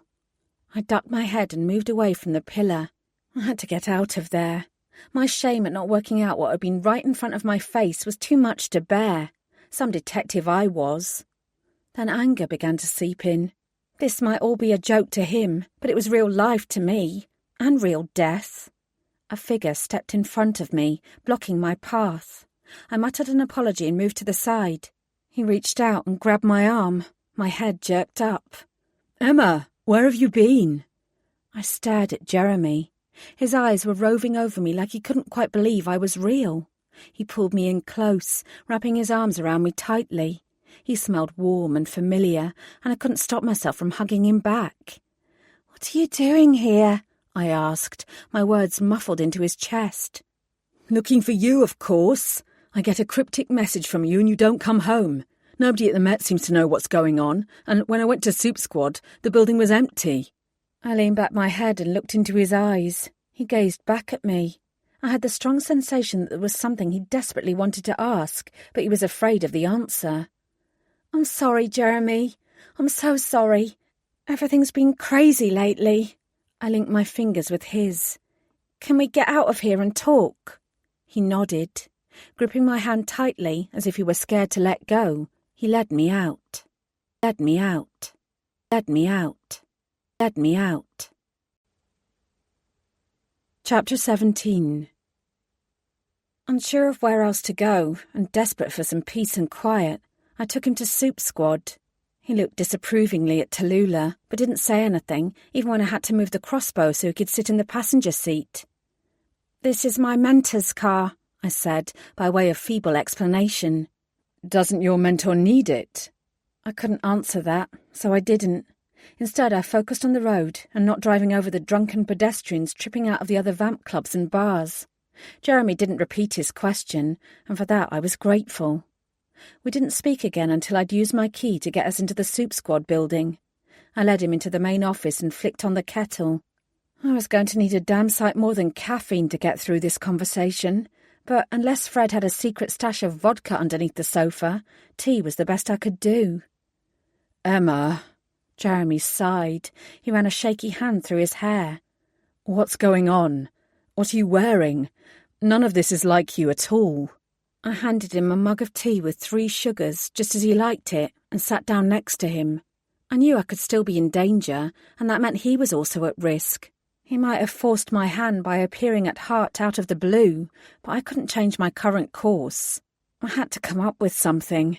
Telling him that I'd been murdered and come back to life wasn't likely to arouse his sympathy. Knowing Jeremy, it's more likely he'd run in the opposite direction while calling for the men in white coats to take me away. He didn't even like it when I discussed my own parents' death, and they'd not been resurrected. My heart wrenched at that thought, and I quickly shoved it away.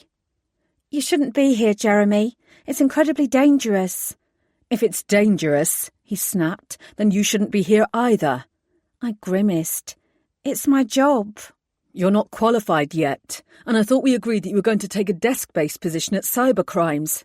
That's where you're supposed to be working, not here." He looked round, unimpressed. "We've been through this. I didn't have a choice," I said quietly. Then I started improvising. "The thing is, I'm anonymous here. The vampires don't know me, and neither do the werewolves. I'm working undercover to get as much information about them as I can. It's not what I'd have chosen to do, but it's what I've been asked to do." I smiled humorlessly. The more truth I could weave in, the more plausible I'd sound. "I have my own code name. I'm not Emma anymore. I'm D'Artagnan." "You realise how crazy all that sounds, right?" "Not as crazy as the truth." "Yes," I said, "but it's why I have to stay away from home and stay away from you." I reached for him. "I don't want to, but I don't have a choice. It's not for long. Maybe a week, then everything will be back to normal. Maybe even sooner." "It doesn't seem right, Emma. You're a trainee." His eyes searched my face. "Are you okay? You've not been hit on the head or anything?" I tried to laugh. "Of course not."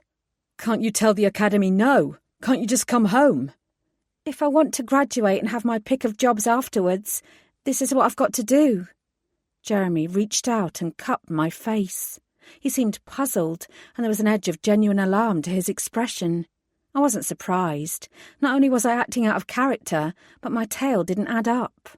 Nobody was sent undercover without proper training, and no trainee would ever be tasked with such a potentially dangerous job. "I've been so worried about you, Emma. This is mad. It's 4 o'clock in the morning, and I'm running around the streets of London looking for my crazy girlfriend." "I'm really sorry." I wasn't sure how to make it up to him, so I tried putting a positive spin on things. "Look on the bright side," I said. "You'll have some time to yourself for a change. You can kick back, play video games, see your friends." Jeremy's mouth flattened. "Speaking of friends, Becky and Tom were very disappointed that you couldn't make it out for drinks. We missed you. I missed you. If you'd been there, it would have been so different." I bit my lip. He had no idea how different things would have been if I'd gone with him. I could keep apologising, but I wasn't sure what good it would do. Part of me was happy to see Jeremy, but another part of me was desperate for him to leave. I brushed my mouth against his. "You should go," I whispered. "You've got work in a few hours." "Won't you come home with me?" I shook my head. "I have to stay here and see this through." By the end of next week, it will all be over. He kissed me again, more deeply this time, his hand snaking around the back of my head, pulling me in closer, his mouth pressed harder, almost bruising mine. I yanked away with more force than I intended. "Jeremy!" He reached for his inside pocket.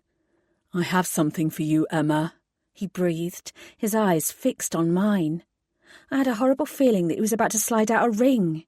That was the last thing either of us needed. There was a sudden loud banging on the door. Jeremy dropped his hand. I jumped, then scrambled to my feet. "I have to get that," I said. "It might be important, and I'm the only member of Soup Squad here right now." "Leave it, Emma. You can't be on duty 24 hours a day." I was already moving to the door. "Someone might need help." Either that, or it was my killer who'd finally worked out that I wasn't dead yet. I yearned forlornly for the crossbow that was sitting inside Tallulah. Then I peered through the spy hole to see who was out there. Lucas.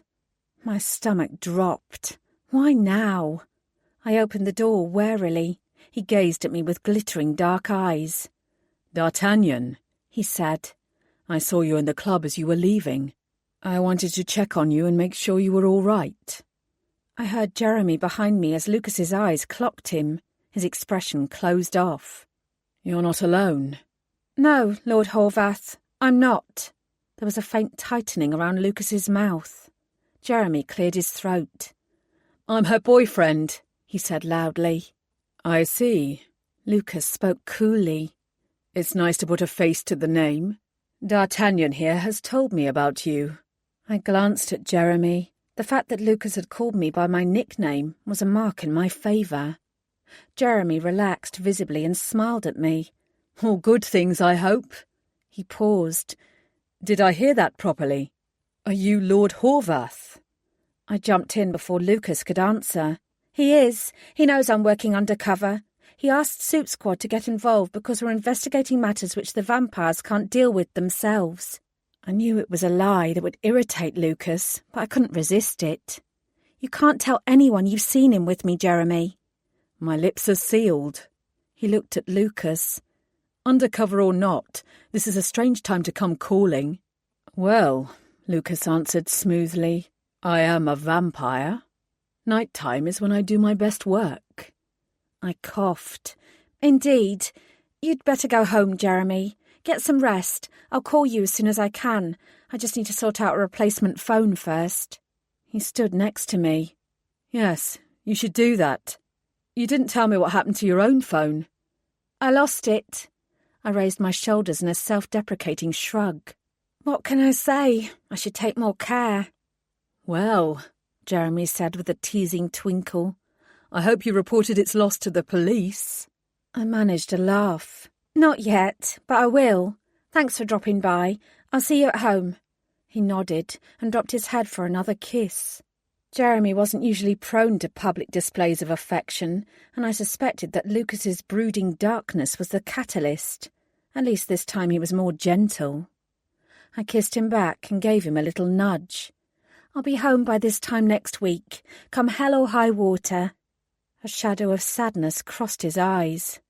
"Don't make promises you can't keep. Bye, love." He strolled out, whistling a desperately melancholy tune. Lucas and I watched him go. At the end of the street, Jeremy raised his hand and a black cab pulled up. He got in without looking back. A moment later, he was gone. Lucas looked at me. "Interesting," he murmured. "I wouldn't have put the two of you together." I ignored that and glared at him. "Why didn't you tell me who you really were?" "I didn't lie, D'Artagnan. You didn't ask." "Don't play the fool, Lucas. It doesn't suit you. You knew I had no clue about your identity. Do I call you Lucas, or should I call you Lord and curtsy?" He made a face. "Lucas is my real name," he said, surprising me. "Really?" My voice was flat. "Aren't you afraid that I'll use it against you?" "I'm too powerful for my name to be used against me." He wasn't boasting, he was simply stating a fact. He sighed and put his hands in his pockets. "Besides, there are very few soups who have the power to dominate through their voice, even with the use of a given name. You're right. I could have told you who I am, but it would have altered how you acted around me. Bear in mind that while you were wondering whether you could trust me or not, I was wondering the same thing about you. I frowned. He'd used the past tense. And now? I've seen into your heart, he said quietly. I no longer have any fears on that score. I folded my arms across my chest. I wasn't about to yield just yet. Do you know what I am? I demanded.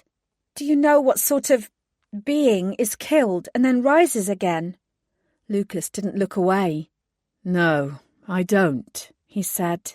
D'Artagnan, while I might have managed the truth by omission, I haven't actually lied. Lying isn't in my nature. I wished that I didn't want to believe him so desperately. Fine, I said. I stepped back.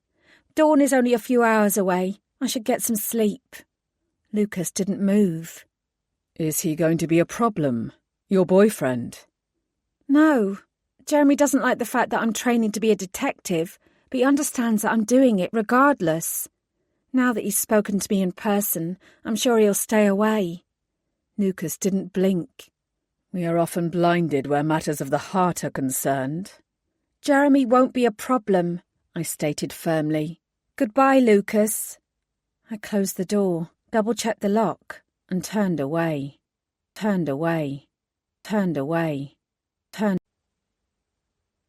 Chapter 18. The sofa was lumpy, and I was in such turmoil that I was convinced I wouldn't sleep, despite my exhaustion. I should have had more faith in my body. When I woke up, Lisa and Fred were murmuring to each other in low voices, and sunlight was filtering in through the large windows and landing on my face. I must have been out for the count. I rubbed my eyes, groaned, and sat up. What time is it?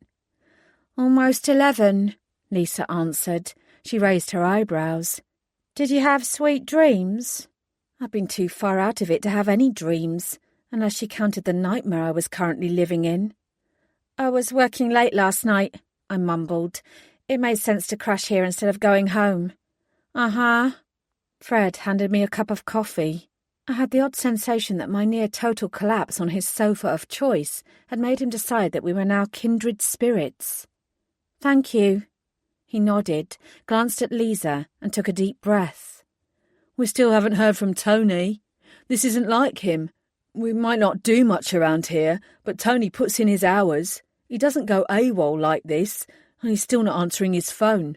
I'm about to head round to his flat and check on him. I pushed the hair out of my eyes. They didn't know. Of course they didn't know. Regardless of what salient details Lucinda Barnes wanted to keep quiet, I knew that news would zip round the entire Metropolitan Police Force before the morning was out. I had to tell them before they heard it on the grapevine. And they deserved the truth. They'd known Tony far better than anyone else. What is it? Lisa asked, reading my expression. What's going on? I took a deep breath. You'd better sit down. Fred did as I suggested, but Lisa remained standing. I respected that. I could tell from the paleness of her skin that she knew what was coming. I wouldn't do them the discourtesy of prevaricating or hedging the facts. Tony is dead, I said baldly. Fred gasped. Lisa wavered, but she stayed where she was. After you left yesterday, I tried to track him down. I went to his flat first and found it trashed. Then I used ANPR to locate Tallulah at the Devane Hotel. I finally found Tony hanging naked in the wardrobe of a room there. I paused to allow them to absorb what I'd said. During that time, I continued, someone returned to his flat and tidied it up. On the surface of it, his death appears to be the result of an autoerotic asphyxiation. My belief is that he was murdered, but until further notice, that news is not being broadcast. Whoever killed Tony wanted to make it look like an accident or suicide. We don't want them to know that we suspect otherwise. Fred blinked furiously before giving in and allowing tears to flow freely down his cheeks. Shit, he whispered. Oh, shit. Lisa turned on her heel and walked to her desk. She gazed at it for a moment, then raised her hand and swept everything onto the floor. Computer, photo frame, magazine. I winced at the violent crash, but didn't say anything. She straightened her back and looked at me. "What do we do now?" she asked calmly. "If either of you want to take time off, fuck off." She said it quietly and without rancour, but her meaning was clear. "Yeah," Fred agreed. "Fuck off." I smiled slightly, not with humour, but with the recognition of two kindred spirits. "Okay then. Nobody can know that we think Tony's death involved foul play, so we have to proceed very carefully. I've been trying to get onto his computer to find out what he was working on. Now that he's confirmed as," I swallowed, "deceased, IT support can help us bypass his password." "We don't need them. I know his password," Lisa said. "His favourite sandwich filling." "Roast beef," I blurted out. A tiny crease marred her forehead. "Egg mayo." "I don't think it's really his favourite," Fred said. "I think he just likes stinking out the office." He dropped his head. "He liked stinking out the office. He won't be doing it anymore." I swallowed the lump in my throat. So much for the dedicated carnivore. Tony's extravagant disgust of my vegetarianism had all been for show. "Egg mayo it is. Get into it and see what's in his files." "He didn't use the computer very often," Lisa warned. "There might not be much." "We'll take what we can get. Check his emails, his calendar, any notes he made, and look through his internet history." I glanced at Fred. "I need you to investigate Tony's neighbour. I met him yesterday, and for reasons that make no sense to me, he had a spare key to Tony's place. Without making a song and dance about it, can you find out more about him? He's probably not aware that Tony is dead, but he knows that his flat was turned over." "I'll get right on it." He jumped up to his feet, grim focus in his eyes. I gazed at them both. I wasn't qualified yet, but this was what we did. It was what we'd signed up for. We did this to catch the bad guys and stop them hurting other people. This was what would keep us going. One for all. The phone rang, and we all jumped. Lisa looked at it like it was a snake about to strike, then she walked over and picked it up. "Good morning." I'd never heard her sound so professional. "You have reached Supernatural Squad. How may we help you?" She listened for a moment and held it out to me. "It's for you." Suddenly nervous, I took it from her. "Hello?" "Emma, it's Laura. I'm here in the morgue with your colleague, Anthony Brown. You should get down here." My mouth went dry. Could he be? He has not woken up. I estimate his time of death about 30 hours ago, give or take. He doesn't have what you have." She hesitated. "Whatever that is." The momentary flash of hope died away. "Have you found something on his body? Is there any indication that he was murdered?" Laura's answer was brisk. "I wouldn't have seen it if I'd not been warned to look. Whoever did this knew what they were about." "What is it?" "It's easiest if I show you in person." Cold rippled through me. That meant confronting Tony's corpse yet again. "I'll be there within the hour." I hung up the phone. "That was the pathologist," I said, in answer to Lisa and Fred's desperate, questioning glances. "I think she has something." I grabbed my coat. "I'm going to find out what." Fred cleared his throat pointedly. "What is it?" "I don't mean to be rude, Emma, but—" "Go on."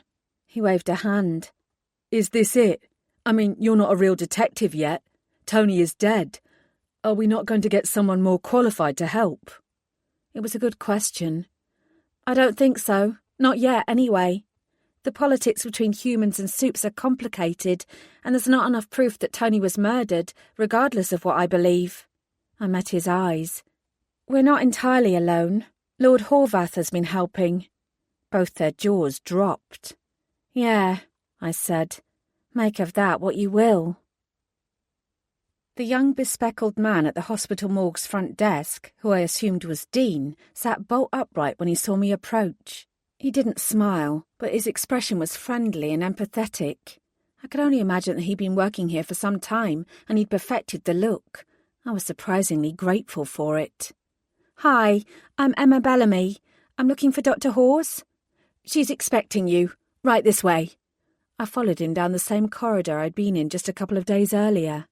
Somehow it seemed different, and I wondered if that was because I was coming to terms with the fact of my own death. Fortunately, I didn't have too long to dwell on that thought. Dean took me into the room where I'd woken up. Laura was waiting in front of a gurney, occupied by a sheet-covered body. She looked up from her clipboard and smiled. "Thank you, Dean." She walked over and hugged me. At first, the action surprised me. Then I began to appreciate it. I hugged her back, as if we were old friends who'd known each other for years. "How are you doing?" she asked softly. "Everything the same?" "Yeah," I shrugged. "I feel the same as always. Apart from up here, of course." I tapped my temple. "That's only natural, Emma. This isn't something you just get over." "No, I suppose not." I rubbed the back of my neck awkwardly and gestured at the gurney. "Is that him?" "Anthony Brown?" "Yes. His identity was confirmed by a DSI Lucinda Barnes earlier this morning." Laura gave me a sidelong look. "She has put us under strict orders not to reveal anything about his death to anyone except you. Is this related to your murder?" I wrapped my arms around my waist. Being in this room where I'd lain dead was incredibly discomforting. It would be too much of a coincidence to assume otherwise. Laura grimaced in sympathy. "That's what I thought." She leaned down and carefully lifted the sheet. It took me a moment to look directly at Tony's corpse. When I did, I breathed out in relief. He didn't look like he had in the hotel room. Now, with his eyes taped shut, he seemed at peace. This was his shell, not the man himself. Not any longer. I gazed at him. He wasn't coming back to life. I couldn't have explained how I knew that for certain. It was simply what my gut told me. Laura pulled the sheet further away. "You can see the ligature marks and bruising around his neck." I forced myself to look. "On the face of it, this is an open and shut case of autoerotic asphyxiation. There's no history of depression, and initial blood work shows no traces of antidepressants in the body. Actual cause of death is most definitely strangulation. However, there's no evidence of either ejaculate or sexual arousal. On its own, that's not necessarily proof of anything, but after I spoke to DSI Barnes and took a closer look, I found this." Laura carefully brushed back a section of hair from Tony's neck. I peered more closely. There was a tiny mark, barely visible. "I wasn't sure at first," Laura admitted, "but when I examined it more closely with a portable microscope, it became very clear. Anthony Brown was injected with something shortly before his death. At this angle, it would have hit his bloodstream directly." "Tony," I murmured. He preferred to be called Tony. I stared at the little blemish. "Is there any chance he did it to himself?" Laura shook her head. "The angle means that it was definitely administered by someone else. When more blood test results come back, I think we'll find evidence of a paralytic. He was rendered immobile so that his assailant could position him for strangulation and make it appear self-inflicted." A deep, dark, yawning chasm of emptiness opened up inside me. "How long will it be until you know for sure?" Laura grimaced. "A few days. And it's entirely possible that the drug has already broken down in his bloodstream and is already undetectable. So there might never be proof that he was murdered." "Yes, I'm sorry." "It's not your fault," I said distantly, damning to Helen back the bastard who'd done this.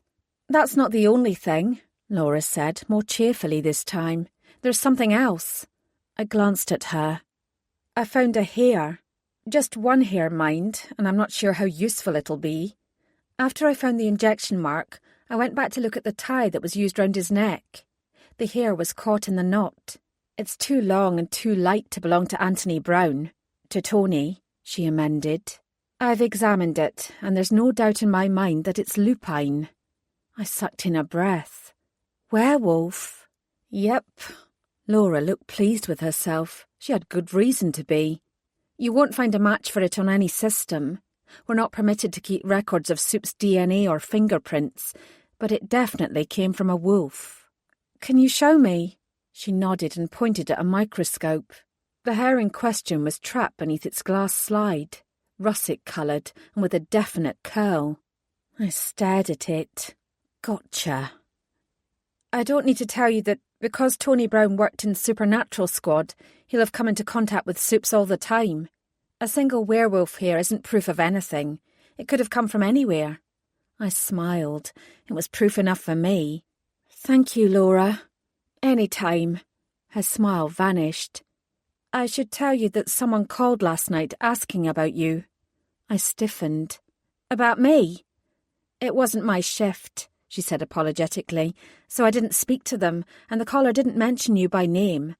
The phone call was logged. I heard about it when I came in this morning. They wanted to know about your body, if it had been brought into this morgue, that sort of thing.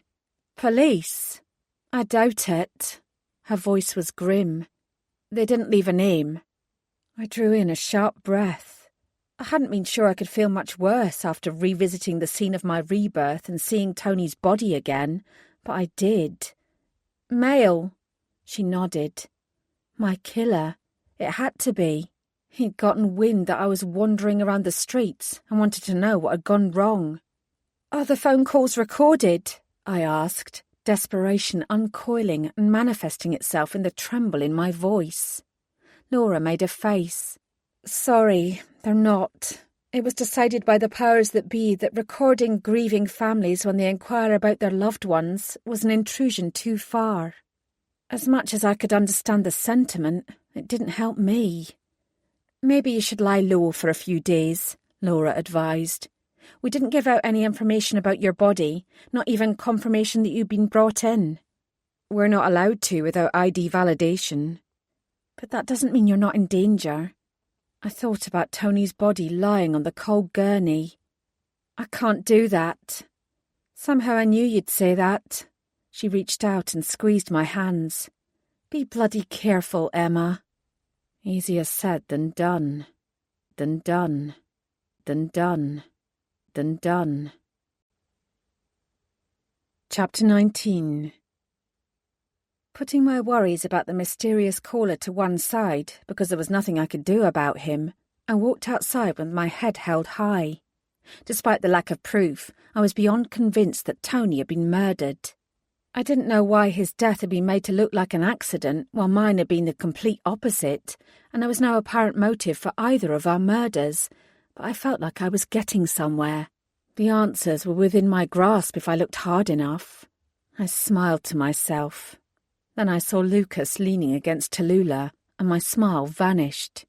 He raised a hand to me as I approached. There's no need to look quite so glum when you see me, D'Artagnan. Are you stalking me now? In a sense, he replied. I came looking for you, and I suspected you might be here. You mean you don't have hospital workers on your payroll? Actually, I do. He offered me an easy grin. But none of them work in the morgue. It wasn't rocket science to work out that you'd be here. You told me yourself that you'd be visiting. I had, but I didn't like the idea that he was going to continually show up without warning. I had enough metaphorical shadows as it was. I didn't need real ones, too. Are you all right? He asked. Fine. I paused. Why do you ask? I thought it might be difficult for you to come back here after what happened to you. His expression was serious. His show of empathy flustered me more than I wanted it to. I coped, I said. I knew you'd cope, but that doesn't make it any easier. For a moment I didn't speak, then I glanced at him. Thank you for asking. Lucas inclined his head. If you ever need to talk, I'm more than willing to listen. While my experience was nothing like yours, I do know a little about rebirth. When were you turned? It wasn't curiosity that made me ask, but the opportunity to turn the conversation away from myself. Close to 50 years ago. He rubbed his chin. I might look like a young, sprightly specimen of masculinity, but I'm close to 80 years old. His gaze suddenly sharpened. Does that bother you, D'Artagnan? Should it? He didn't look away. Different people react in different ways. His age didn't make any difference to me, and I couldn't imagine why it would. I had other questions, however. I jerked my chin up to the sky. It's not long past midday. Are you sure the sun doesn't bother you? I'm sure. I prefer the night. All vampires do, because our vitality increases as the sky darkens, but I don't shrivel up at the sign of a sunbeam, much as you might wish it were so. I don't wish that. Good. He gazed at me, then he shook himself. So, did you find out anything useful in there? I exhaled. You were right about the werewolf. I outlined what Laura had discovered. Lucas listened to what I had to say, and his expression darkened. If news of this gets out, he muttered once I'd finished, it could spell chaos. Whoever did this knows that, otherwise they wouldn't have tried to conceal Brown's death as a suicide and yours as a knife-based mugging gone wrong. It appears that Brown was killed because he was a danger and he needed to be shut up. We can assume that the same is true for you. He gazed at me thoughtfully. So, D'Artagnan, what have you seen and what do you know that might tempt someone to kill you?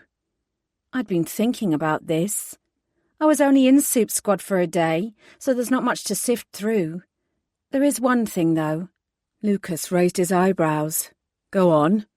There was a woman, I said, a female werewolf. I saw her running down the street in the middle of the day, covered in blood. Stranger things have happened where wolves are concerned. I wouldn't know about that, but it's not something I see on a daily basis, I admitted. I went after her to make sure she was okay. When I found her, by the sound of things, she was the one who'd been attacking rather than the other way around. She was screaming at a male werewolf about her sister who was missing. She seemed to think he had something to do with it. And? And nothing. Tony appeared with Lady Sullivan in tow and bawled me out for getting involved. And that, I said flatly, was the last time I saw him. Lucas smiled sympathetically. Well, at least I know where I should go first. I corrected, where we should go first. It might be wise if you kept out of sight, he said. If our killer still thinks you're dead, it might be better, and safer, not to disillusion him. As I'd already told Laura, there was absolutely no chance I'd simply cower away. This was my mentor's murder we were talking about, and mine. For all we know, I argued, without mentioning the phone call to the morgue, that ship has already sailed. I've been up and down both Lisson Grove and Soho. Besides, if I appear alive and well in front of the bastard who killed me, their reaction might tell us everything we need. And this is my investigation. If they tried to kill you once, they'll try again. It's not safe. I'll have big bad Lord Horvath by my side, I taunted. I'm sure I'll be fine. Lucas's eyes gleamed, and he suddenly relaxed. True. I suppose I'd better stick by your side at all times. He opened Tallulah's door and got into the passenger seat without another word. My eyes narrowed. He'd given in very suddenly.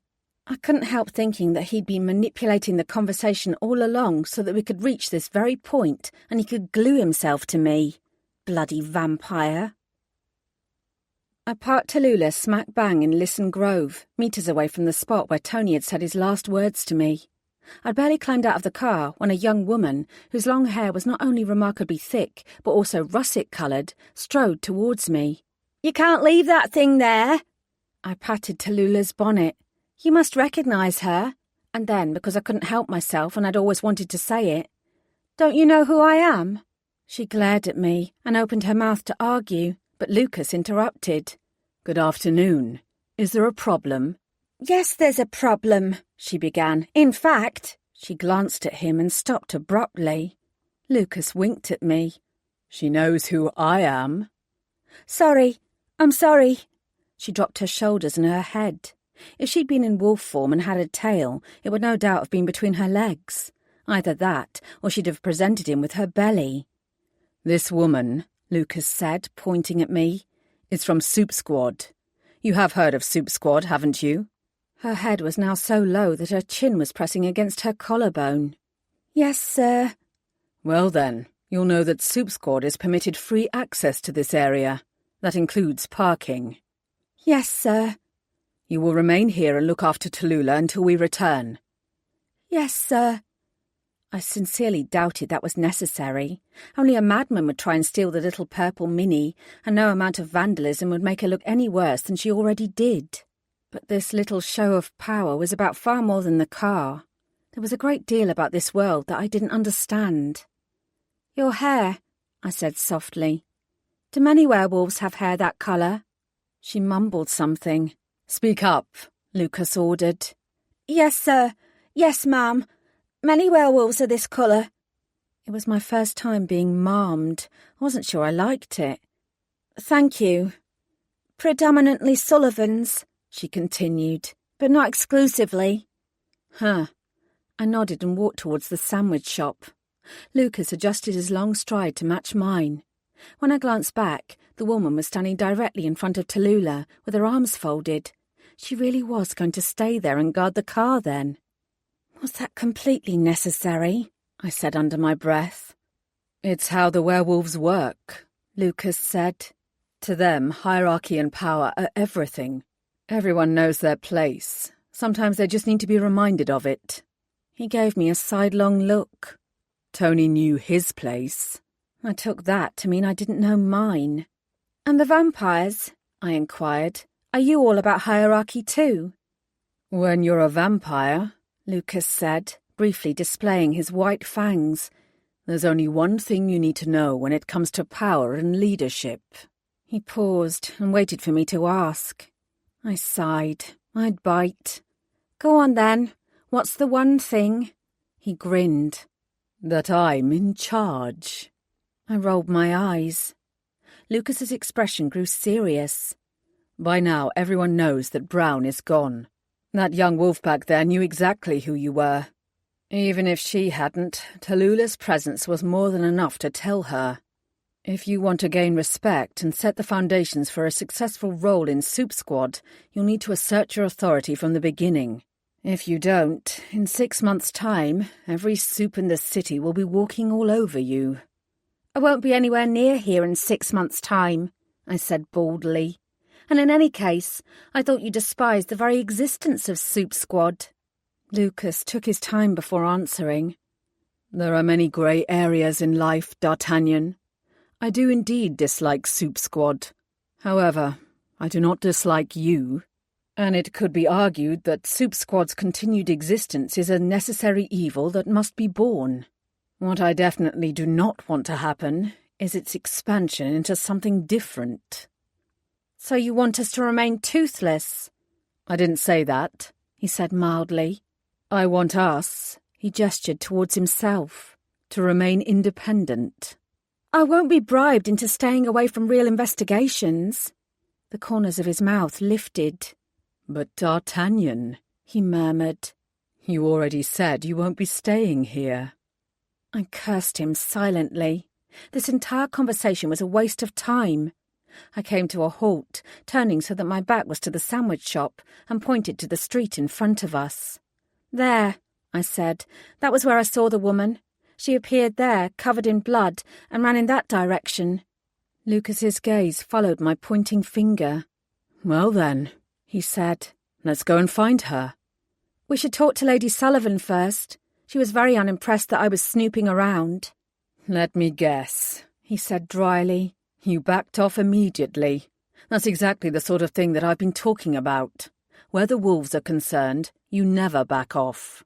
Tony said, D'Artagnan. His voice was quiet. If you do things the way that Brown did, you've already failed. So you believe he was a failure? Brown? Not entirely. He inherited a shitty situation from the previous Soup Squad detectives, and he did the best that he could with it. His approach was to work from underneath and weasel his way in while appearing unthreatening. You might think badly of him for taking bribes, as you call it, but I think there was a purpose to that. I think he was paving the way for better things to come. However, Lucas's eyes hardened. He was also murdered. So was I. He wagged his finger at me. Indeed, you should make sure that doesn't happen again. Noted, I said sarcastically. I started to cross the street, making a show of leading the way. Come on then, Lord Horvath. Giddy up. Yes, ma'am. T'ma'am. T'ma'am. T'ma'am. Chapter 20. The bloody trail left on the cobbles by the werewolf was long gone, even to a vampire's finely tuned senses. Lucas scanned the road, and his nostrils flared, but I knew from his studied focus that there was nothing left to detect. I also knew from the glimpses of wide-eyed faces appearing at the windows above us that his presence here was causing a stir. I wasn't sure whether that was a good or bad thing, but I had to admit that I felt safer having him around. I wasn't planning to tell him that, though. "There," I said finally, after we'd rounded the corner and I recognised the door. "That was a house where I found them arguing." I straightened my shoulders. "It's time to see if anyone's home." I walked up and rapped sharply on the door. Lucas hung back. I knew that he was trying to give me the lead so that I could assert my authority as he'd suggested. I wasn't sure whether that knowledge troubled me or warmed me. The idea that he might want me to stick around in Soup Squad was not one I wanted to think about too closely. Fortunately, someone was indeed home. We didn't have long to wait before there were heavy footsteps inside and the sound of the door being unlocked. It opened, and a man peered out. The same man who transformed from a wolf in front of my very eyes just a couple of days earlier. His clothes were unkempt, and he had a scraggy beard that hadn't been there last time I'd seen him. I glanced over his grubby t-shirt, the blue tag pinned to his left arm, and his bare feet caked in dirt. This was not someone who was taking care of himself. When he saw me, he stumbled backwards. "It wasn't me," he blurted out. "I know it might look that way, but I didn't do anything to her." I glanced at Lucas, whose expression was dark and forbidding. "Perhaps it's better if we come inside to discuss it." He shook his head and moved further back. Given that he hadn't actually denied me access and the door remained open, I stepped across the threshold. Lucas followed. The man noticed him belatedly, his eyes widening as he recognised the vampire lord. The wide hallway still bore traces of the fight. The wallpaper was ripped in several places and had tattered scraps hanging down, and there were scars gouged into the carpet where the wolves' claws had dug into it. I could still smell the faint tang of spilled blood clinging to the air. The evidence outside might have been washed away, but as far as the house was concerned, the fight had only just occurred. I took it all in. He'd obviously made no effort to tidy up. "Do you have somewhere we can sit?" I asked kindly. Despite Lucas's advice, I didn't think this was the time for a show of aggression. From the looks of him, this werewolf was already well and truly cowed. He sighed heavily and gestured to the door on his right. I walked into a small living room. Crumpled tissues littered the floor, and there was a bottle of vodka with less than an inch of liquid in it on the table next to the sofa. "I'm not drunk," the werewolf said defensively. "I had that yesterday, and anyway, it was already almost empty." "We're not here to judge," I told him. I sat down gingerly and waited for Lucas and the wolf to do the same. "Why is he here?" the wolf demanded, sitting as far away from Lucas as possible. "I already spoke to Lady Sullivan yesterday." "Yesterday?" I prompted. The fight I'd witnessed had been days ago. "Yeah, she came to question me about Becca." "Becca is the woman who's gone missing." He gave me a blank look. "No, her sister, the one who attacked me."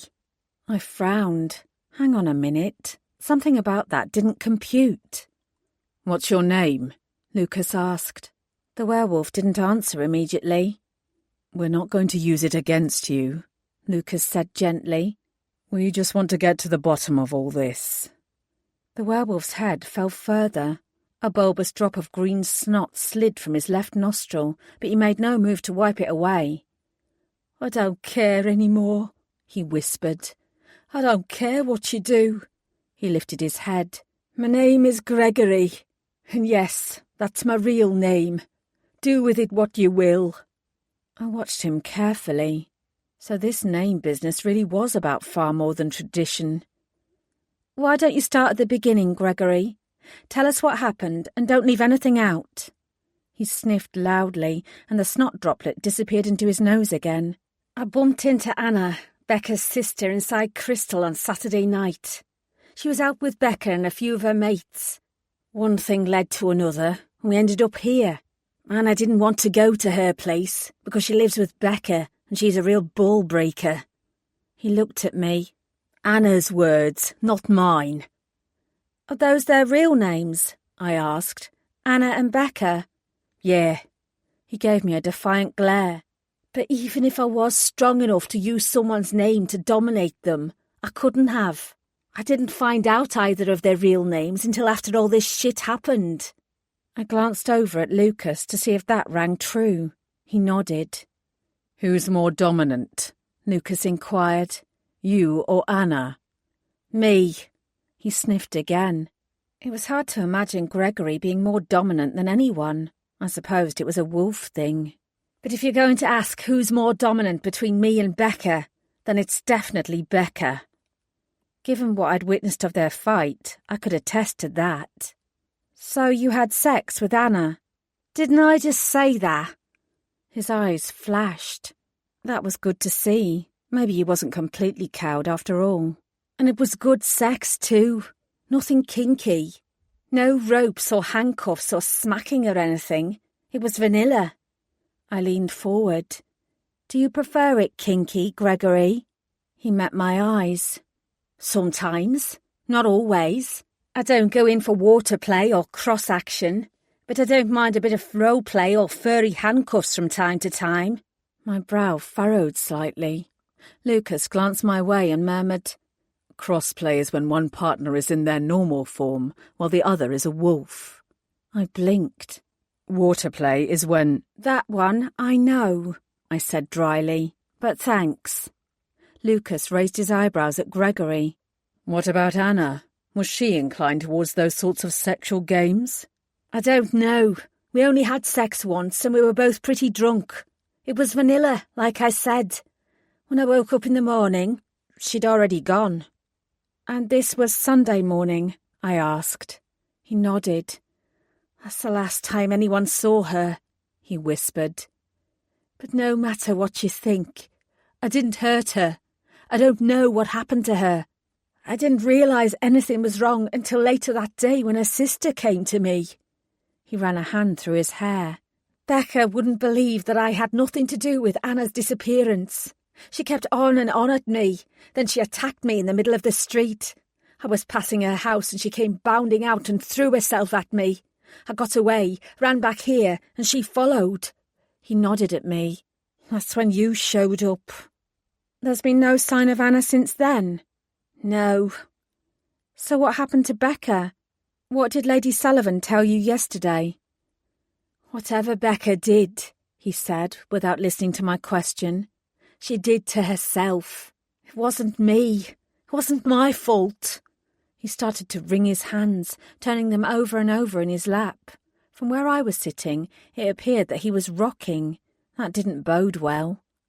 I put as much steel into my voice as I could. Gregory, I said, what has happened to Becca? His head snapped up. She killed herself. Yesterday morning. He sank into himself. Becca committed suicide. I was seething. Once Lucas and I were back outside Gregory's house, I let rip. Why didn't Lady Sullivan tell us about Becca? Or Anna? You can't seriously tell me that it's normal for werewolves to vanish, or for young women to kill themselves. In the context of what happened to Tony, she was being incredibly reckless by not revealing that information. I doubt she thought it was relevant, Lucas said. Could a more dominant supe with a lot of power have used Becca's name and compelled her to commit suicide? I asked, horrified at the thought. Lucas shook his head. Not a chance. Compulsion will go a long way, but regardless of how much power you might have, you can't use it to fight against another person's inner soul and true nature. Think of it like hypnosis. You couldn't hypnotize someone to kill themselves. It doesn't work when someone is wholly set on a different path. I was only slightly mollified. That's good to know, but Lady Sullivan should have informed us about both women. I'm not disagreeing with you, he said gently. It would have been better if she'd told us, especially considering that Brown's last movements involved breaking up the fight between Becca and Gregory. He didn't break up the fight, I said, curling my fingers into fists and damning Lady Sullivan to hell. I did. Lucas's eyes seared into me. That's not the only thing you've done. Did you feel it when you said his name? What? The thrum of power, he said. Did you feel it? I gave him a blank look. I have no idea what you're talking about. Gregory is a Delta, or at least he was a Delta. He doesn't look like he'll be retaining that position for much longer. I'll repeat what I just said. I have no idea what you're talking about. Lucas's expression was patient. Lady Sullivan is the Clan Alpha. Yep, got that. Beneath her are a dozen betas. Okay. Then there are Celsas, who rank below the betas. Below the Celsas are the deltas. Then the gammas, who are the betas of the deltas, followed by epsilons, zetas, and iotas. Iotas are the pups. That's not including the omegas, those wolves who are on the periphery of the clan and outside the usual hierarchy for a variety of reasons. I stared at him. Are you even speaking English? Lucas let out a short laugh. I gave you the condensed version. It's not difficult. I thought everyone knew the wolves' hierarchy. I knew there was a hierarchy, I muttered. I didn't know it was so complicated or that it was going to sound like an American college fraternity.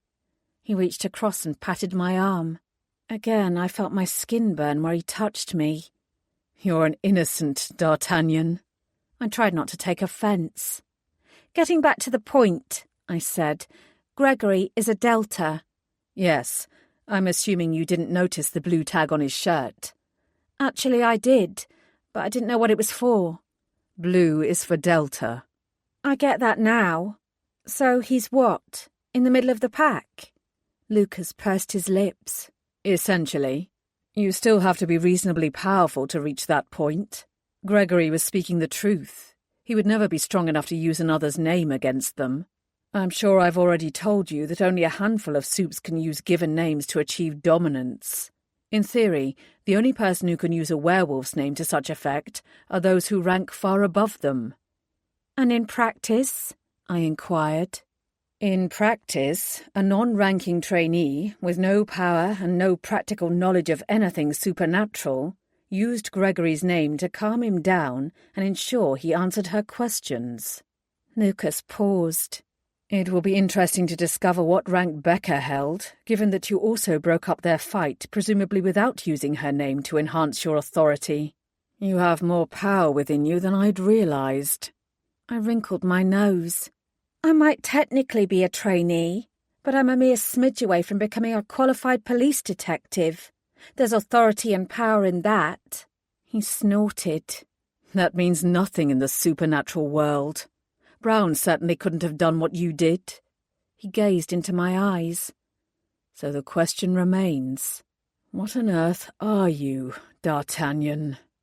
His scrutiny was making me uneasy, and so was his question. Lucky, I shrugged, making light of the situation. Just lucky. You don't believe that any more than I do. Who are your parents? What do they do? Discomfort tightened the muscles in my shoulders. They don't do anything. They're dead. Lucas drew in a breath. I'm sorry. I looked away. They died a long time ago. I shook myself. Whatever I was, I couldn't see how it had any bearing on our investigation. I was convinced what had happened was nothing more than an unnatural byproduct. I knew I was too afraid to delve deeper into myself, but I also knew that right now we had more important things to do. Lady Sullivan, I said firmly. We need to talk to her. Lucas continued to watch me intently. Lucas, I snapped. Lady Sullivan, we need to find out what the hell happened to Becca and why Lady Sullivan didn't tell us about it. He stepped away from me. Yes. He pointed down the road. Her residence is this way. I began striding in that direction. Lucas followed. I didn't need to turn around to know that his eyes were burning into my back the entire way. Higher way. Higher way. Higher way. Chapter 21. The werewolf who opened the door to Lady Sullivan's imposing Gothic house was considerably smarter than Gregory. He was wearing a well-tailored suit. Unfortunately, the impact of his expensive attire was impaired by the way his face turned blotchy and tufts of fur sprang forth from his forehead when he saw Lucas. My eyes drifted down to the tag on his arm. Yellow, whatever that meant.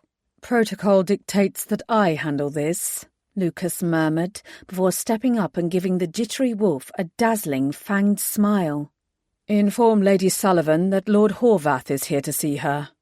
More fur appeared. In fact, whiskers were now springing from the wolf's cheeks. He didn't utter a word. He simply bowed and turned away to pass along the message. There was the sound of ripping fabric, and I saw a long tail appear from the seat of his expensive trousers. It was very hard not to stare. "We're getting closer and closer to the full moon," Lucas said. "It's not easy for the younger, less dominant wolves to control themselves." His tag was yellow. "Zeta, he's a ranking wolf," Lucas explained, "but only just." Another man appeared, older, with hints of grey at his temples. "Lord Horvath, how lovely to see you at our door on this fine day." He glanced at me. "And the latest in a long line of supernatural squad detectives. I don't suppose you'd be willing to tell me your name?" "That's incredibly rude, Robert," Lucas said. A lazy smile lit the older wolf's face. "D.C. Brown never minded." D.C. Brown didn't care. There was an underlying tone of menace in Lucas's response. Interesting and scary. Robert, who was no doubt one of the higher-ranking beaters given his lack of an arm tag and Lucas's knowledge of his name, continued smiling. "Indeed." He raised his head, scenting the air. It wasn't the aroma of London City he was curious about, however. It was me. "Alas, Lady Sullivan is very busy. She will grant you the boon of an audience as soon as she can. She is always enthusiastic about meeting with the police. There is an opening in her diary next week after the full moon. Would 2:45 p.m. next Thursday suit?" Lucas growled. He appeared suddenly, genuinely angry, and I had the distinct sensation that all hell was about to break loose.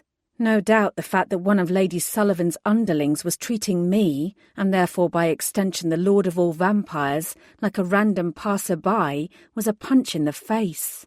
And it was something that Lucas had to respond to. If there was one thing that I'd learned in my detective training, it was that fighting fire with fire only ever led to a blazing inferno. Despite my own annoyance at Lady Sullivan's attempts to conceal the truth from us, I knew that we had to use water to fight effectively. "Unfortunately," I broke in smoothly, "this is an urgent matter of the utmost importance. I'm afraid we need to see her straight away." "As I've already said, Lady Sullivan is very busy." Robert paused. "However, if you tell me your name, I will endeavour to slide you in before her next appointment." Lucas bristled. "You will do nothing of the sort," he said to me. Then he glared at the wolf. "You may call her D'Artagnan." This show of machismo was rather exhausting to watch. "It's a test," I said. "I don't care what it is," Lucas replied. He didn't raise his voice, but there was no denying his mounting fury. "It's disrespectful, discourteous, and," he bared his sharp teeth, "downright dangerous." "Please be aware, Lord Horvath, that this is not intended as a slight to you in any way." Robert bowed to add weight to his words. "I don't wish to incur your displeasure. It's not you who concerns me. The young lady here is an unknown quantity. She has already met twice with Lady Sullivan without my knowledge.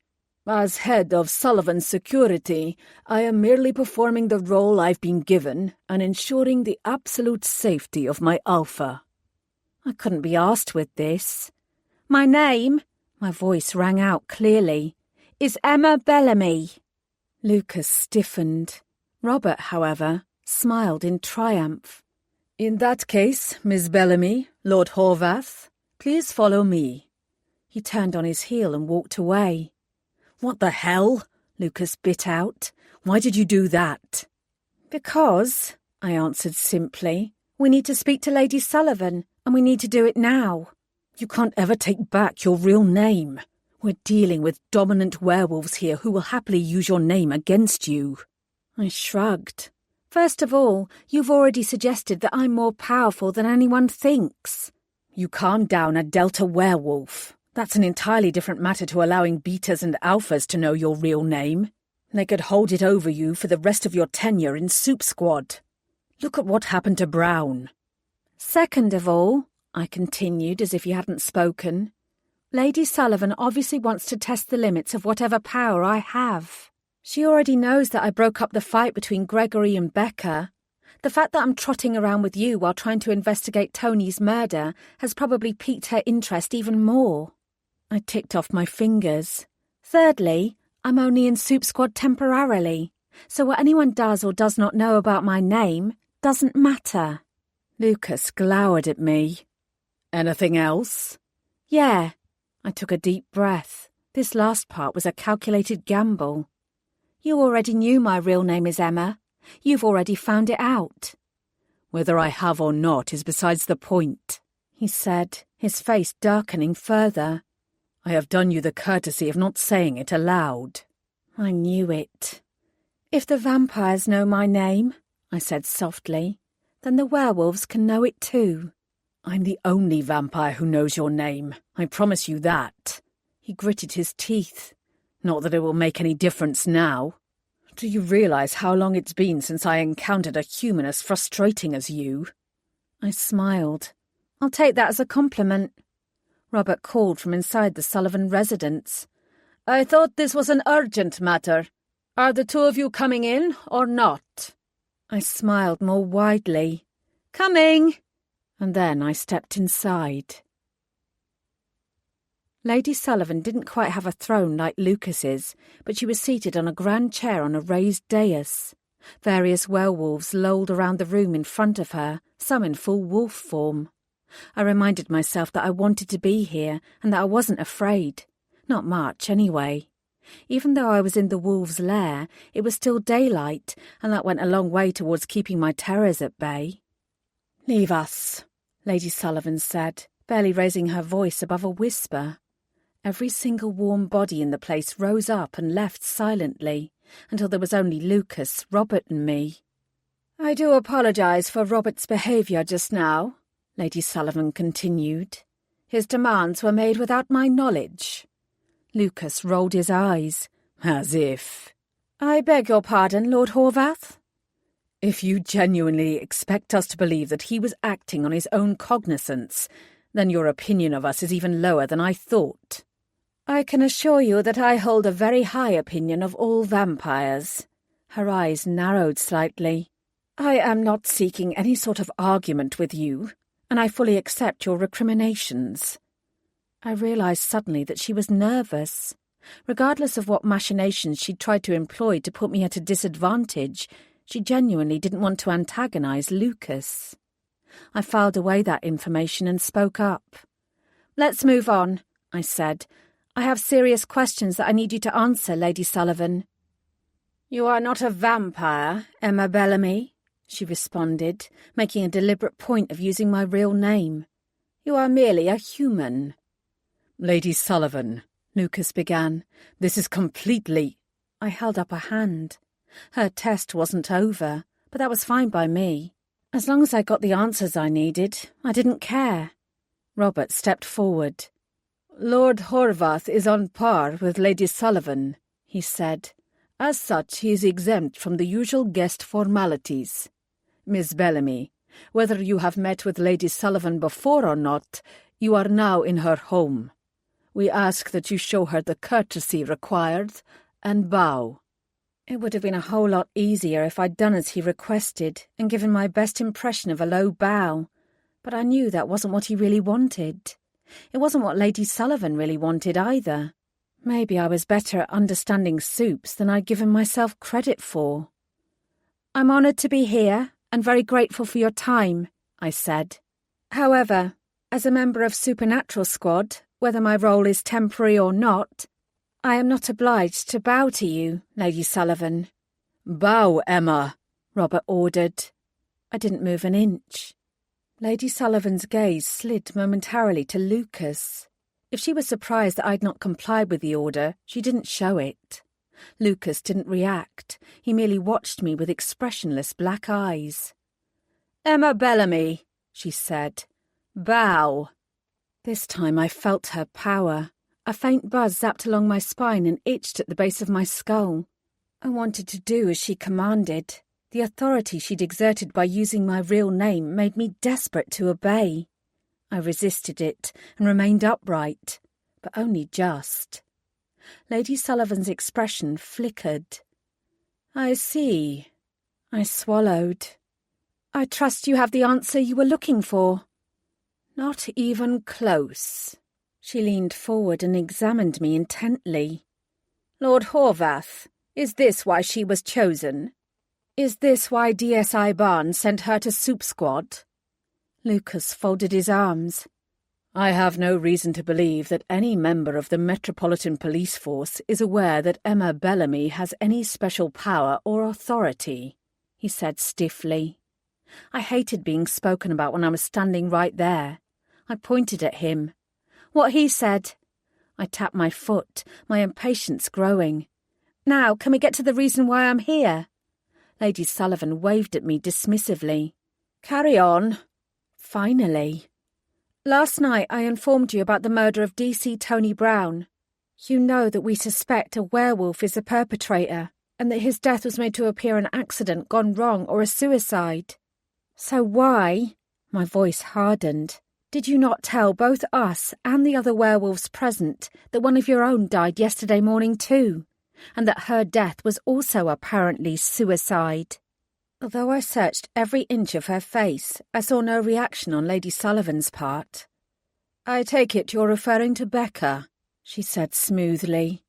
"I fail to see any connection, remote or otherwise, between her death and DC Brown's." "Do your werewolves often commit suicide?" I asked. Her mouth tightened. "No," she snapped, "they do not. But Becca was under considerable pressure after the disappearance of her sister.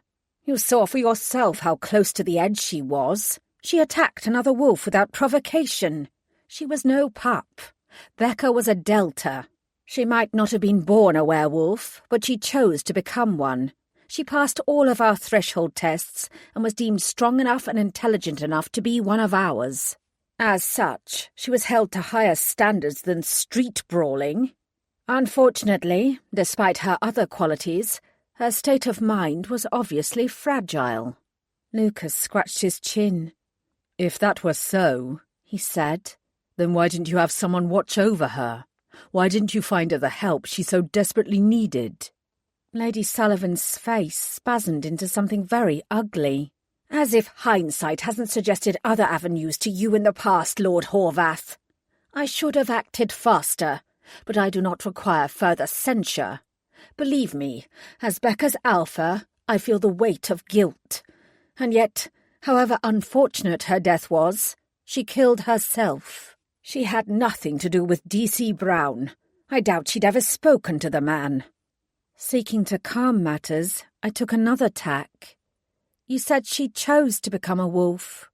When did that happen?" 6 years ago. She recommended her sister for conversion 3 years after that." "Why would she recommend her sister if she was having trouble adapting to the change herself?" Lady Sullivan looked away. "We didn't know she was having trouble. You have to understand, Miss Bellamy, that there are strict limits placed on how many werewolves can exist at any one time. We do not turn humans without first being confident that they can adapt to an entirely new way of life. We receive thousands of applications. We can afford to be picky." "Not picky enough if Becca really did commit suicide."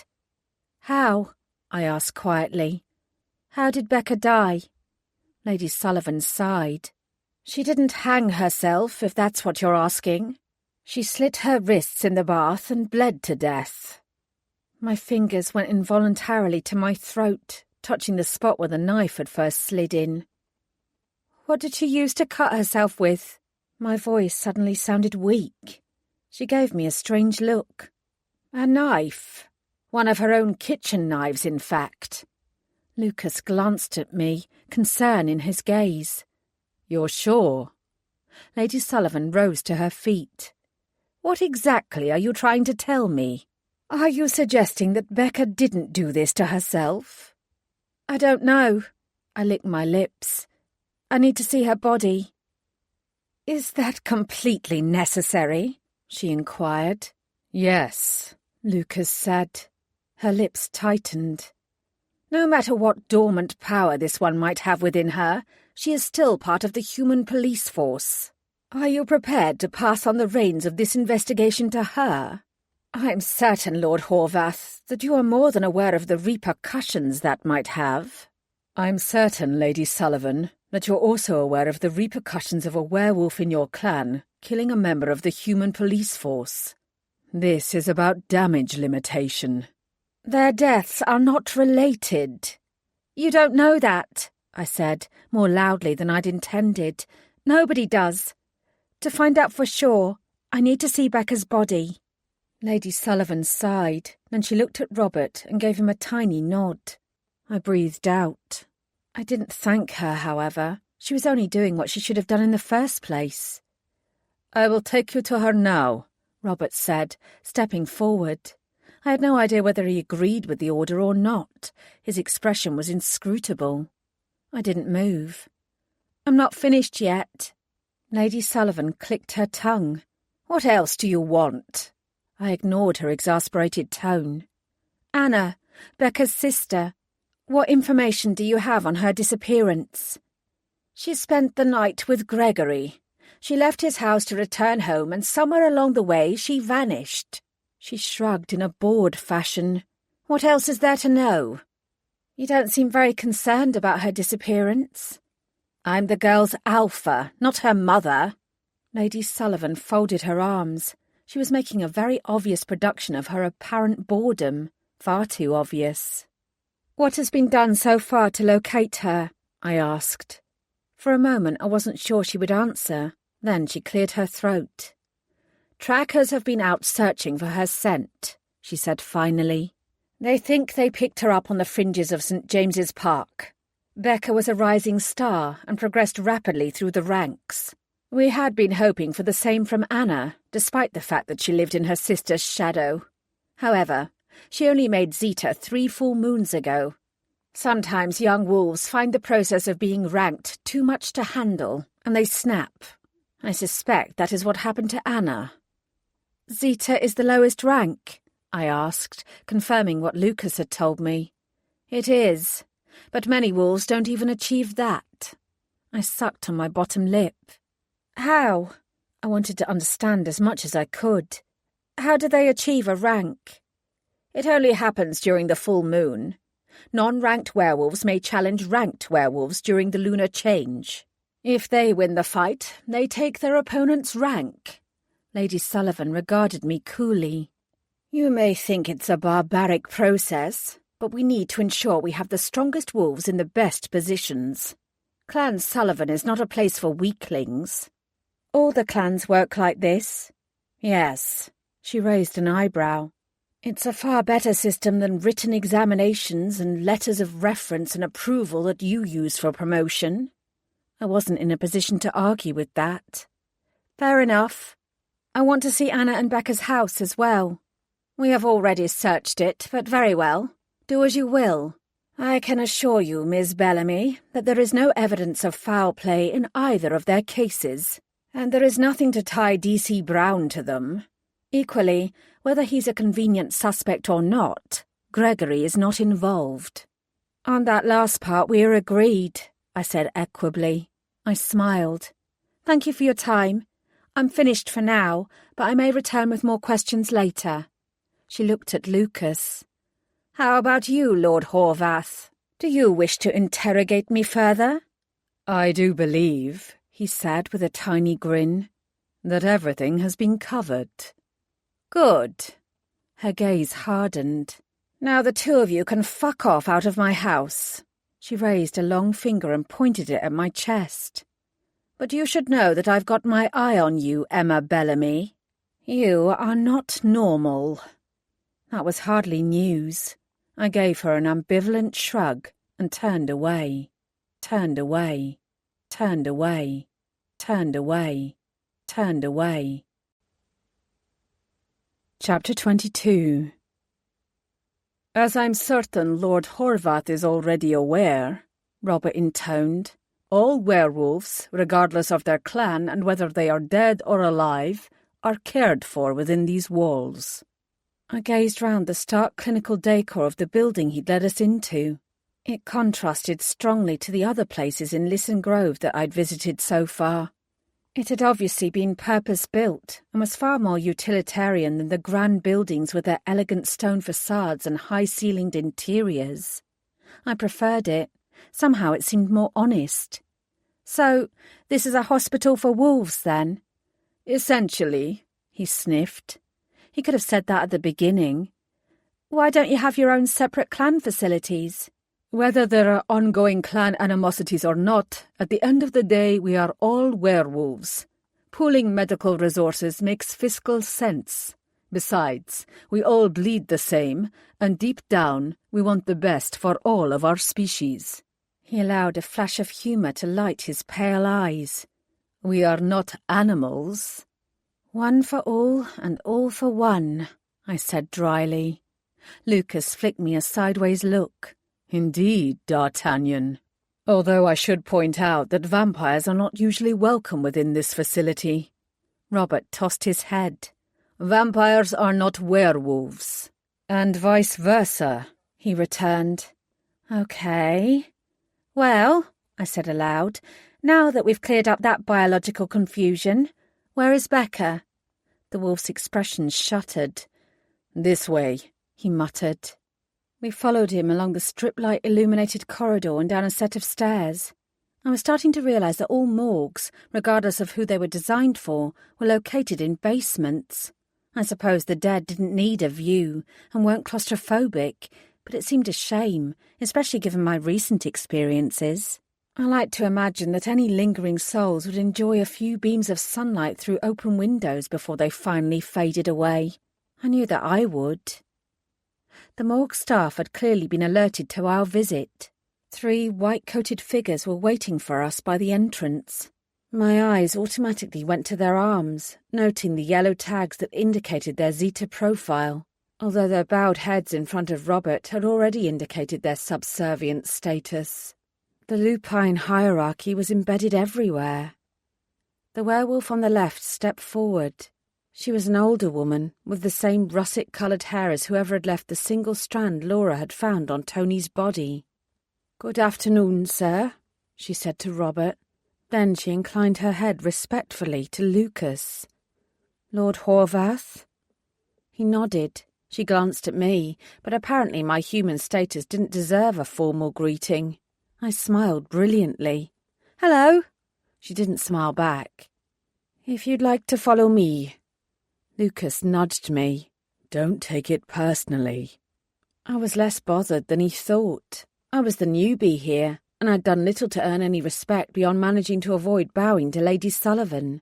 Even if other people were aware of my rising from the dead experience, it was more likely to send them running away screaming rather than wanting to be my buddy. A werewolf, a vampire, and a zombie all strolled into a morgue. It had the beginnings of a fine joke. Unfortunately, I wasn't sure there would be much of a punchline. Becca's body was laid out waiting for us. I was glad to see that she was in human form. I wasn't sure what happened to werewolves when they died. If they reverted to animal form, I'd have had considerable difficulty examining Becca. In fact, I didn't know squat about the physiology of werewolves. I squared my shoulders and looked her over with a detached eye. At least this was easier than confronting Tony's corpse. Becca's skin already possessed the pallor of the dead. "How long has she been dead for?" I asked, gazing at the network of scars, both old and new, on her body. The white-coated werewolf pursed her lips. 40 hours, give or take." I nodded, peering at the deep slashes on her wrists. "And the murder weapon?" "She committed suicide," Robert answered instantly. I waved my hand. "Whatever. Where is the knife that was used to cut her wrists?" There was a pause. I glanced up briefly and saw Robert indicating agreement to the morgue technician. She turned, opened a drawer, and held up a sealed transparent bag. "Here." The knife was surprisingly slender. I stared at it for a moment, trying to work out if it was the same one that had killed me. There was no way to be sure without testing it. It needs to be checked, I said. We need to know whether there are traces of anyone else's blood on it beside Becca's. Robert's eyes narrowed. Why would someone else's blood be on it? Even if Becca's death is related to DC Brown's, you said that he hanged himself. I raised my head and regarded him coolly. I'm not required to explain every detail to you. However, it's important to leave no stone unturned. There is no excuse for shoddy detective work. Are you implying that we are shoddy? No, my voice was flat. I'm saying that I want to make sure nothing is missed. He looked away and sighed. Very well. The technician handed the bag to Lucas. He broke the seal and began to draw out the blade. What are you doing? I objected. You'll contaminate it. We have to send it to a lab. D'Artagnan, he said softly, I can find the answer to your question far quicker than any laboratory. He raised the knife to his mouth and his tongue flicked against it. I watched him in horror. Well? Robert demanded. Lucas returned the knife to the bag and looked at me, apology in his black-eyed gaze. There is only one blood type on this blade, and it belongs to a werewolf. Fine. I turned away. It had been a long shot anyway. I returned my focus to Becca. Crouching by her head, I brushed away the hair from her neck and gazed at her skin. I squinted and peered closer. Damn it. I couldn't see any evidence of any minuscule pinpricks that would tally with the one on Tony's body. I checked her other side. Nothing. If you tell me what you're looking for, then I can help you, the technician said irritably. I might be a werewolf, but I'm as good at my job as any human. I straightened up. Tony, Detective Constable Brown, had a tiny mark here. I indicated the spot on my own neck. The pathologist who conducted his post-mortem believes he was injected with something prior to his death, which might have incapacitated him. I found nothing of that sort here. I stood my ground. It was a very small mark. Have you tested her blood? The technician regarded me implacably. She slit her own wrists. There's nothing to test for. I waited. Robert sighed. Do the tests, he said.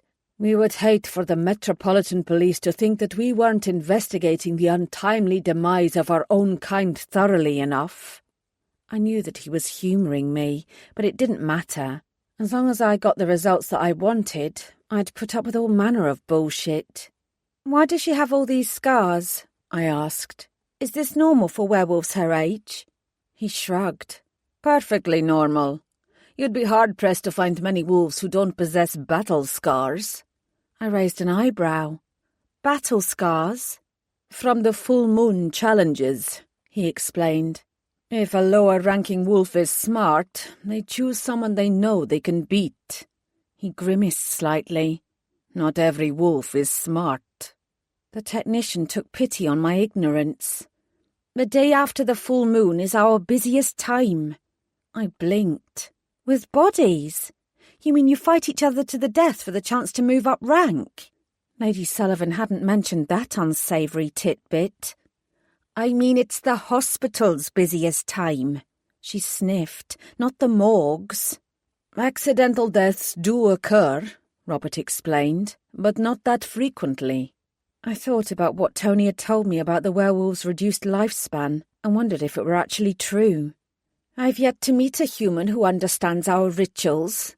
The technician looked at me pointedly, or who doesn't judge us by them. Is that in much the same way that you've been judging me? I asked. She stiffened. Robert cleared his throat. Shall we leave the morgue so they can conduct the tests you've requested and move on to her flat? I glanced at Becca's lifeless body. Finding a tiny pinprick amongst her many scars would be like looking for a needle in a haystack. That sounds good to me, Lucas agreed. D'Artagnan? Despite my reluctance to leave off examining Becca's corpse, I nodded. Very well. Anna and Becca had shared a ground floor flat. It was a few streets away from where I'd first seen Becca running and covered in blood. I paused outside the front door, trying to picture Gregory strolling past and Becca barreling out in her underwear to confront him about her sister's disappearance. It seemed vaguely plausible. "Did you speak to the neighbours after Gregory and Becca's fight?" Lucas asked Robert, taking the words right out of my mouth. "We're not completely incompetent." The werewolf gave him a sidelong look.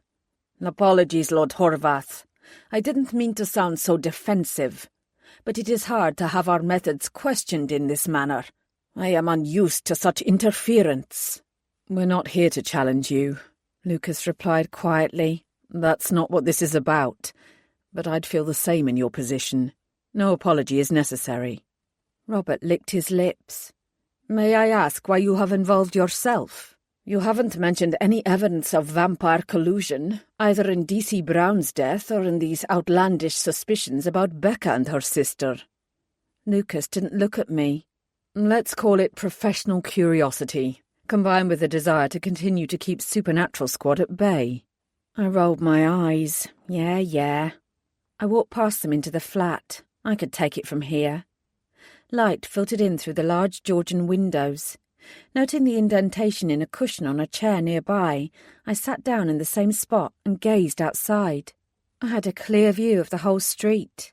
If Becca had been here when Gregory walked past, no wonder she'd noticed him. I stood up and looked around. There were a few glossy magazines on the streak-free glass-topped table, together with a worn copy of Bram Stoker's Dracula. I smirked. Perhaps it was required reading for Supes. I picked it up, noting the small bookmark about halfway through. It was the stub of an entry ticket. I peered at it. It was for Crystal, the club where Gregory said he'd chatted up Anna. I put the book down again. In the narrow galley kitchen, I opened cupboards and peered inside at the neat stacks of plates and cups and cutlery. Nothing appeared out of the ordinary. I frowned as Lucas appeared, his frame filling the doorway. "Find anything useful?" "Not yet," I muttered. He watched me for a moment as I continued searching. "You're annoyed," he said finally. "Is it because of what I said to Robert? I haven't hidden my motives from you, D'Artagnan. I do want to keep Soup Squad from becoming too intrusive. Wrapping up this investigation quickly is the best way to do that. And of course, I remain curious about you and your abilities." "Well," I said, flipping open the bin lid and rifling gingerly through the contents. "If you get any answers about that, be sure to let me know." I picked up a cellophane wrapper with a familiar sticker on it. That sandwich shop did good business. I dropped it back into the bin and turned to the fridge. Its metallic surface was covered with photos held in place by magnets, and I gently pulled off one of two smiling young women beaming out at the camera. Anna and Becca. I stared at it for a moment. Not only did they look alike, they had the same shining optimism in their expressions. I sighed and returned the photo to its place. "Perhaps," Lucas said, "it's time to consider that the deaths are unrelated. It does appear that Becca committed suicide." I moved towards him and gave him a pointed look to get the hell out of my way. "Excuse me." He stepped back. I walked out of the kitchen and headed for the bathroom. It hadn't been cleaned. I gazed at the rim of blood round the bathtub and the splatters on the floor and swallowed. I wondered whether the blood traces bothered Lucas. "What about Anna?" I asked. "Where has she vanished to?" "I don't know." Lucas's expression remained calm. "Robert is a professional, and he knows what he's doing. Wherever Anna is, he and his team will find her sooner or later." It was the later part which worried me. "Emma." His voice was low, and his eyes were warm with sympathy. "I know you want to think that everything is connected, and that the attacks on you and Brown are related to what happened here. But there's no evidence to suggest a connection. Just because the deaths occurred within a similar time frame doesn't mean they're linked." "You don't think they are, do you?" "There's no proof." He reached out for me, then seemed to think better of it and dropped his hand. "You're too close to this investigation, and it's been a traumatic time for you." I didn't raise my voice. "Don't patronise me, Lucas." "That was not my intention." I sighed and ran a hand through my hair. I was in desperate need of a shower and good scrub. "I'm going back to Soup Squad," I said. Then I'll think about where to go next and what to do. I'm still on your side. I still want to help. I know, I said quietly. I managed a small smile. I'm sure I'll be seeing you soon. And then I walked out to have a quick word with Robert before leaving Listen Grove. Listen Grove. Listen Grove. Listen Grove. Chapter 23. I walked into the Soup Squad building, waving at Max on duty next door. The relief on Fred and Lisa's face when they saw me was unmistakable and gratifying. At least some people were pleased to see me. You must get a new phone sorted, Lisa scolded. We need to be able to contact you. Whoever killed Tony could be after you as well. She shuddered. They could be after all of us. I couldn't meet her eyes. Yes, you should be very careful when you're out and about on the streets. Don't go anywhere on your own after dark. Do you seriously think we could be in danger? Fred asked. Yes, I said quietly. I do.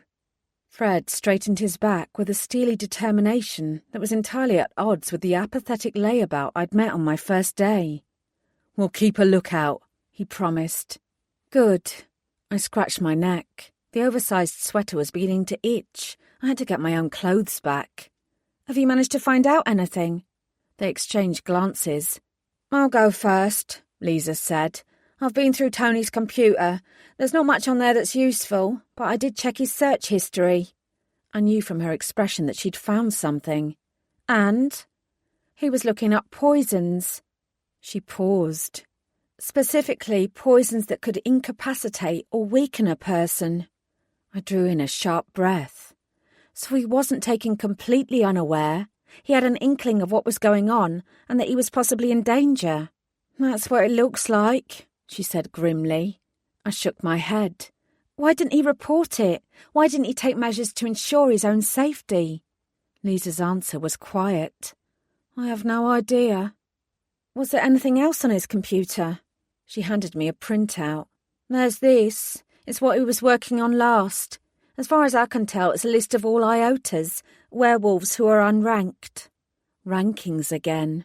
Why did that keep coming up? I frowned at the sheets of paper.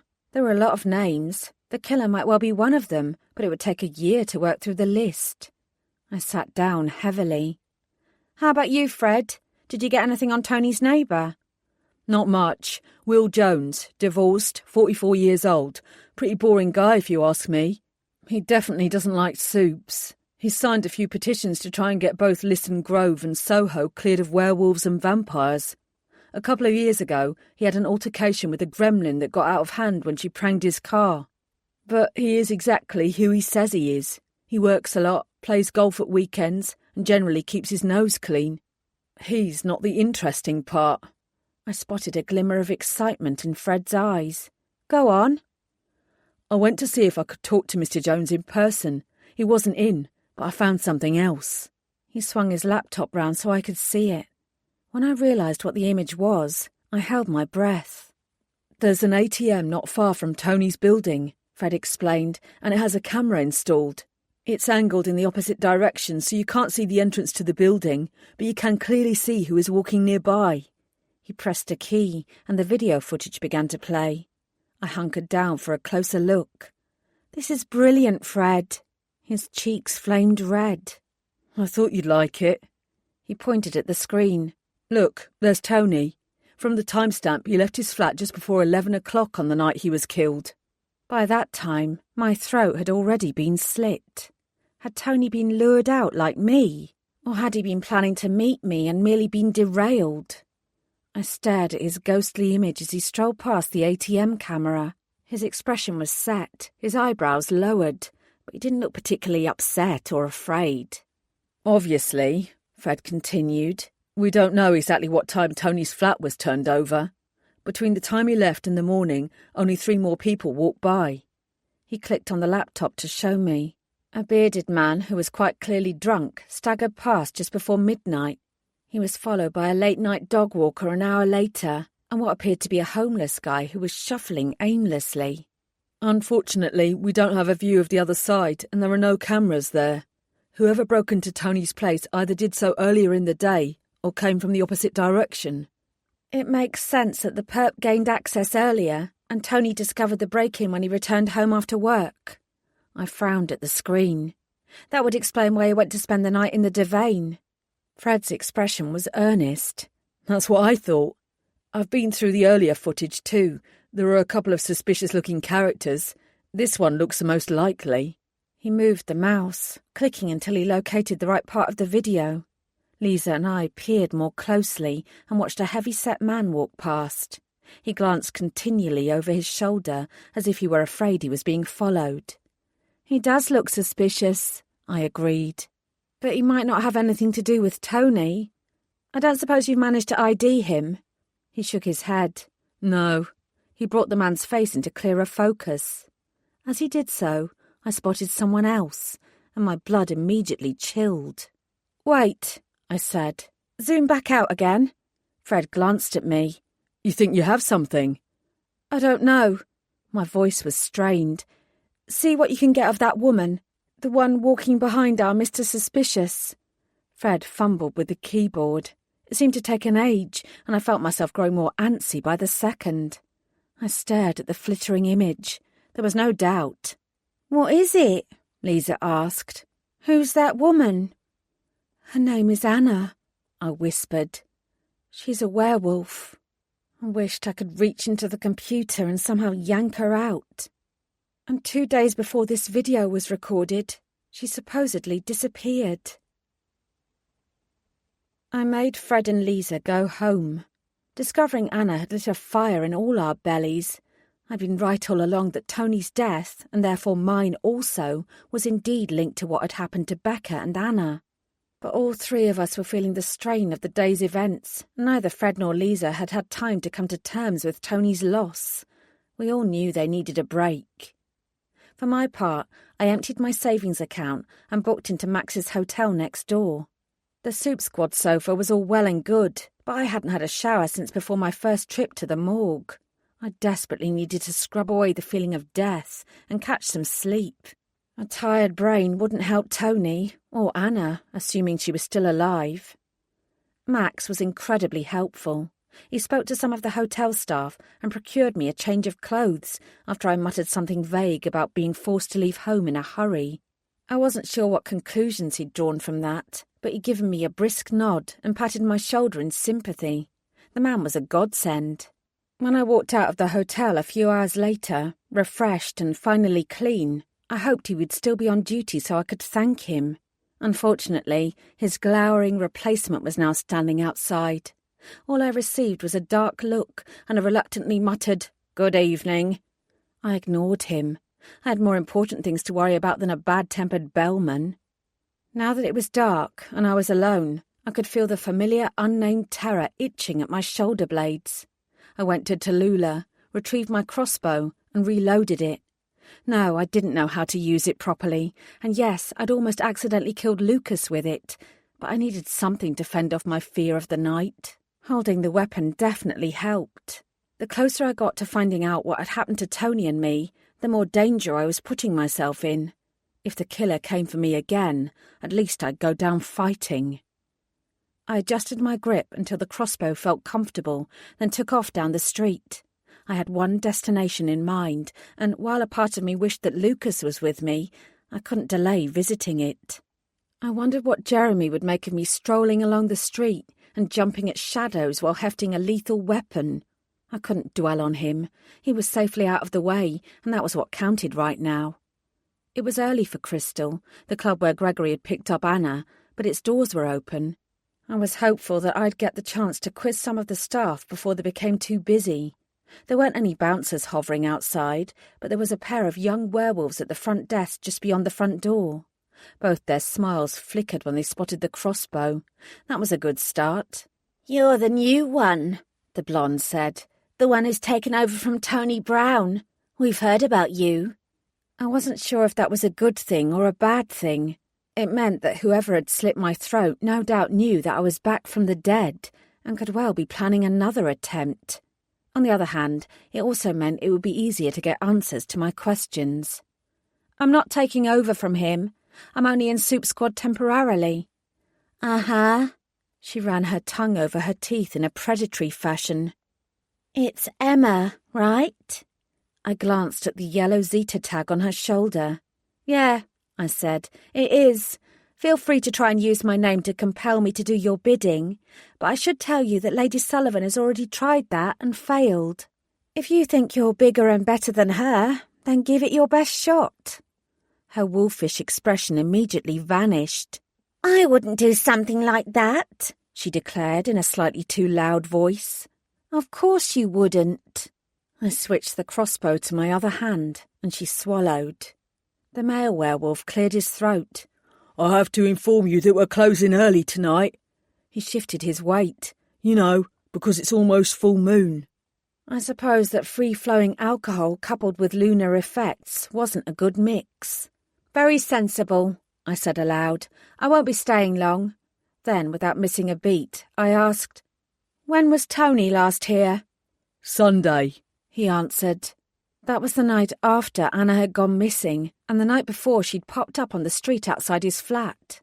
Whether it was his job to do so or not, he'd been looking into her disappearance. Not only that, but he'd found her. "He doesn't usually come in here," the werewolf continued. "but everyone knows who he is." His gaze dropped. "Who he was. I'm sorry that he's dead." Whether that was true or not, I appreciated the effort. "Who did he talk to?" They both shrugged. "He wasn't here for very long," the blonde told me. "Maybe an hour at the most. He couldn't have spoken to many people." "Thanks." I started to move past them towards the interior. "It's 20 quid, the female werewolf said. "The entrance fee is 20 quid. I stopped and looked at her. "But you don't have to pay, of course," she added hastily. "I'm not here to enjoy myself," I said, in case they thought this was some sort of police shakedown. "This is work. Tony, D.C. Brown, was here not long before he died. I want to know why."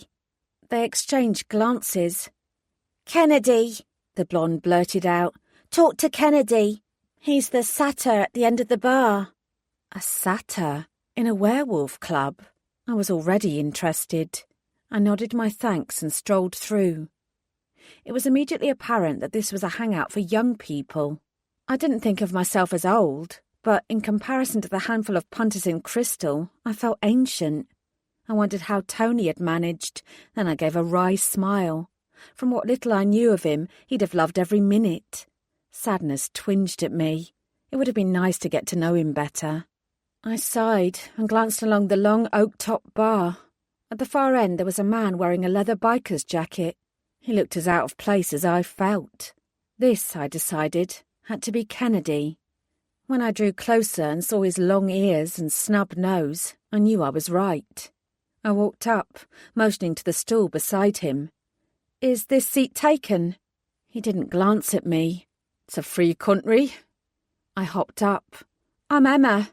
I lifted the crossbow and placed it on the bar. This time his head turned and he registered my weapon. "Detective Emma, I presume." "Not quite yet," I answered, "but close." He reached for his drink and raised it. "To Tony. He was a better man than he was allowed to be." He drained the glass and motioned at the barman for another. "What would you like?"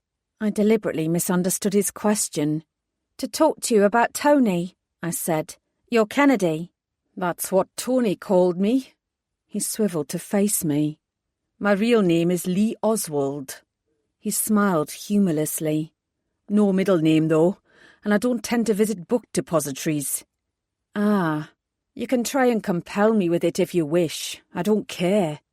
"I'm not a soup," I said, "and I'm not powerful. I doubt it would work even if I wanted it to." "That's not what I've been hearing." The barman placed another drink in front of him, and Kennedy raised his hand in thanks. "Tell me, why is Lord Horvath so fascinated by you?" I stared at him. Kennedy, or Lee Oswald, or whatever he wanted to be called, might look like a well-worn barfly, but he didn't miss a trick. "That I can't tell you." "Can't or won't?" "Does it matter?" He gazed down at his drink. "I suppose not." He took a sip and savoured it. "Well, Detective Emma, what do you want to know?" "When did you last see Tony?" "Here," he said. "Sunday night. He was looking for a wolf, girl from the Sullivan clan." "Did he find her?" I asked. "Nope. I don't know why he was bothering. All he had to do was wait until this weekend." He smiled sadly. Patience was never Tony's strong suit. "This weekend?" He gave me a long look that suggested I was very dim.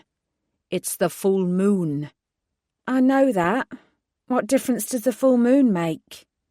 "Wolves are an honourable bunch and they follow the rules. They can't control the change during the full moon. It doesn't matter who they are or what state they're in, they all go to St. James's Park. I've seen a werewolf riddled with cancer pull himself there. A grieving widow walked there from her husband's funeral just before sunset." He snorted. "Hell, there was one guy who'd been in a car crash and had his leg amputated in the morning. By the evening, he was with all the others. He was delirious with pain meds, but he was still there. Every wolf in the city gets to St. James's on the night of the full moon. It's coded in their DNA." "Sometimes a werewolf must not be able to get there, or refuses to go." His response was gruff. "It never happens." "If it did?" "It doesn't." I leaned back. If what he was saying were true, then Anna would be at St. James's in 2 nights' time, assuming she was still alive. Maybe nobody had thought to tell me that because they believed I already knew. My lack of knowledge of the supernatural world was proving an insuperable barrier in this investigation. "I'll never learn everything there is to know about soups," I muttered, as much to myself as to Kennedy. "We speak the same language, we live in the same city, and we breathe the same air, and that's about as far as it goes." "The greatest enemy of knowledge isn't ignorance. It's the refusal to do anything about that ignorance. That's what we should really be afraid of. At least you're trying." I hadn't expected to find a philosopher in Crystal. "Why are you here?" I asked curiously. "Why come to a werewolf nightclub?" "Our kinds are very different," he told me simply. "Everyone focuses on the vamps and wolves because they're the largest groups with all the power. The others, like me, are often overlooked. But that doesn't mean there's not the potential for a lot to go wrong between us. Spending time with the clans helps me understand them better, and it's only through true understanding that we can have peace." He met my eyes. I think Tony was just beginning to realise that for himself. Not many humans do. I gazed at him, and then, because it seemed the right thing to do, I said, "You know, I think I will have a drink with you after all. You after all. You after all. You after all. You after all." Chapter 24. Kennedy aside, the rest of my evening at Crystal was a bust.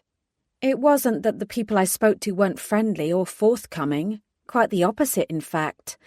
I got the impression that, after my little chat with the 2 out front, the other werewolves had been instructed to speak to me if I approached them. A few even approached me first, but I learned nothing that I didn't already know. Those who had witnessed the hookup between Gregory and Anna confirmed it was just as he'd described. Those who'd spoken to Tony had little to tell me, except that he'd been looking for her.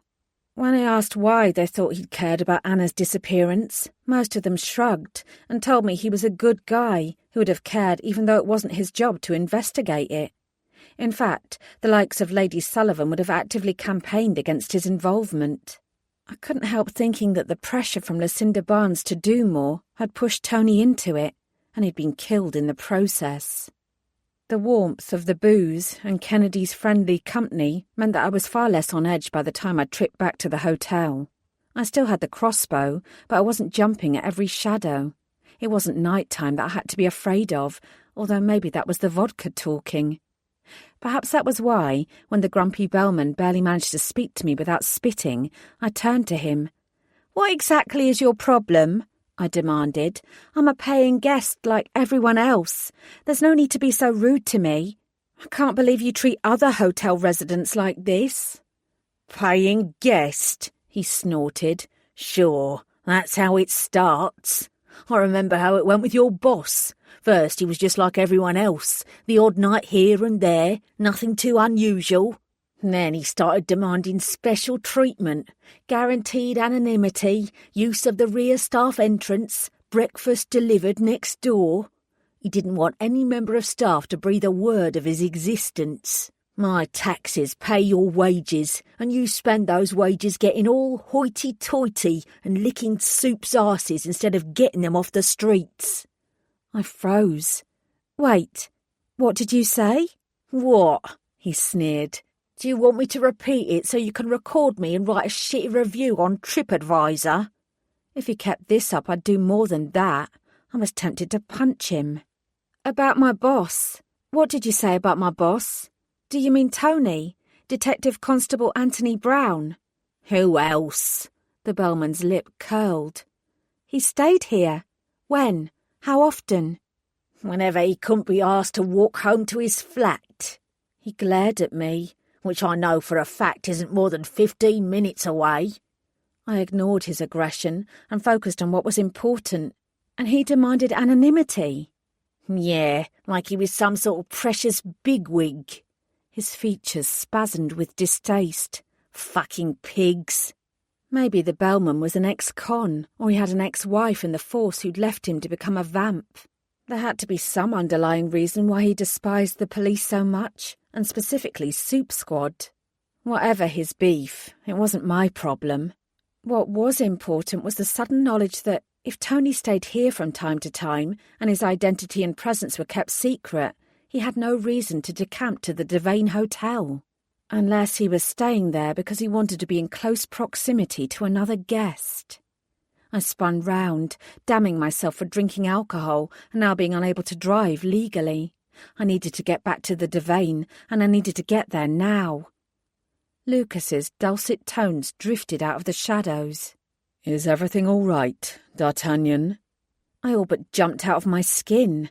Are you still bloody following me? He stepped forward until he was bathed in the soft glow from a lamp-post. His skin gleamed in the light, but darkness still glittered in his eyes. Yes, until we find the killer, you are still in danger. It seemed prudent to ensure your safety. It won't go down well with the public if another Soup Squad detective is murdered. He twisted his head towards the bellman. Although, given the viciousness of the argument I just witnessed, I think we already have a prime suspect. You... The bellman's skin turned from pure white to violent puce. Lord Horvath. He dipped his head. Apologies. It's not me you need to apologise to. Lucas's expression remained bland. I don't need you to stand up for me, I snapped. I know that.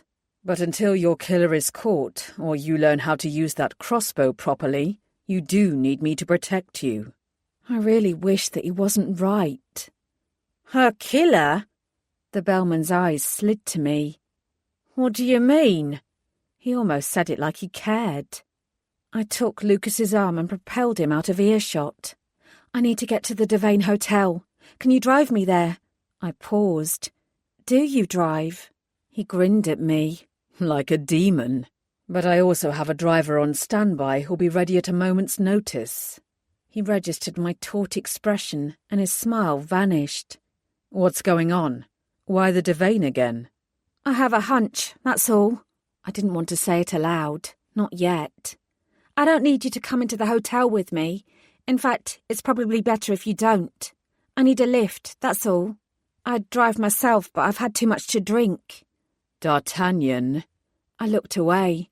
Never mind, I can walk. It's not far. I sniffed. And now you know where I'm going. It'll be easy for you to follow me.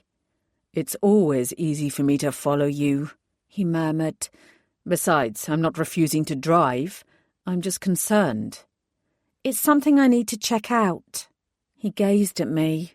And it can't wait until morning. I didn't answer. Lucas sighed.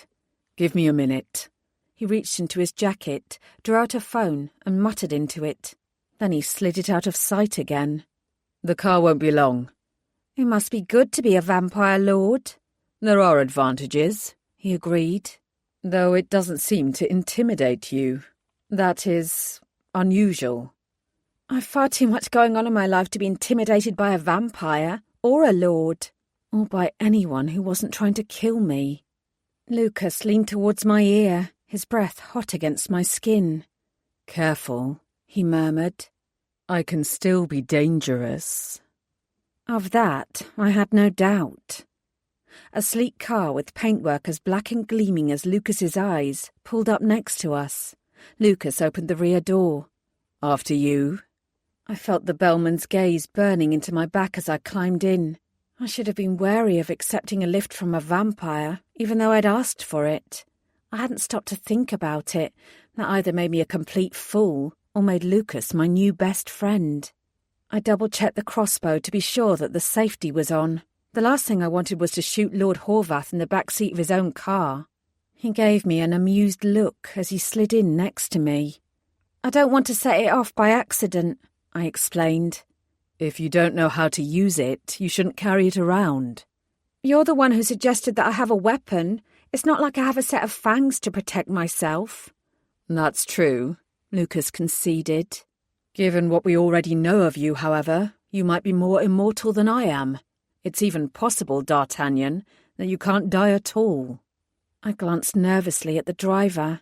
There was a privacy screen, but that didn't mean he couldn't hear us. "Relax," Lucas said. "This section is soundproofed. And even if it weren't, my vampires are loyal to a fault." I imagined that if I questioned the clan alphas, they'd say the same about their werewolves, even though there was evidence to prove that at least one of them was a stone-cold killer. "Well," I said, "my immortality is not something I'd like to test again. It was probably a fluke." He raised his eyebrows. "You said your parents passed away.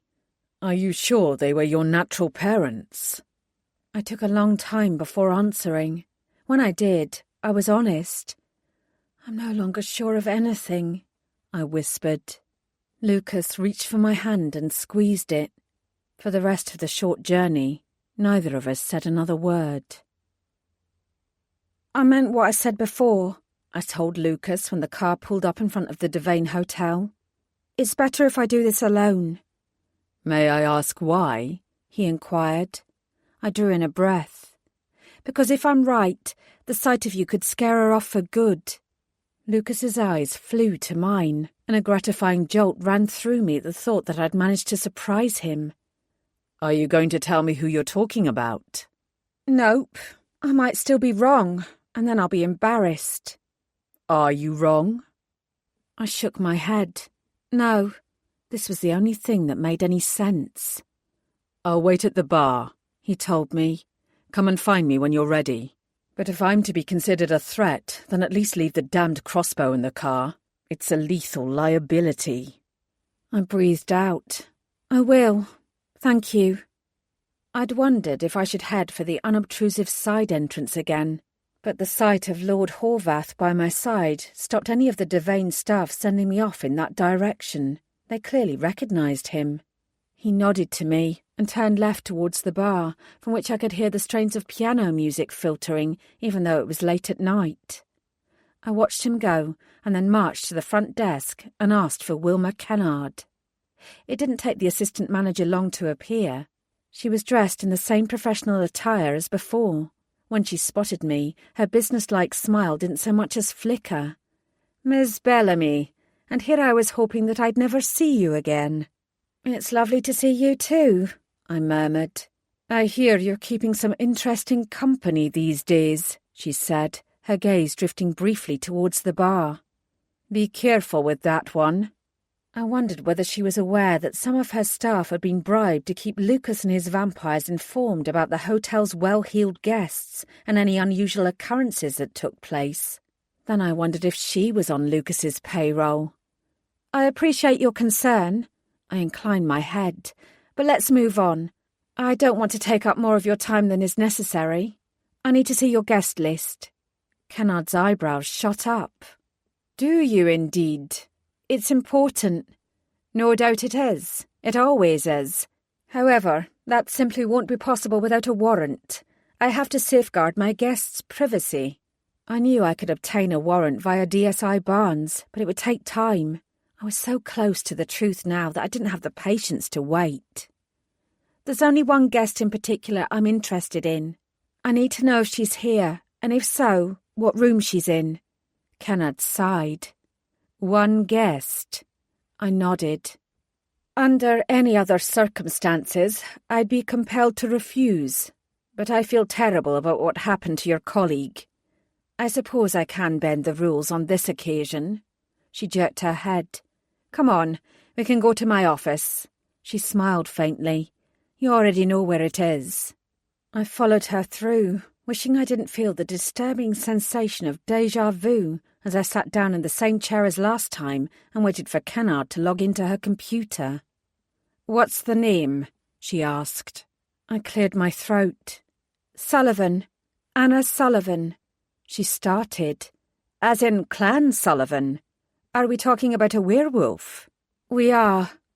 Kennard tutted, then typed in the name and hit return. I'm sorry, there's no Sullivan staying with us. How about an Anna? She frowned. No Anna either. Damn it, I'd been so sure. Then I thought of something else. Anna was on the run, so she wouldn't be using her own name. She might have checked in under a false name. Kennard looked up from the screen. Then I can't help you. Dark hair, early 20s, pretty.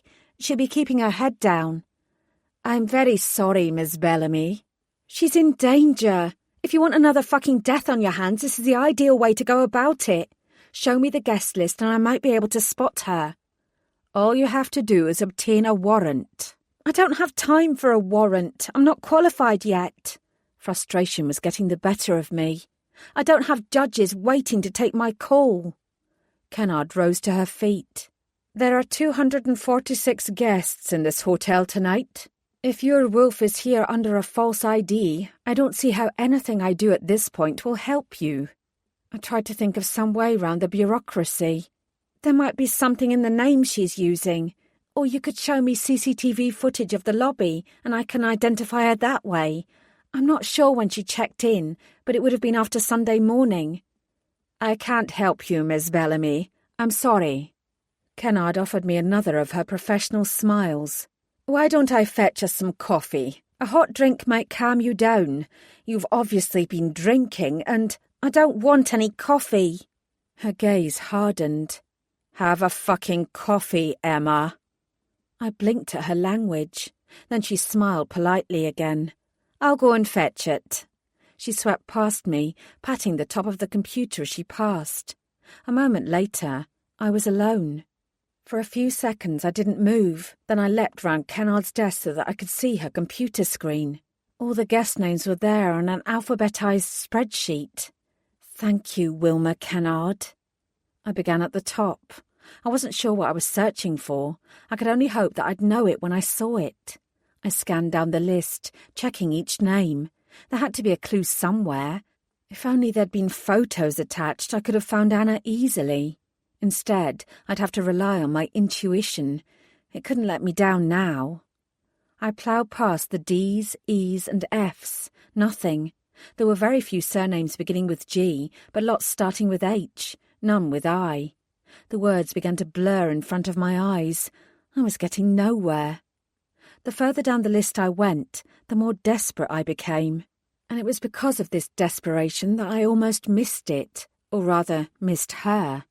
When I saw the name, however, it shone out at me like a beacon. Wilhelmina Murray. She'd checked in on Sunday morning, walking in off the street just as Tony had done. She was staying on the same floor as him. It was her. I was sure of it. The diminutive of Wilhelmina is, of course, Mina. Anna Sullivan might be a werewolf, but she'd been reading the most famous vampire book of all time before she disappeared, and one of its main characters was Mina. I stood up and made for the door. Kennard, whose hands were empty of any coffee cups, was standing in the corridor. I'm going to make a visit upstairs, I announced. I want to see D.C. Brown's room again. His body has been removed, she told me, and the room has been emptied. I shrugged. All the same, I want to take another look. Do you have a key card I can use? She hesitated before delving into her pocket and passing one over. Here, use it wisely. It's a master key card, which gives you access to every guest room. I'd hate to think you'd abuse that power. I expect to have it returned.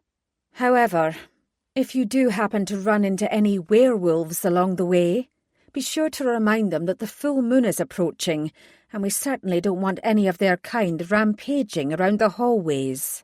Bless her divine embossed cotton socks. I'll be sure to mention it if I see anyone furry. Thank you.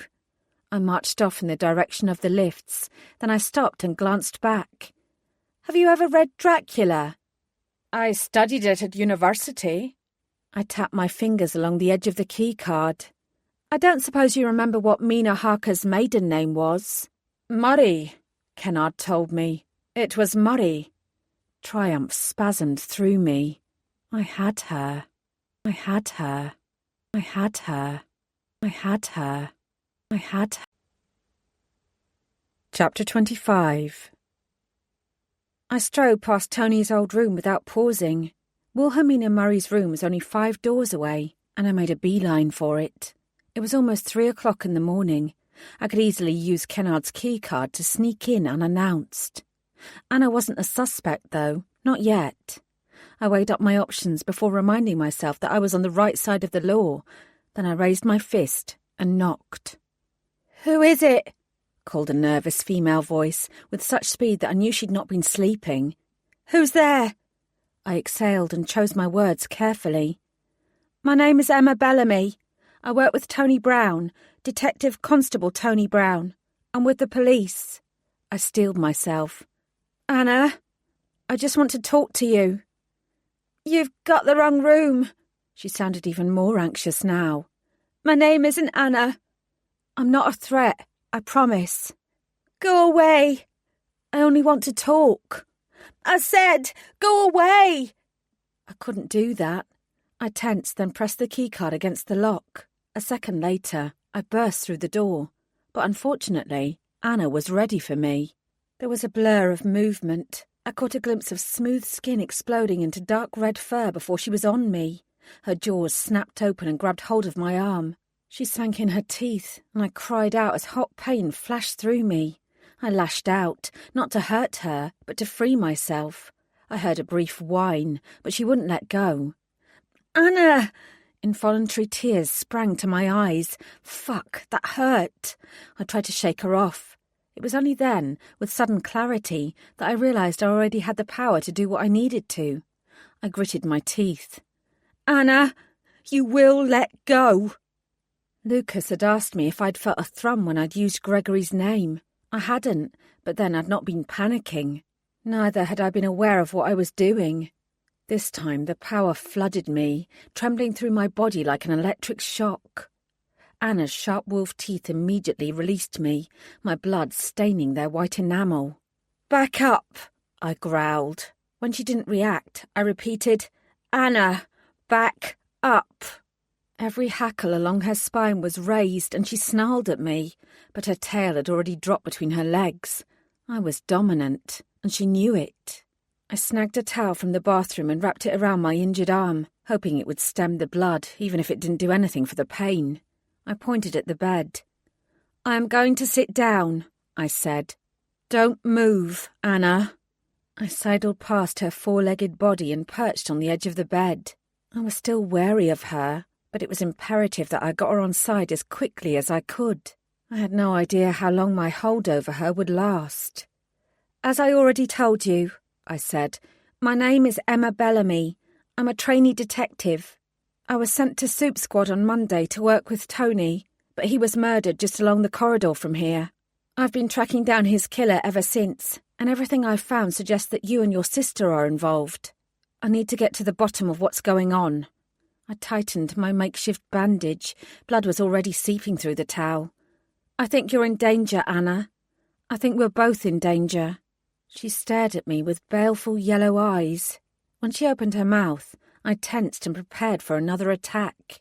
Instead, her muzzle twisted, her fur yielding to smooth skin and human features. Even her eyes changed colour, darkening from pale yellow to cornflower blue. She wrapped her arms around her body. "What did he call you?" I blinked. Pardon? What did Tony call you? D'Artagnan. He called me D'Artagnan. Anna's face crumpled. Then she sank to the floor and started to cry. Thank God!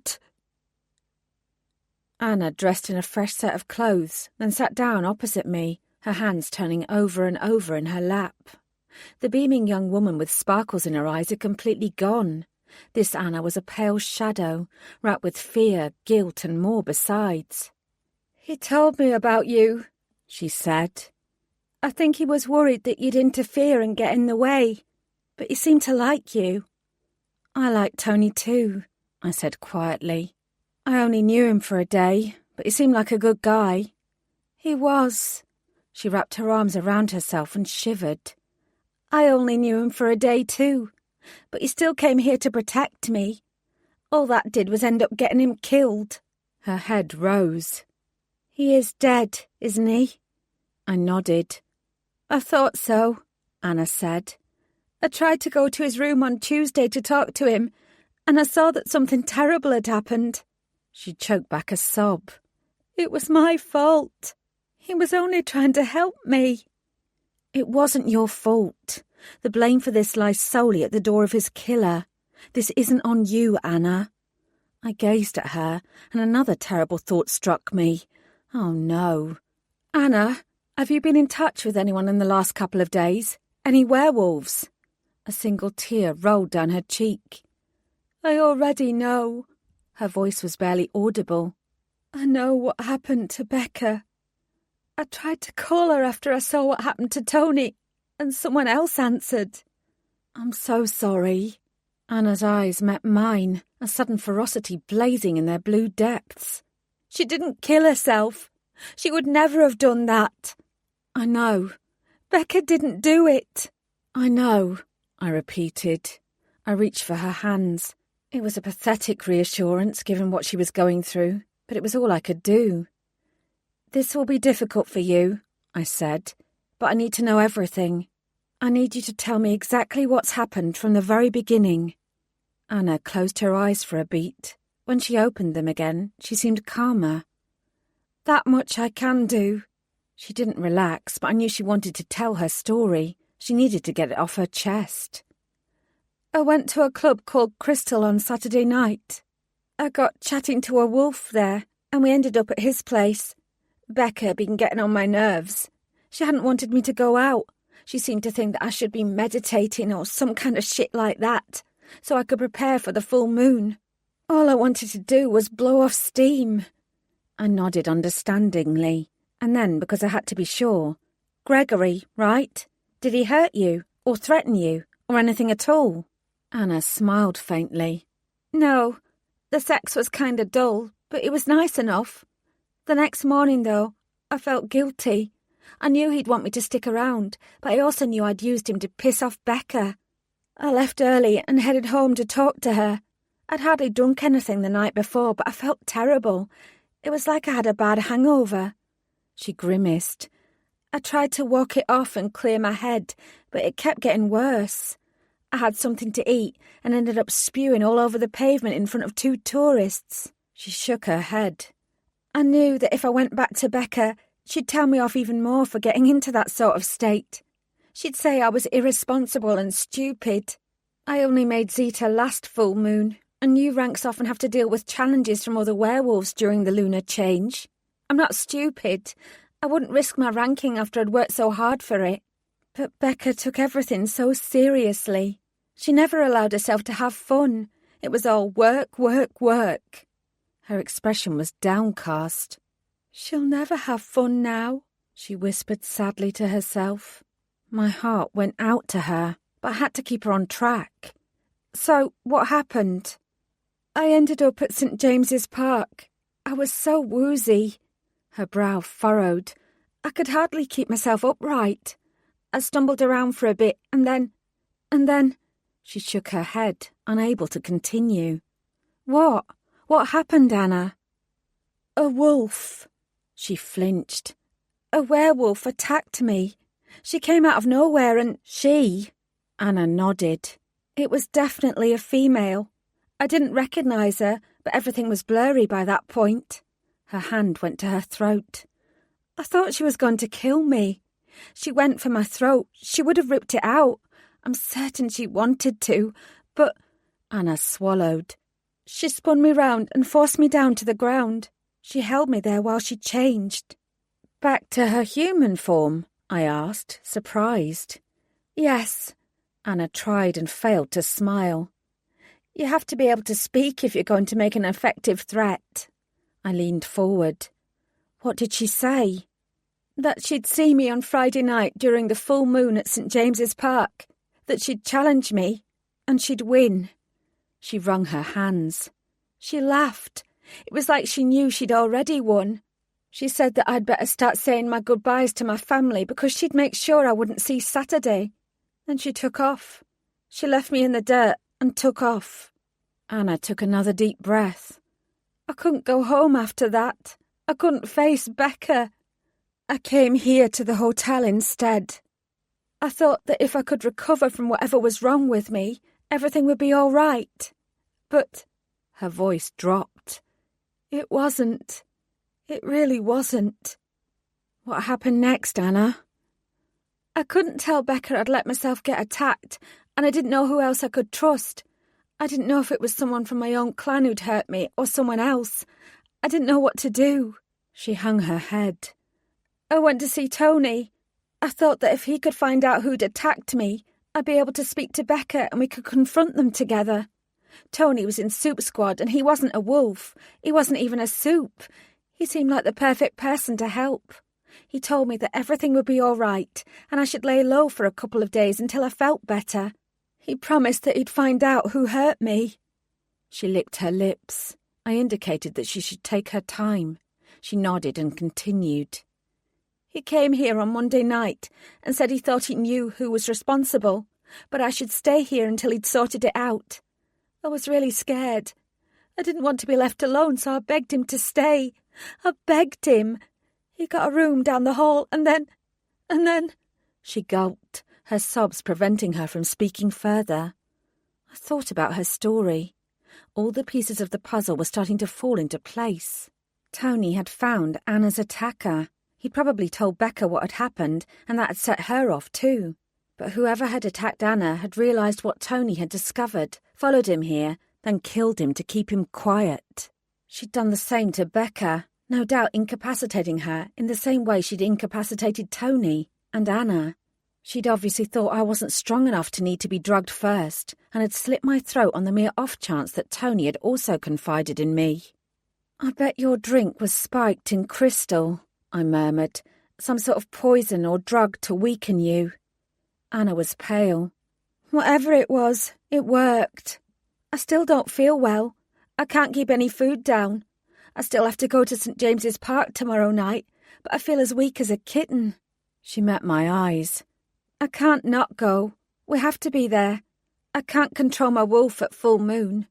If I'm not in the park when I change, anything might happen. I could end up killing someone. It would be devastating for my clan if I did that." She swallowed. "It would be devastating for all werewolves." And vampires too, I imagined. In the last few days, I'd come across more than one human who was looking for an excuse to get rid of the soups. "Let's not worry about that right now," I said briskly. "Let's focus on who your attacker was. We need to find them before the moon turns." "Tony didn't tell me who it was," Anna said. "I asked him, but he refused to say. I think he was afraid that I'd go and find her myself." Either that, I thought sourly, or Tony wanted to deal with the mystery woman so he could prove to DSI Barnes that he was keeping his end of the bargain. I ran a hand through my hair. What a fucking mess. "Do you have anything to drink in here?" I asked. After all that alcohol, my mouth was dry and my tongue felt furry. I needed to rehydrate myself while I thought about what to do next. "There's water and juice in the mini-fridge," Anna said. I walked over and opened it.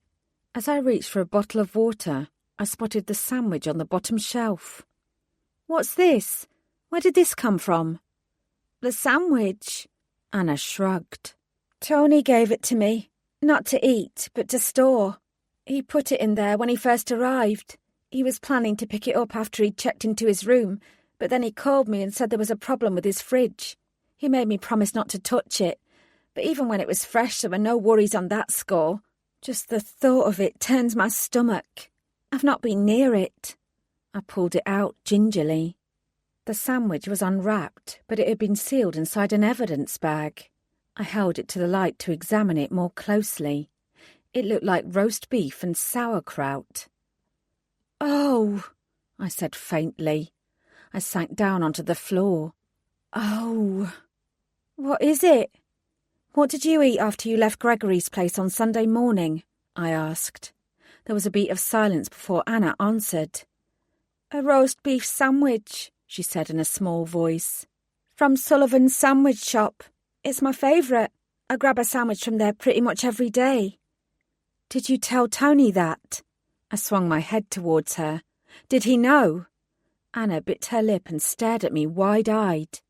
"Yes, he asked me about it." I stared at the sandwich in my hands. Bingo, bingo, bingo, bingo. Chapter 26. Other than the bartender, Lucas was the only person left in the Devane bar. I marched up to him, my arms swinging, grim determination propelling me forward. "D'Artagnan, from the look on your face, you've found what you were looking for," he murmured. I raised my chin. "I have." My voice hardened. "Butch Cassidy." "I'm pretty sure he died over 100 years ago. I don't think he ever came to London, either." "Not that one." I told him what Anna had revealed, together with my discovery of the sandwich. He rubbed his chin. "So Brown visited the sandwich shop to speak to this Butch Cassidy. When you went outside, he deliberately aroused her suspicions. He wanted to see if he could goad her into giving him a spiked sandwich." "That's what I think. She wanted to weaken Anna because the only way she could take Anna's rank from her is to openly challenge her during the full moon. She wouldn't beat Anna in a fair fight, so she thought she'd even up the odds. But she took it too far when she tested Anna in the park. Cassidy probably only wanted to check that the poison was doing its job. Unfortunately for everyone, the attack made Anna go to Tony, which then led Tony back to Cassidy. Deliberately or otherwise, he asked one too many questions and got himself a poisoned sandwich in return." "She broke into Brown's flat to kill him and retrieve the sandwich." "But he'd already gone to the Devane Hotel with the sandwich. Maybe he meant to drop it off for testing afterwards, or maybe he had an inkling that Cassidy would go after him. Either way, she knew she'd been found out and she tracked him down to the Devane. She injected him with the same poison she'd used in the sandwich and killed him. She wanted to avoid any further scrutiny, so she made his death look like an autoerotic asphyxiation." Lucas frowned. "But before she did that, she dealt with you. She'd noted you in the store and was worried that you knew what Brown did. She saw you running after Becca as well and was concerned about Becca's involvement. Cassidy panicked and tried to cover her tracks. She wanted to make every death look different to avoid anyone connecting the dots.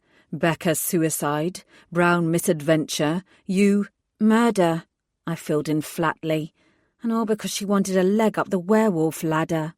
Lucas's black eyes glittered. "If you hadn't risen again, she might have gotten away with it." I shook my head. "No, she's sloppy. She's made too many mistakes.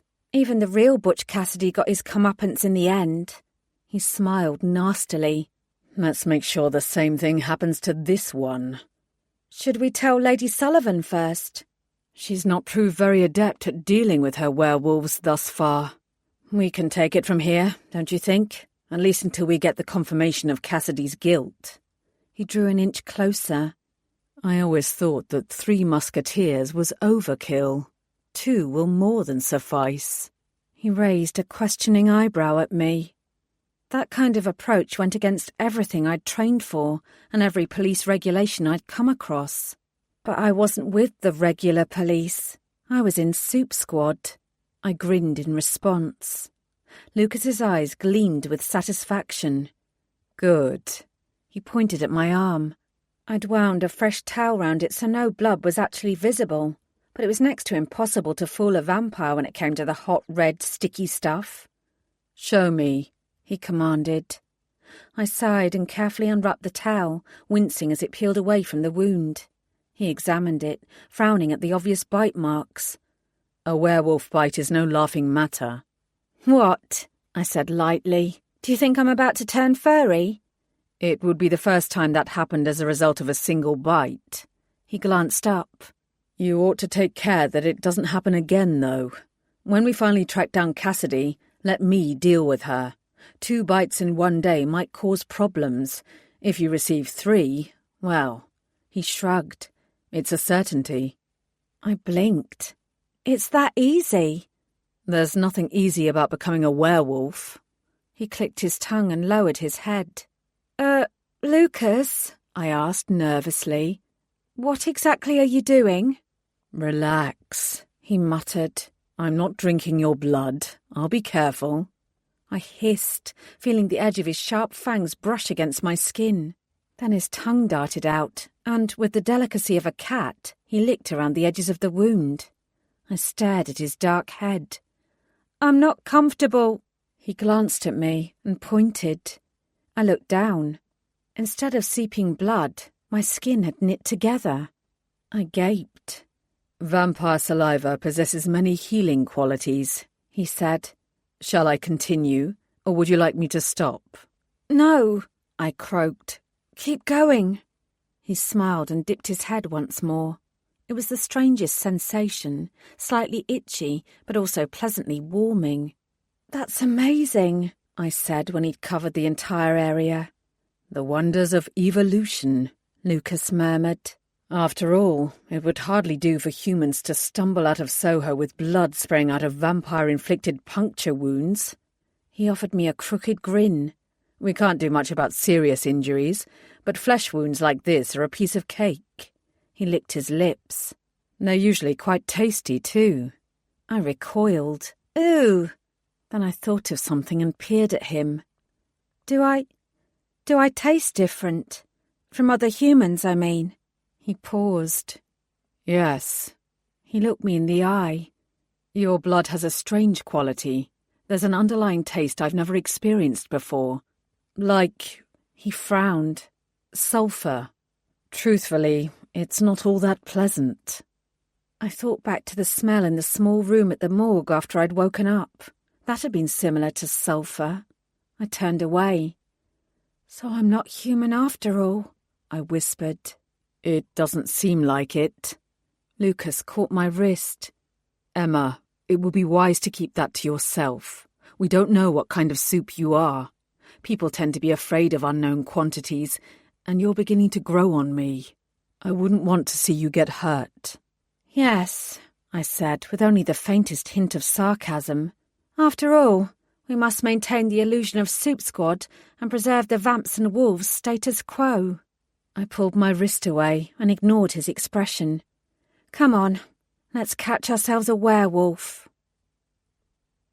The little sandwich shop was cloaked in darkness. I peered through the window and saw little more than shadows and the glowing green of the emergency exit sign. Lucas walked a few steps back and angled his head upwards, checking the floors above. It appears that there's a flat above the shop, he said in a low voice. The curtains are closed, so it's likely that someone is there, even though there's no light. Most werewolves don't tend to sleep well just before a full moon. We'll have to be quiet if we don't want to alert her to our presence before we break down the door. I glanced at him. Break down her door? She's a wolf. As much as you might want to knock politely and walk her out in handcuffs, she doesn't come under human law. The best we can do is restrain her, extract her confession, and hand her over to Clan Sullivan to deal with. She killed Tony. I folded my arms. She killed me. Even more reason to proceed very carefully indeed, Lucas returned. She deserves to feel the full weight of the law. She will. He glanced at me. But it will be werewolf law. If you want to back off now and let me... I interrupted him. No, that was most definitely not an option. I wanted to look Butch Cassidy in the eye when she was brought to account. There must be another entrance round the back that leads to the flat. Let's try there first. Lucas inclined his head. As you wish. As the building was part of a terraced row, we skirted to the end of the street before doubling back. The rear of the property boasted a small garden, which was fenced off from passers-by. There weren't any more signs of life at the back than there had been at the front. With my heart in my mouth, I reached round to unfasten the latch on the gate, wincing when it creaked open. Then Lucas and I sneaked in and headed for the back door. There was only one button, positioned directly under the small intercom box.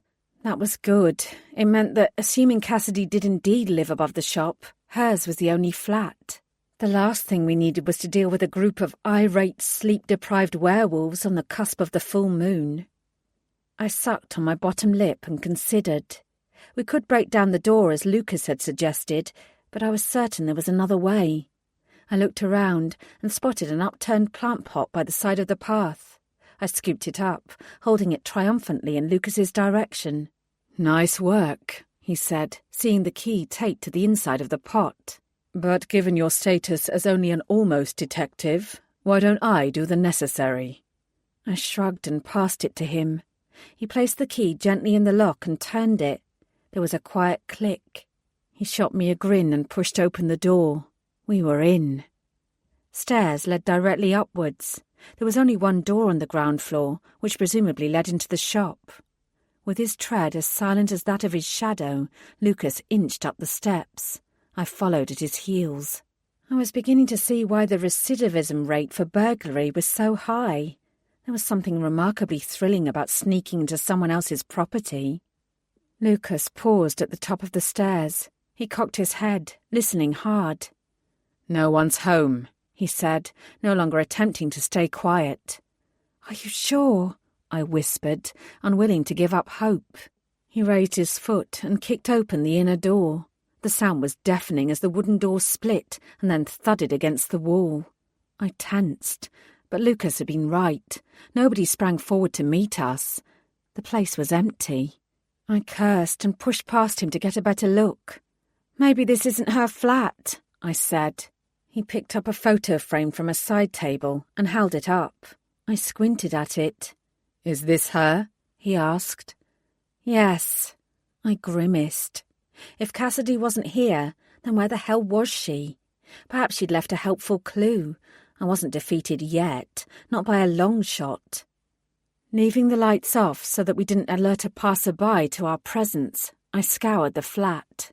It was very tidy, in fact compulsively so. I trailed a finger along the bookshelf and glanced at the titles, then rummaged through the wastepaper basket for any useful notes or receipts that she might have discarded. I even lifted the sofa cushions in the vain hope that something might be wedged down the back. There was nothing. D'Artagnan, Lucas called from the kitchen. Come and take a look at this. I gave up my search and joined him. What is it? What have you found? He held up a small vial of liquid. Check this out, he said grimly. He pointed to an open cupboard. She's been stockpiling it. I took the little bottle from him and read the label. Xylazine, I frowned. This must be what she used to poison the sandwich meat and to inject into Tony, and probably Becca. It says it's for animal use only. Lucas's jaw was set into a tense line. We've got the proof. Now we need the wolf. I pursed my lips. This is her home and her place of work. It's her safe place. There's no reason for Cassidy to have gone anywhere else. It's almost the full moon. She might be out enjoying herself. Except all the werewolf haunts were shutting up early. It's only a couple of hours until dawn. None of them will be open now. She doesn't strike me as the type who'd slink over to Soho and hang around your vamp places. No, he agreed. But she doesn't seem the type who has friends or family to meet up with either. So where has she gone? I gazed at the rows of xylazine bottles. She's very well prepared, I murmured. She's got enough stock to last her into next century. And she's quite methodical, Lucas mused. Think about all the trouble she went to in order to hide her visit to Brown's flat and to make both his and Becca's deaths appear anything but murder. Not to mention using enough poison to weaken Anna but not kill her. If she died before the full moon, there would have been no challenge for Cassidy to answer. Cassidy had to ensure Anna remained alive. He checked his watch. There's only another 12 hours before the sun sets again, and the werewolves converge for the change. Our girl isn't out partying. She's preparing. Of course. She's in St. James's Park, I breathed. Checking the lay of the land, calculating possible entry points, doing everything she can to make sure that she doesn't miss Anna and doesn't screw up the challenge. The sensible thing would be to wait here until she returns, Lucas said. I was already heading for the door. She might not come back until she's taken care of business. Besides, I threw out over my shoulder, I'm done with being sensible. This is for Tony and for Becca and for Anna. And for me. Butch Cassidy wasn't going to get away. Not this time. This time. This time. This time.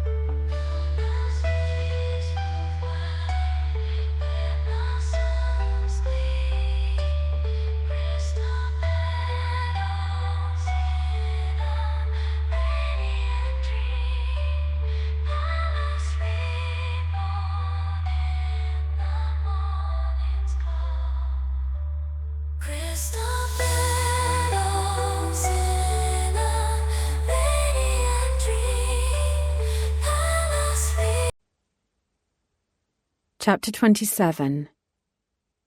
For a park in the centre of London, St. James's is surprisingly large. Bounded by Buckingham Palace to the north and Birdcage Walk to the south, it has a small lake in the centre and numerous monuments in the grounds. There were signs everywhere warning the public about the full moon, and, to my surprise, barriers were already being erected around the park to prevent anyone who wasn't a werewolf from getting in. A large group of people was waiting on the pavement. When we pulled up, they all turned in our direction. Vampires, I realised. Lucas had called in his own private cavalry. I didn't care about any of that. I hopped out of Lucas's car, crossbow in hand. I was getting into that park and I was going to find Cassidy. The vamps could tag along if they wished, but for them, this was merely work. For me, it was personal. Every single one of the waiting vampires stared at me before turning to Lucas and bowing. A leather-clad vamp stepped forward. Lord Horvath, we might have a slight problem. Lucas raised an eyebrow. Go on. There was a loud cough from the side. I peered round the crowd of vampires and saw 2 uniformed police officers standing there. Both of them looked nervous but determined. Good morning, sir, the older of the 2 said. We've been explaining to your colleagues here that we can't allow you to enter the park. The area is being closed off for the werewolves. Full moon doesn't begin for another 12 hours, Lucas said. We won't be more than an hour, tops. St. James's Park is forbidden to the public for the next 36 hours. Lucas's black eyes narrowed dangerously. I am hardly the public. All the more reason to keep you out. We don't need any brawls between vampires and werewolves, any more than we need dead tourists who think they can take on 4 werewolf clans. Shit, I knew exactly what they were referring to. A couple of months earlier, a group of Australian students had sneaked into St. James's Park before the full moon fell. Their plan had been to hide in the trees and film the wolves in their complete lunar abandon. It might even have worked. They'd scouted out the werewolf hiding places and checked the wind was blowing away from them in order to mask their scents. One of their number, however, couldn't resist clambering down from a tree to taunt a young wolf. The result hadn't been pretty. It wasn't the wolf's fault. Even the Australian government had to concede that fact. The dangers were well documented and heavily advertised. But it did mean that legislation had changed, and now St. James's Park was shut off for a longer period of time to discourage others from thinking they could do the same. Lucas didn't bother arguing with the police officers. He drew out his phone. I'll speak to Lady Sullivan and the other alphas. They'll grant me temporary dispensation. I gazed at the two uniforms. I didn't envy them their job. It couldn't be easy to face up to a group of vampires, especially when it was still dark.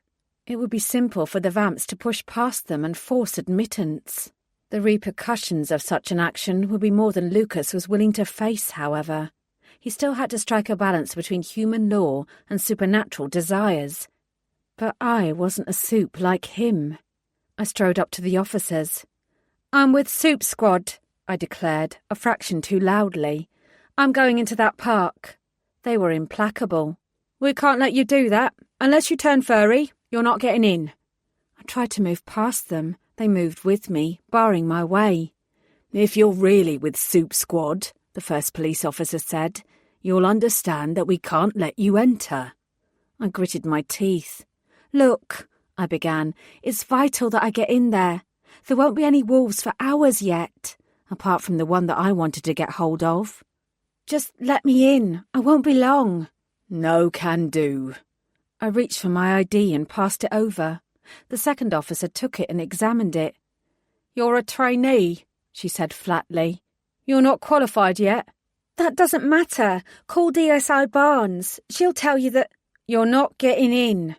The policewoman paused. "I'm sorry, we have orders." I cursed and looked at Lucas. The phone was glued to his ear, but he didn't appear to be having any joy. "Lady Sullivan isn't picking up," he muttered. I watched him for a moment. He was going about things the right way.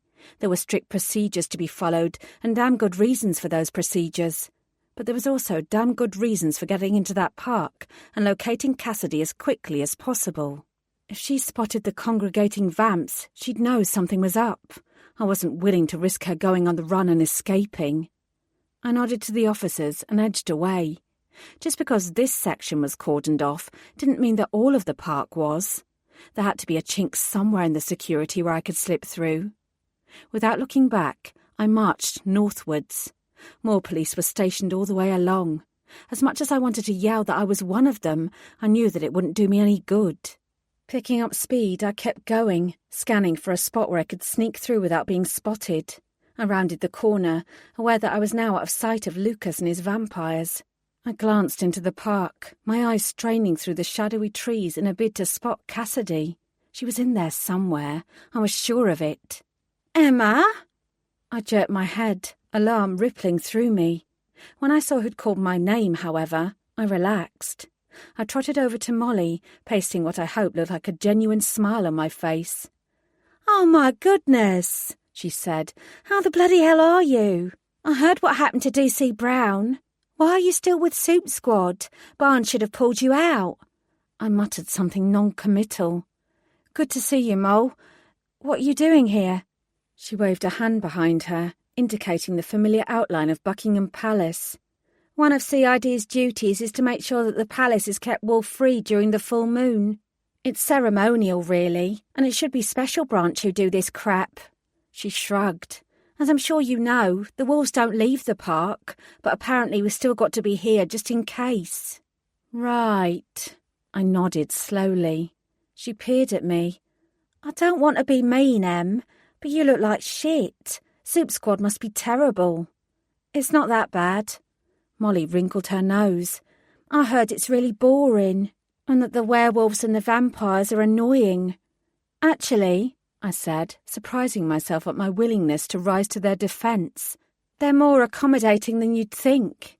She nudged me. "I'll believe it when I see it." She paused. "Is Lord Horvath actually down there trying to get into the park? What on earth is he trying to pull?" I laughed awkwardly and avoided the question. "Molly," I said, "I need your help."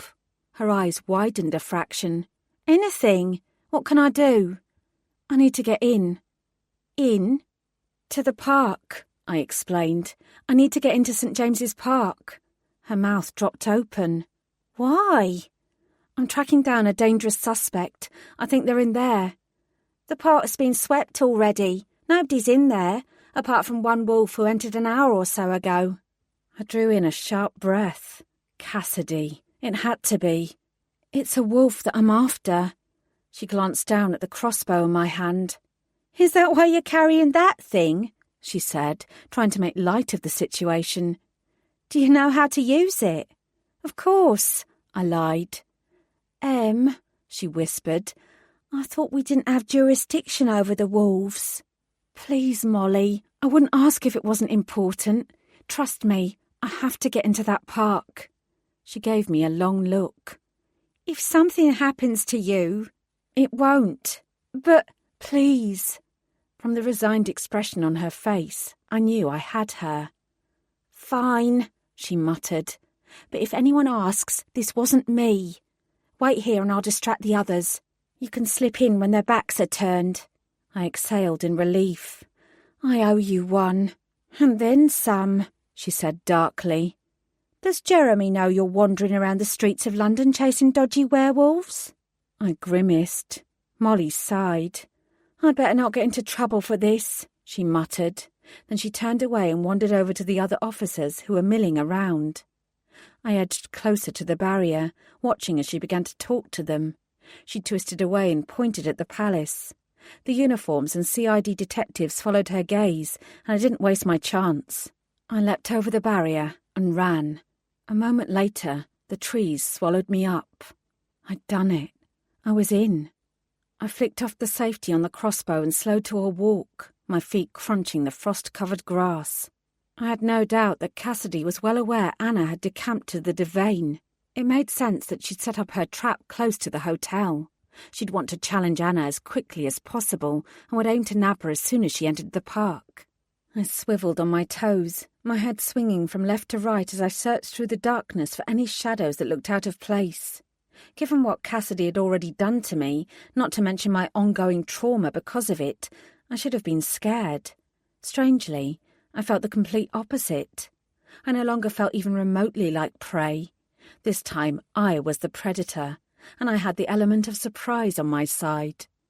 I crossed one of the pathways and skirted round the lake. The headlights of a few cars on the other side of the park's boundary lit up the area momentarily, and I ducked down, but I didn't stop moving. I wove in and out of the trees, concealing myself as best I could and maintain my grip on the crossbow.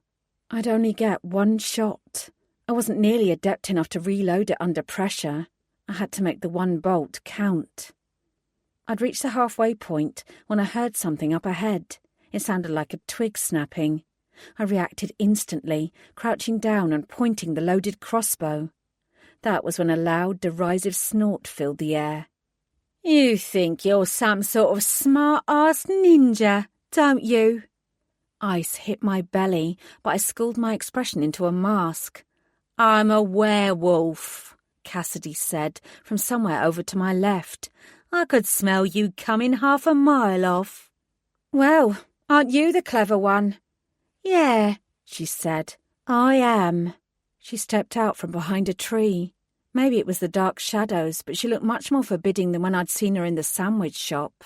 Her hair was scraped back, and her face was devoid of makeup. It was devoid of anything, in fact, beyond curiosity. Remember me? I taunted nastily. She tapped her mouth thoughtfully. I think I do. You're Tony Brown's little trainee. The late Tony Brown. A low, guttural growl that surprised even me rumbled from my chest. You killed him. Cassidy blinked. I believe he accidentally killed himself during a weird sex game he was having with himself. My eyes narrowed, and she giggled. No, you're right, she said. You found me out. I did kill him. I guess I wasn't quite as careful as I thought. It's not my fault, though. I had to improvise at short notice. It was his own fault for coming after me. I knew what he was about from the beginning. She smirked. He knew exactly what was happening, you know. Even after I injected him, he still knew. That's why the likes of Soup Squad shouldn't involve themselves with their betters. It only leads to upset. She waggled her finger. You're going to be quite upset soon too. Fortunately, you chose to come here. It'll be easy to pass off your death as another unfortunate accident when this park is filled with werewolves. That is, she added thoughtfully, If there's anything of your body to be found, once my friends are done with you. You've already killed me once, I bit out. I won't allow you to kill me again. Cassidy's brow creased.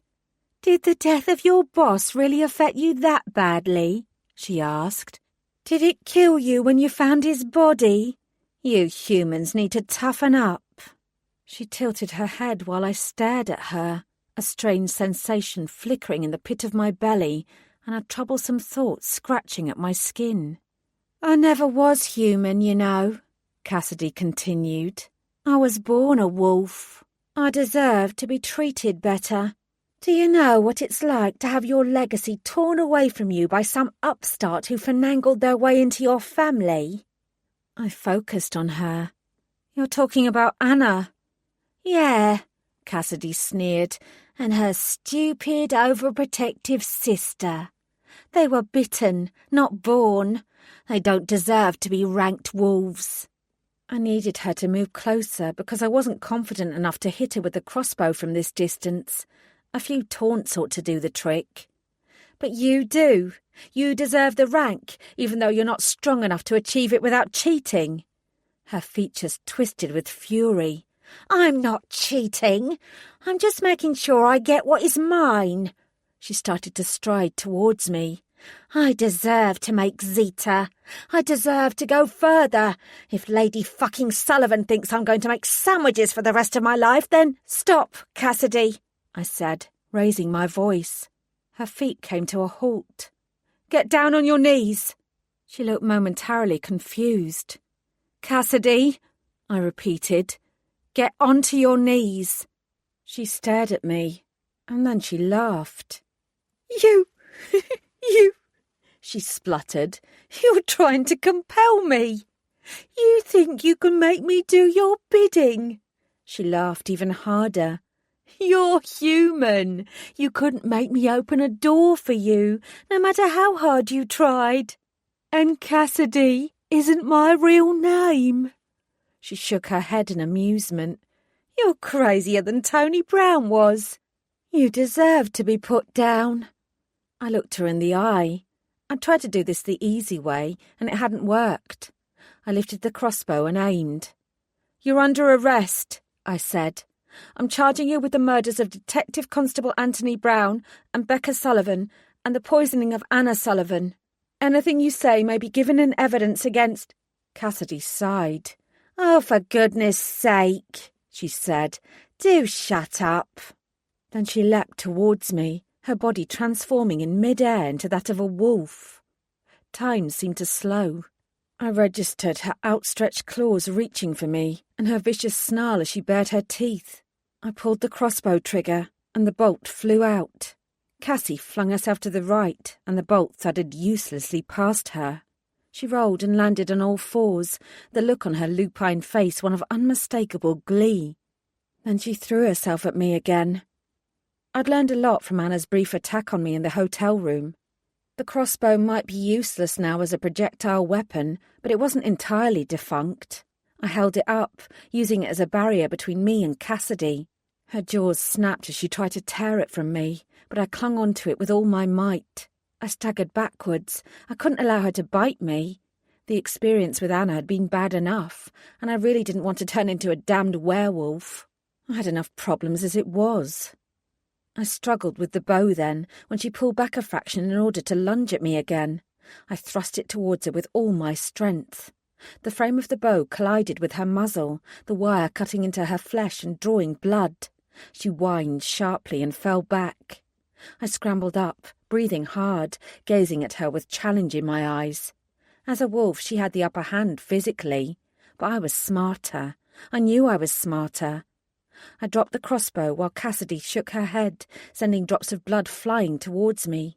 She lowered the front half of her body, snarling again as she readied herself for a second onslaught. I waited until the very last second, and as she sprang forward, I rolled to my right. She tried to grab me, but I was already up and running.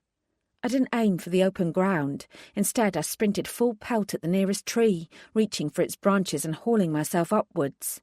There was the sound of ripping fabric as her teeth snapped at my trousers. She was a fraction too late. I was already climbing away from her. Cassidy jumped up, trying to follow. It was no good. As I'd suspected, wolves were not designed to climb trees. I manoeuvred until I was standing on a sturdy branch, one arm hooked round the trunk of the tree. Then I gazed down at her. Her yellow eyes glared up at me. Suddenly she shook out her fur and transformed, her naked human body quivering with as much fury as her wolf form had. "I can still come up there and get you," she spat. The tiniest smile curved round the corners of my mouth. "Come on then," I said. Cassidy hissed, then she began climbing. Now that she was no longer in wolf form, however, she was considerably more vulnerable. I broke off a branch and angled it towards her to fend her off. She growled, trying to avoid being smacked in the face as I swung it in her direction. "Fuck you!" I ignored her venomous curse and concentrated, ramming the branch downwards and knocking her to the ground.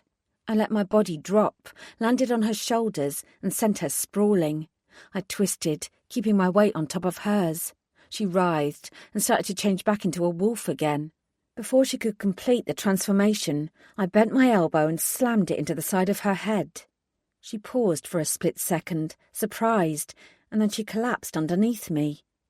From somewhere behind me, someone started to clap. Unwilling to take any chances, I stayed where I was, though I did glance round. Lady Sullivan walked towards me with several other werewolves and Lucas behind her. "Well, well, well," she said. "I wasn't sure you'd have it in you to bring down a wolf, yet you managed it with relative ease." She looked down at Cassidy's unconscious body. "I have to offer you my apologies, Miss Bellamy, for the attack that you suffered. It appears you were correct all along. I've heard from the morgue, and there are indeed traces of drugs within poor Becca's system." She tutted. "The idea that a wolf of mine could turn rogue in order to get a leg up the rankings is quite disturbing." Despite her words, Lady Sullivan didn't look disturbed in the slightest. Lucas's expression was grim. His black eyes were fixed on mine, but he didn't speak. "She killed Tony," I said. "She murdered a police detective." "Yes," Lady Sullivan sighed. "I rather imagine that is going to cause us quite a few problems. We shall adapt, however. We always do." She snapped her fingers. Robert and 2 other werewolves sprang forward. "We'll deal with her now." "No." "She's mine." Lady Sullivan's expression didn't change. "The law is quite clear on this matter." She raised her head. "Isn't that right, DSI Barnes?" "Unfortunately, yes." Lucinda Barnes moved, stepping into my line of vision. "Hand over the wolf." Hurt and anger flooded my veins. "What about Tony?" "I can assure you," Lady Sullivan said, "he will be avenged." I looked from her to DSI Barnes and back again. "You've made a deal." "We have extracted some concessions regarding the future of Supernatural Squad," DSI Barnes said. "The matter has been resolved to the satisfaction of all parties." "Apart from the dead ones," I said sarcastically. "You will be rewarded for your efforts, Emma." I didn't want to be rewarded. I wanted justice. Beneath me I felt Cassidy stir. I cursed and stood up. Almost immediately, Robert and his wolves grabbed her and hauled her away. "Detectives are sworn to uphold the law," DSI Barnes said quietly, "whether they agree with it or not." I wanted to stamp my feet and scream. Instead, I looked away. "Go home," she continued. "Go home, hug your boyfriend, and get some rest. You deserve it." Yeah. I looked up at the sky and the faint streaks of pink appearing as dawn finally arrived. I started to walk away. Lucas caught up to me. "That was a dick move, D'Artagnan. You should have waited for me. What happened to All for One?" I didn't answer. "I know that you're angry that Cassidy will be dealt with by the wolves, but that was always going to be the case. You knew that. The important thing is that she's out of the picture." "Yep." "You should be congratulating yourself." I glanced at him and managed a weak smile. "Go me." Lucas frowned. Are you all right? I'm fine. I'll do exactly what DSI Barnes said and go home for a rest. I bit my lip. I do appreciate all the help you've given me, Lucas. Any time, D'Artagnan. Any time. I smiled again before picking up my fallen crossbow, turning out of the park and leaving him behind. His words from yesterday echoed in my head. Just because the deaths occurred within a similar time frame doesn't mean they're related. Cassidy had poisoned Anna, murdered Tony, and then done the same to Becca. But from what she'd said, she hadn't killed me. Whoever had slit my throat was still out there. Still out there. Still out there. Still out there. Still out there. Still out there. Chapter 28. It wasn't a conscious effort. A combination of bone-sagging fatigue and homing instinct propelled me all the way back to my flat for the first time in days. With Jeremy already on his way to work, and no handy spare key with a neighbour or hidden in a plant pot, I was forced to wiggle through the open bathroom window to get inside. It wasn't an easy manoeuvre, but once my feet were planted on familiar ground, I exhaled in relief. God, it was good to be home. I spent several minutes simply walking round, touching stuff, and reassuring myself that it was the same place.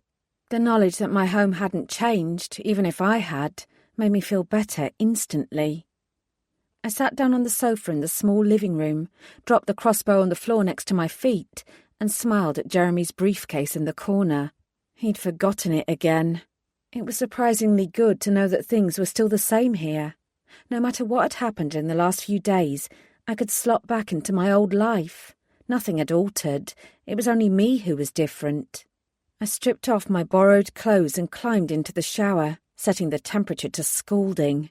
I scrubbed myself from head to toe, as if I could clean away all the cares and worries from the last few days, as well as my curious guilt at walking away and leaving Tony's killer in the hands of someone else.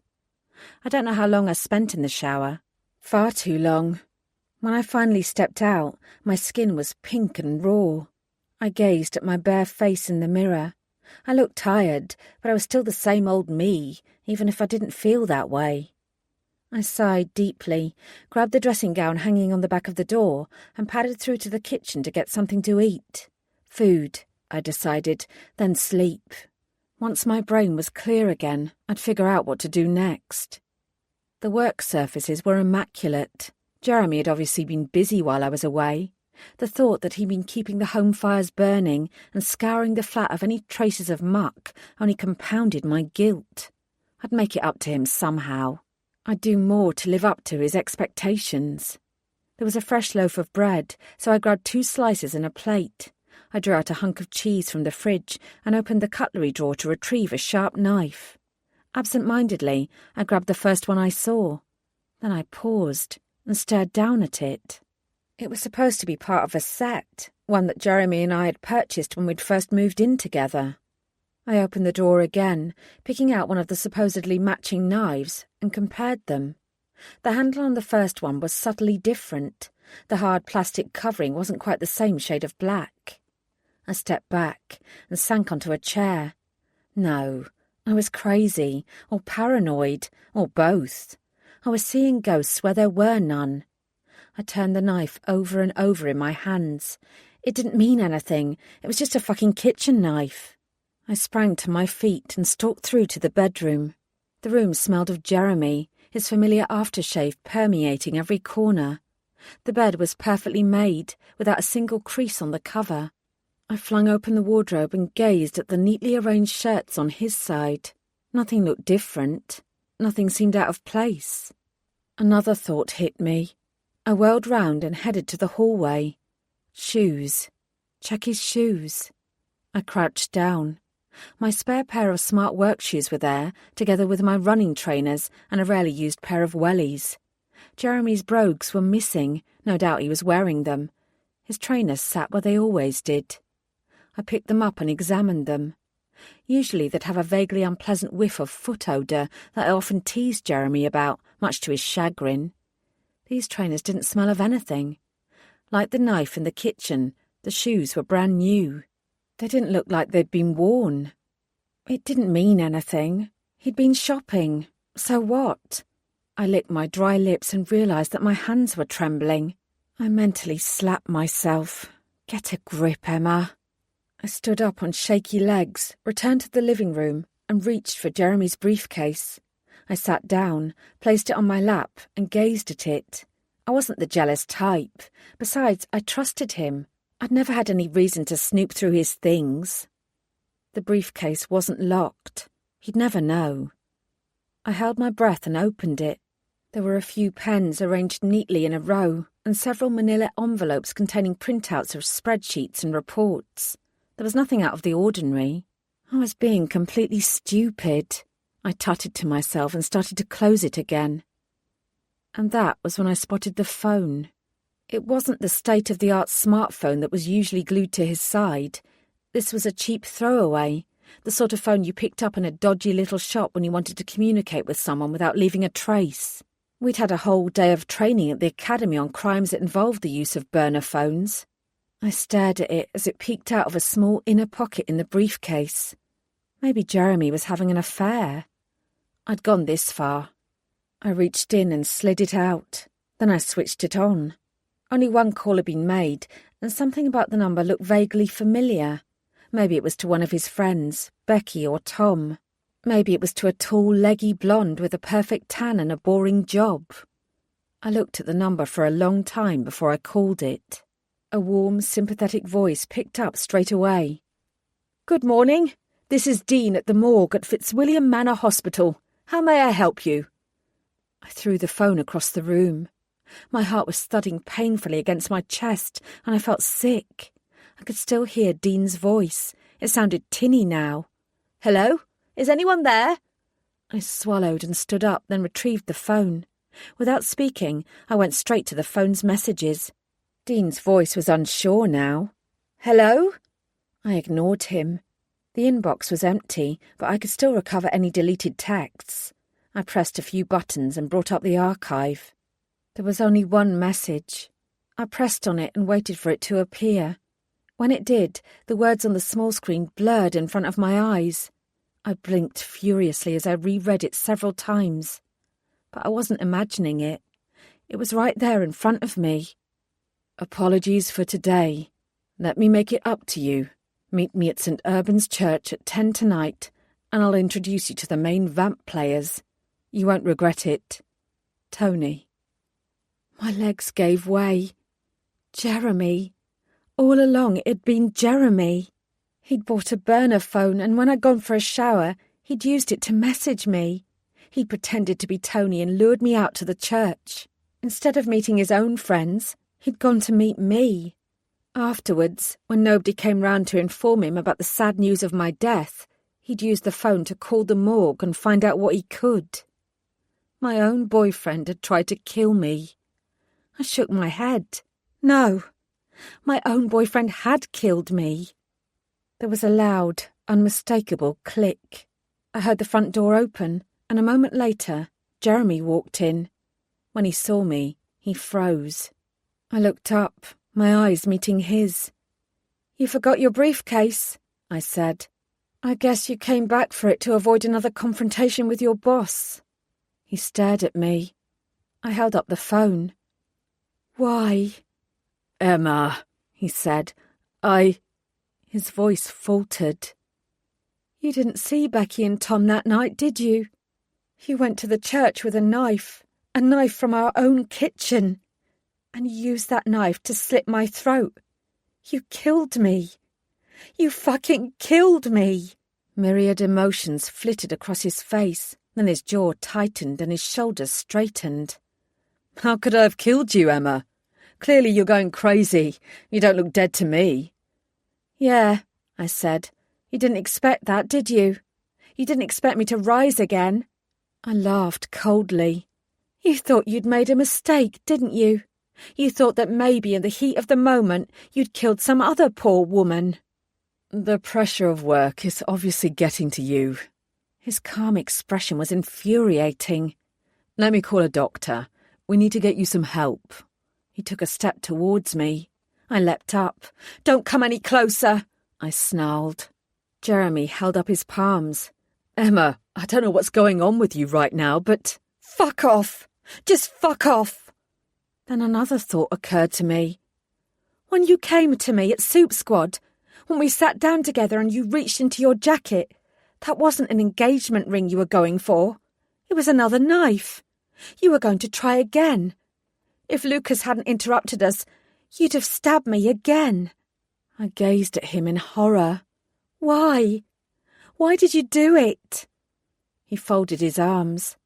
The sudden switch from panicked confusion to pure ice in his eyes was genuinely terrifying. I'm hardly the one around here with some explaining to do. You were dead, Emma. I made sure of it. He moved closer. What the fuck are you? Are you one of them? Are you a vampire? He sneered. I knew there was something wrong with you. I knew you weren't right. Just tell me why, I whispered. Jeremy snorted. The question you have to ask yourself isn't why, it's why not. Do you really think I want a girlfriend who's in the police? Do you know how long I've been trying to get you to do something else with your life instead of running around playing cops and robbers like a child? It's always been about you, never about me and my feelings. When you wouldn't deign to come out with me and see my friends, I knew enough was enough. It's not my fault. I tried to make things work. But you... He exhaled heavily. You wouldn't listen to me. You always have to do things your way. And all I hear from people is how brave you are, how clever. He put on a nasty voice. Emma is so wonderful, he mimicked. He glared at me. Well, you're not wonderful enough or clever enough or brave enough to stop yourself from getting attacked. You're telling me that you slit my throat to teach me a lesson because you didn't like my job and because I wanted to stay home one night instead of going out. Why didn't you just break up with me? Because, he spat, then it would be poor Emma. I'd be the bastard who wasn't man enough to cope with your job. People would say I was sexist, that I wanted to hold you back. That's exactly what you were trying to do, I yelled. Jeremy took another step towards me. He was less than 2 feet away. I wanted what was best for both of us, but you wouldn't see that. He tutted. Yes, I could have broken up with you, but if you died, if you were killed on the job, it would be so much better for me. Instead of feeling sorry for you, people would feel sorry for me. They'd look after me, help me. For a change, it wouldn't be all about you. Frankly, Emma, if you stayed dead, it would have been better for both of us. He was psychotic. How? I asked, utterly aghast. How do you figure that? You've never been right in the head. Blame it on your parents' death or the fact that you're a freak. He shrugged. Who knows for sure? I could have looked after you and made everything right, but you wouldn't let me. Really, Emma, this is all your fault. You're nuts, I whispered. Jeremy pursed his lips. Yes, he said, as if considering the idea for the first time. Perhaps I am. Then he lunged at me. His first punch caught me on the side of my head. I reeled, the swiftness of his attack catching me unawares. I stayed on my feet, but only just. Jeremy didn't waste any time. He came at me again. I raised my hands instinctively to protect my head, so he drove an elbow into my stomach. I'll be more careful this time, he said conversationally. This time I'll cut off your head and burn your body. You won't come back from that. This time you'll stay dead, whatever manner of freak you are. I doubled over, gasping from the pain and struggling for breath. My fingers scrabbled around, searching for something, anything that I could use to defend myself. My fingertips brushed against cold steel. The crossbow. It was still on the floor. Jeremy's hands wrapped around my throat, and he started squeezing. I grabbed the crossbow, my fingers curling round it. Then I swung it as hard as I could onto the back of his head. He released me instantly and collapsed to the floor. I backed away, breathing hard. You bitch, he hissed. You absolute bitch. I spun round and ran for the kitchen. The knife was lying where I'd left it. I picked it up, gripping the plastic handle and brandishing it in his direction. Stay where you are! He staggered to his feet. Blood was dripping down from the side of his head. "Make me." "Jeremy!" "I can work with this," he said in a morbidly cheerful tone. "It's good that you hit me. I was planning to make it appear like someone broke in, but now I'm thinking I can say that you succumbed to the pressures of your job and the death of your boss. You went completely nuts and attacked me.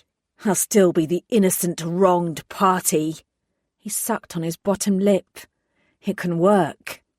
"It'll never work." I shook my head. "Jeremy, the police aren't stupid. They'll know this was you." "You're the police," he said, "and you didn't know." He flashed me a terrifying grin. "And you're wrong, Emma. It wasn't another knife I was going for when I saw you last time.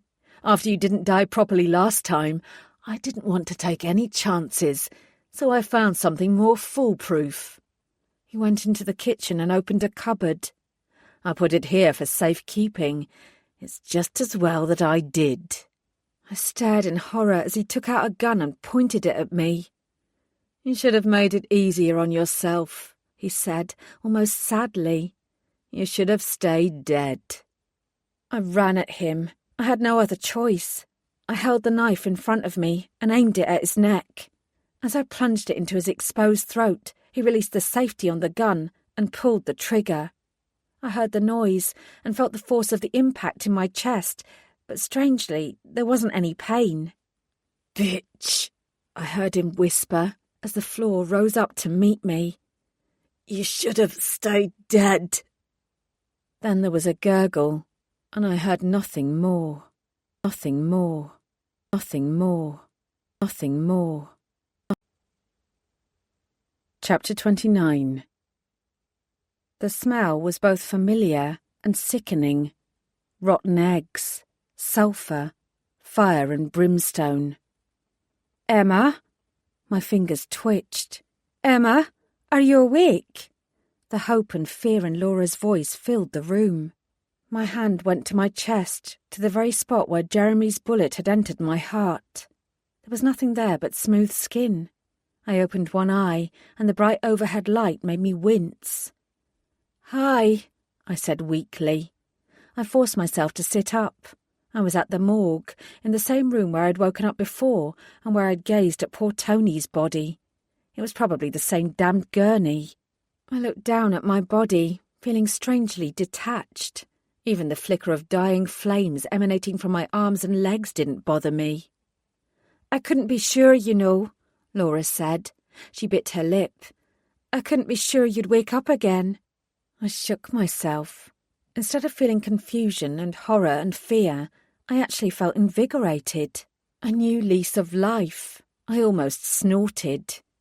Laura passed me a sheet, and I smiled my thanks as I wrapped it round my body. Then I remembered Jeremy and sobered up abruptly. My shoulders sagged. "Oh," I said. "Oh, no." I swung my head towards her. "Is he—" "He's dead." Her voice was matter of fact. "He bled out on your kitchen floor. You didn't hang up the phone, you know. I told Dean that if we had any more strange calls, he was to find me. He kept the line open and we heard everything. It's how you ended up here. I made sure that they brought you to this morgue." "I can't believe Jeremy did that." My voice was barely audible. "He was the one person I thought I could trust." "That's not true." My gaze snapped over to the doorway. Lucas was leaning against it. On the surface he looked languid, but there was something about the stiffness in his spine that made me think he wasn't as relaxed as he was pretending to be. "If you truly trusted him," Lucas continued, "you'd have stayed with him throughout all this. He would have been the first person you told about your resurrection. Deep down, a part of you knew all along."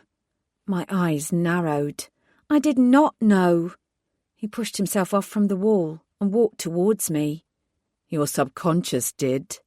His black-eyed gaze searched my face. "I wonder," he said quietly, "what else is buried inside that beautiful mind of yours?" I blinked. He shook himself.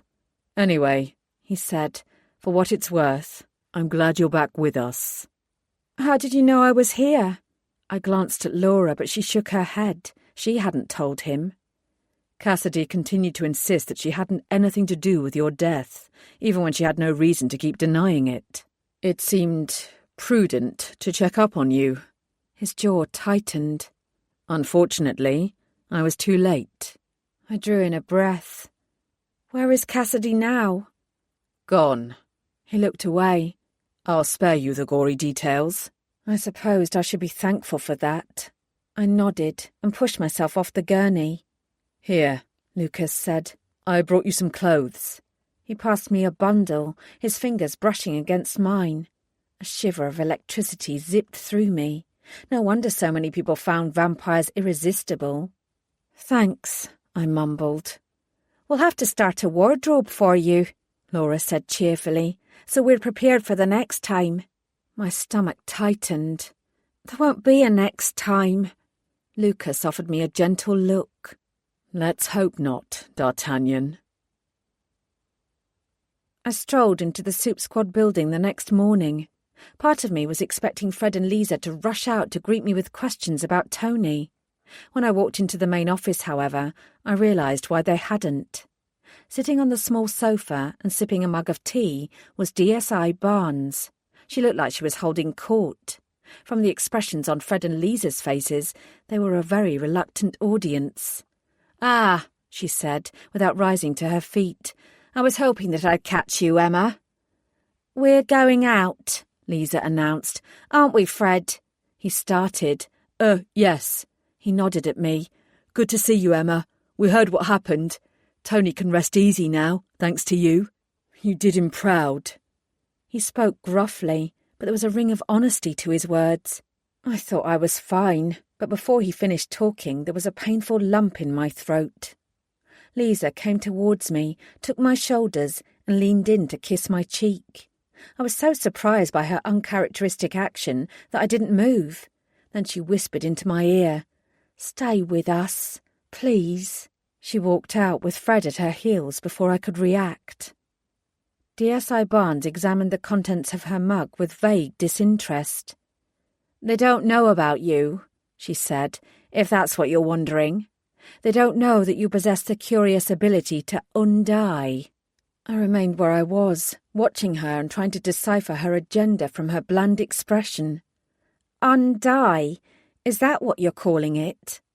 She placed the mug on the table and leaned back in her chair. "Well," she said, "to call it a resurrection makes it sound like you're the second coming. While I admire you, Emma, I don't believe that of you." I was hardly going to disagree with her. "I saw you, you know," she remarked, "when you were brought into the morgue this second time. You were most definitely a corpse, so it's extraordinary that you're standing in front of me now. Can you imagine what the world would be like if we could bottle that sort of power?" I folded my arms. "Don't worry," she said.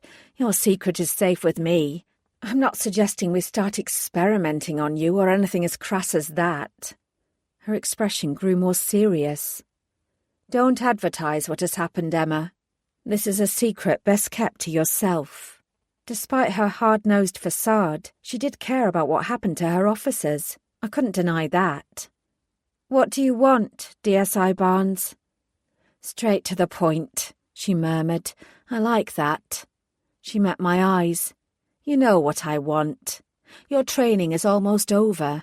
There's the matter of the final examinations, but I'm sure they won't trouble you too much. I want to know what you're planning to do next. You've done well here. Your work into investigating D.C. Brown's death means that you can have your pick of departments. The entire Metropolitan Police Department is at your disposal." "You want me to stay here?" "Of course I do," she answered simply. But, tragic as it was, D.C. Brown's murder at the hands, or rather claws, of a werewolf does have a silver lining. She allowed herself a small smile of satisfaction. "I've managed to procure an agreement with the clans and the vampires that will keep the details of his passing secret in return for greater autonomy for Soup Squad. It doesn't have to be you, although since you're a soup too, it will make an easier pill for them to swallow." I drew in a sharp breath. "The clans know that I struggled with the terminology, eventually choosing to use DSI Barnes' own word. undie. Oh no, I wouldn't allow that to happen. It would open a whole can of worms. But they are aware that you're different. She shrugged. They are quite impressed with what you've achieved in a short space of time. What happens next, however, is up to you. Her gaze remained steady. If it sweetens the proposition, I should tell you that D.C. Brown's flat belongs to Soup Squad. Should you choose to take up a permanent position here, the flat is yours for your entire tenure. And you'd be the sole detective here, at least for the time being. No newly qualified detective has ever had such power. You'll effectively be running your own department right out of the gate. Although, she added with a hint of darkness, I'd prefer it if you didn't choose to go down D.C. Brown's route and accept bribes from the Soups in return for your services. I started. She'd known about that all along. So, Emma, DSI Barnes said, what is it to be?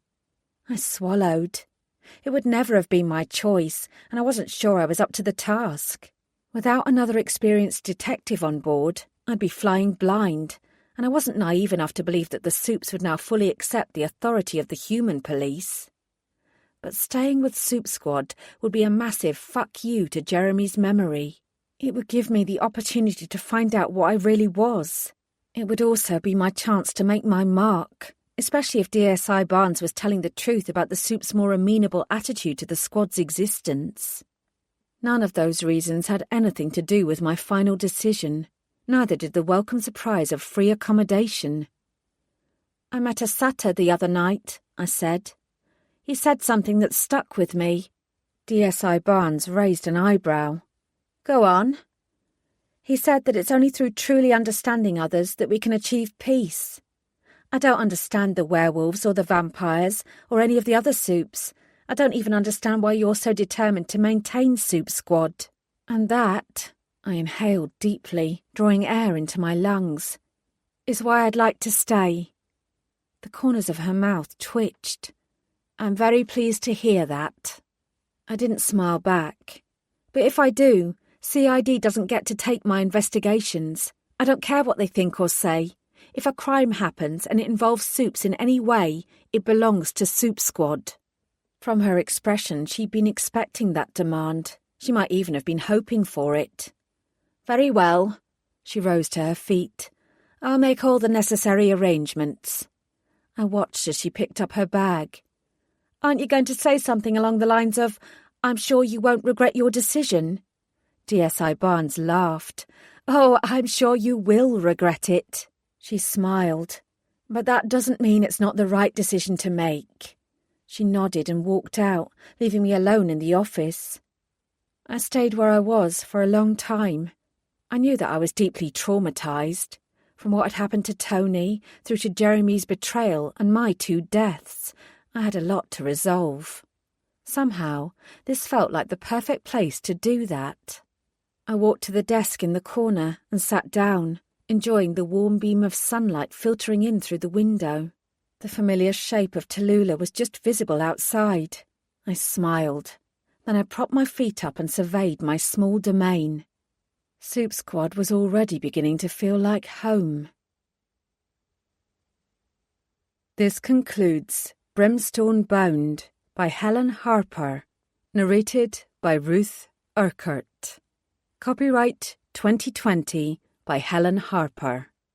This unabridged audiobook is published by arrangement with Helen Harper and was produced in the year 2020 by Tantor Media Incorporated, a division of Recorded Books, which holds the copyright thereto.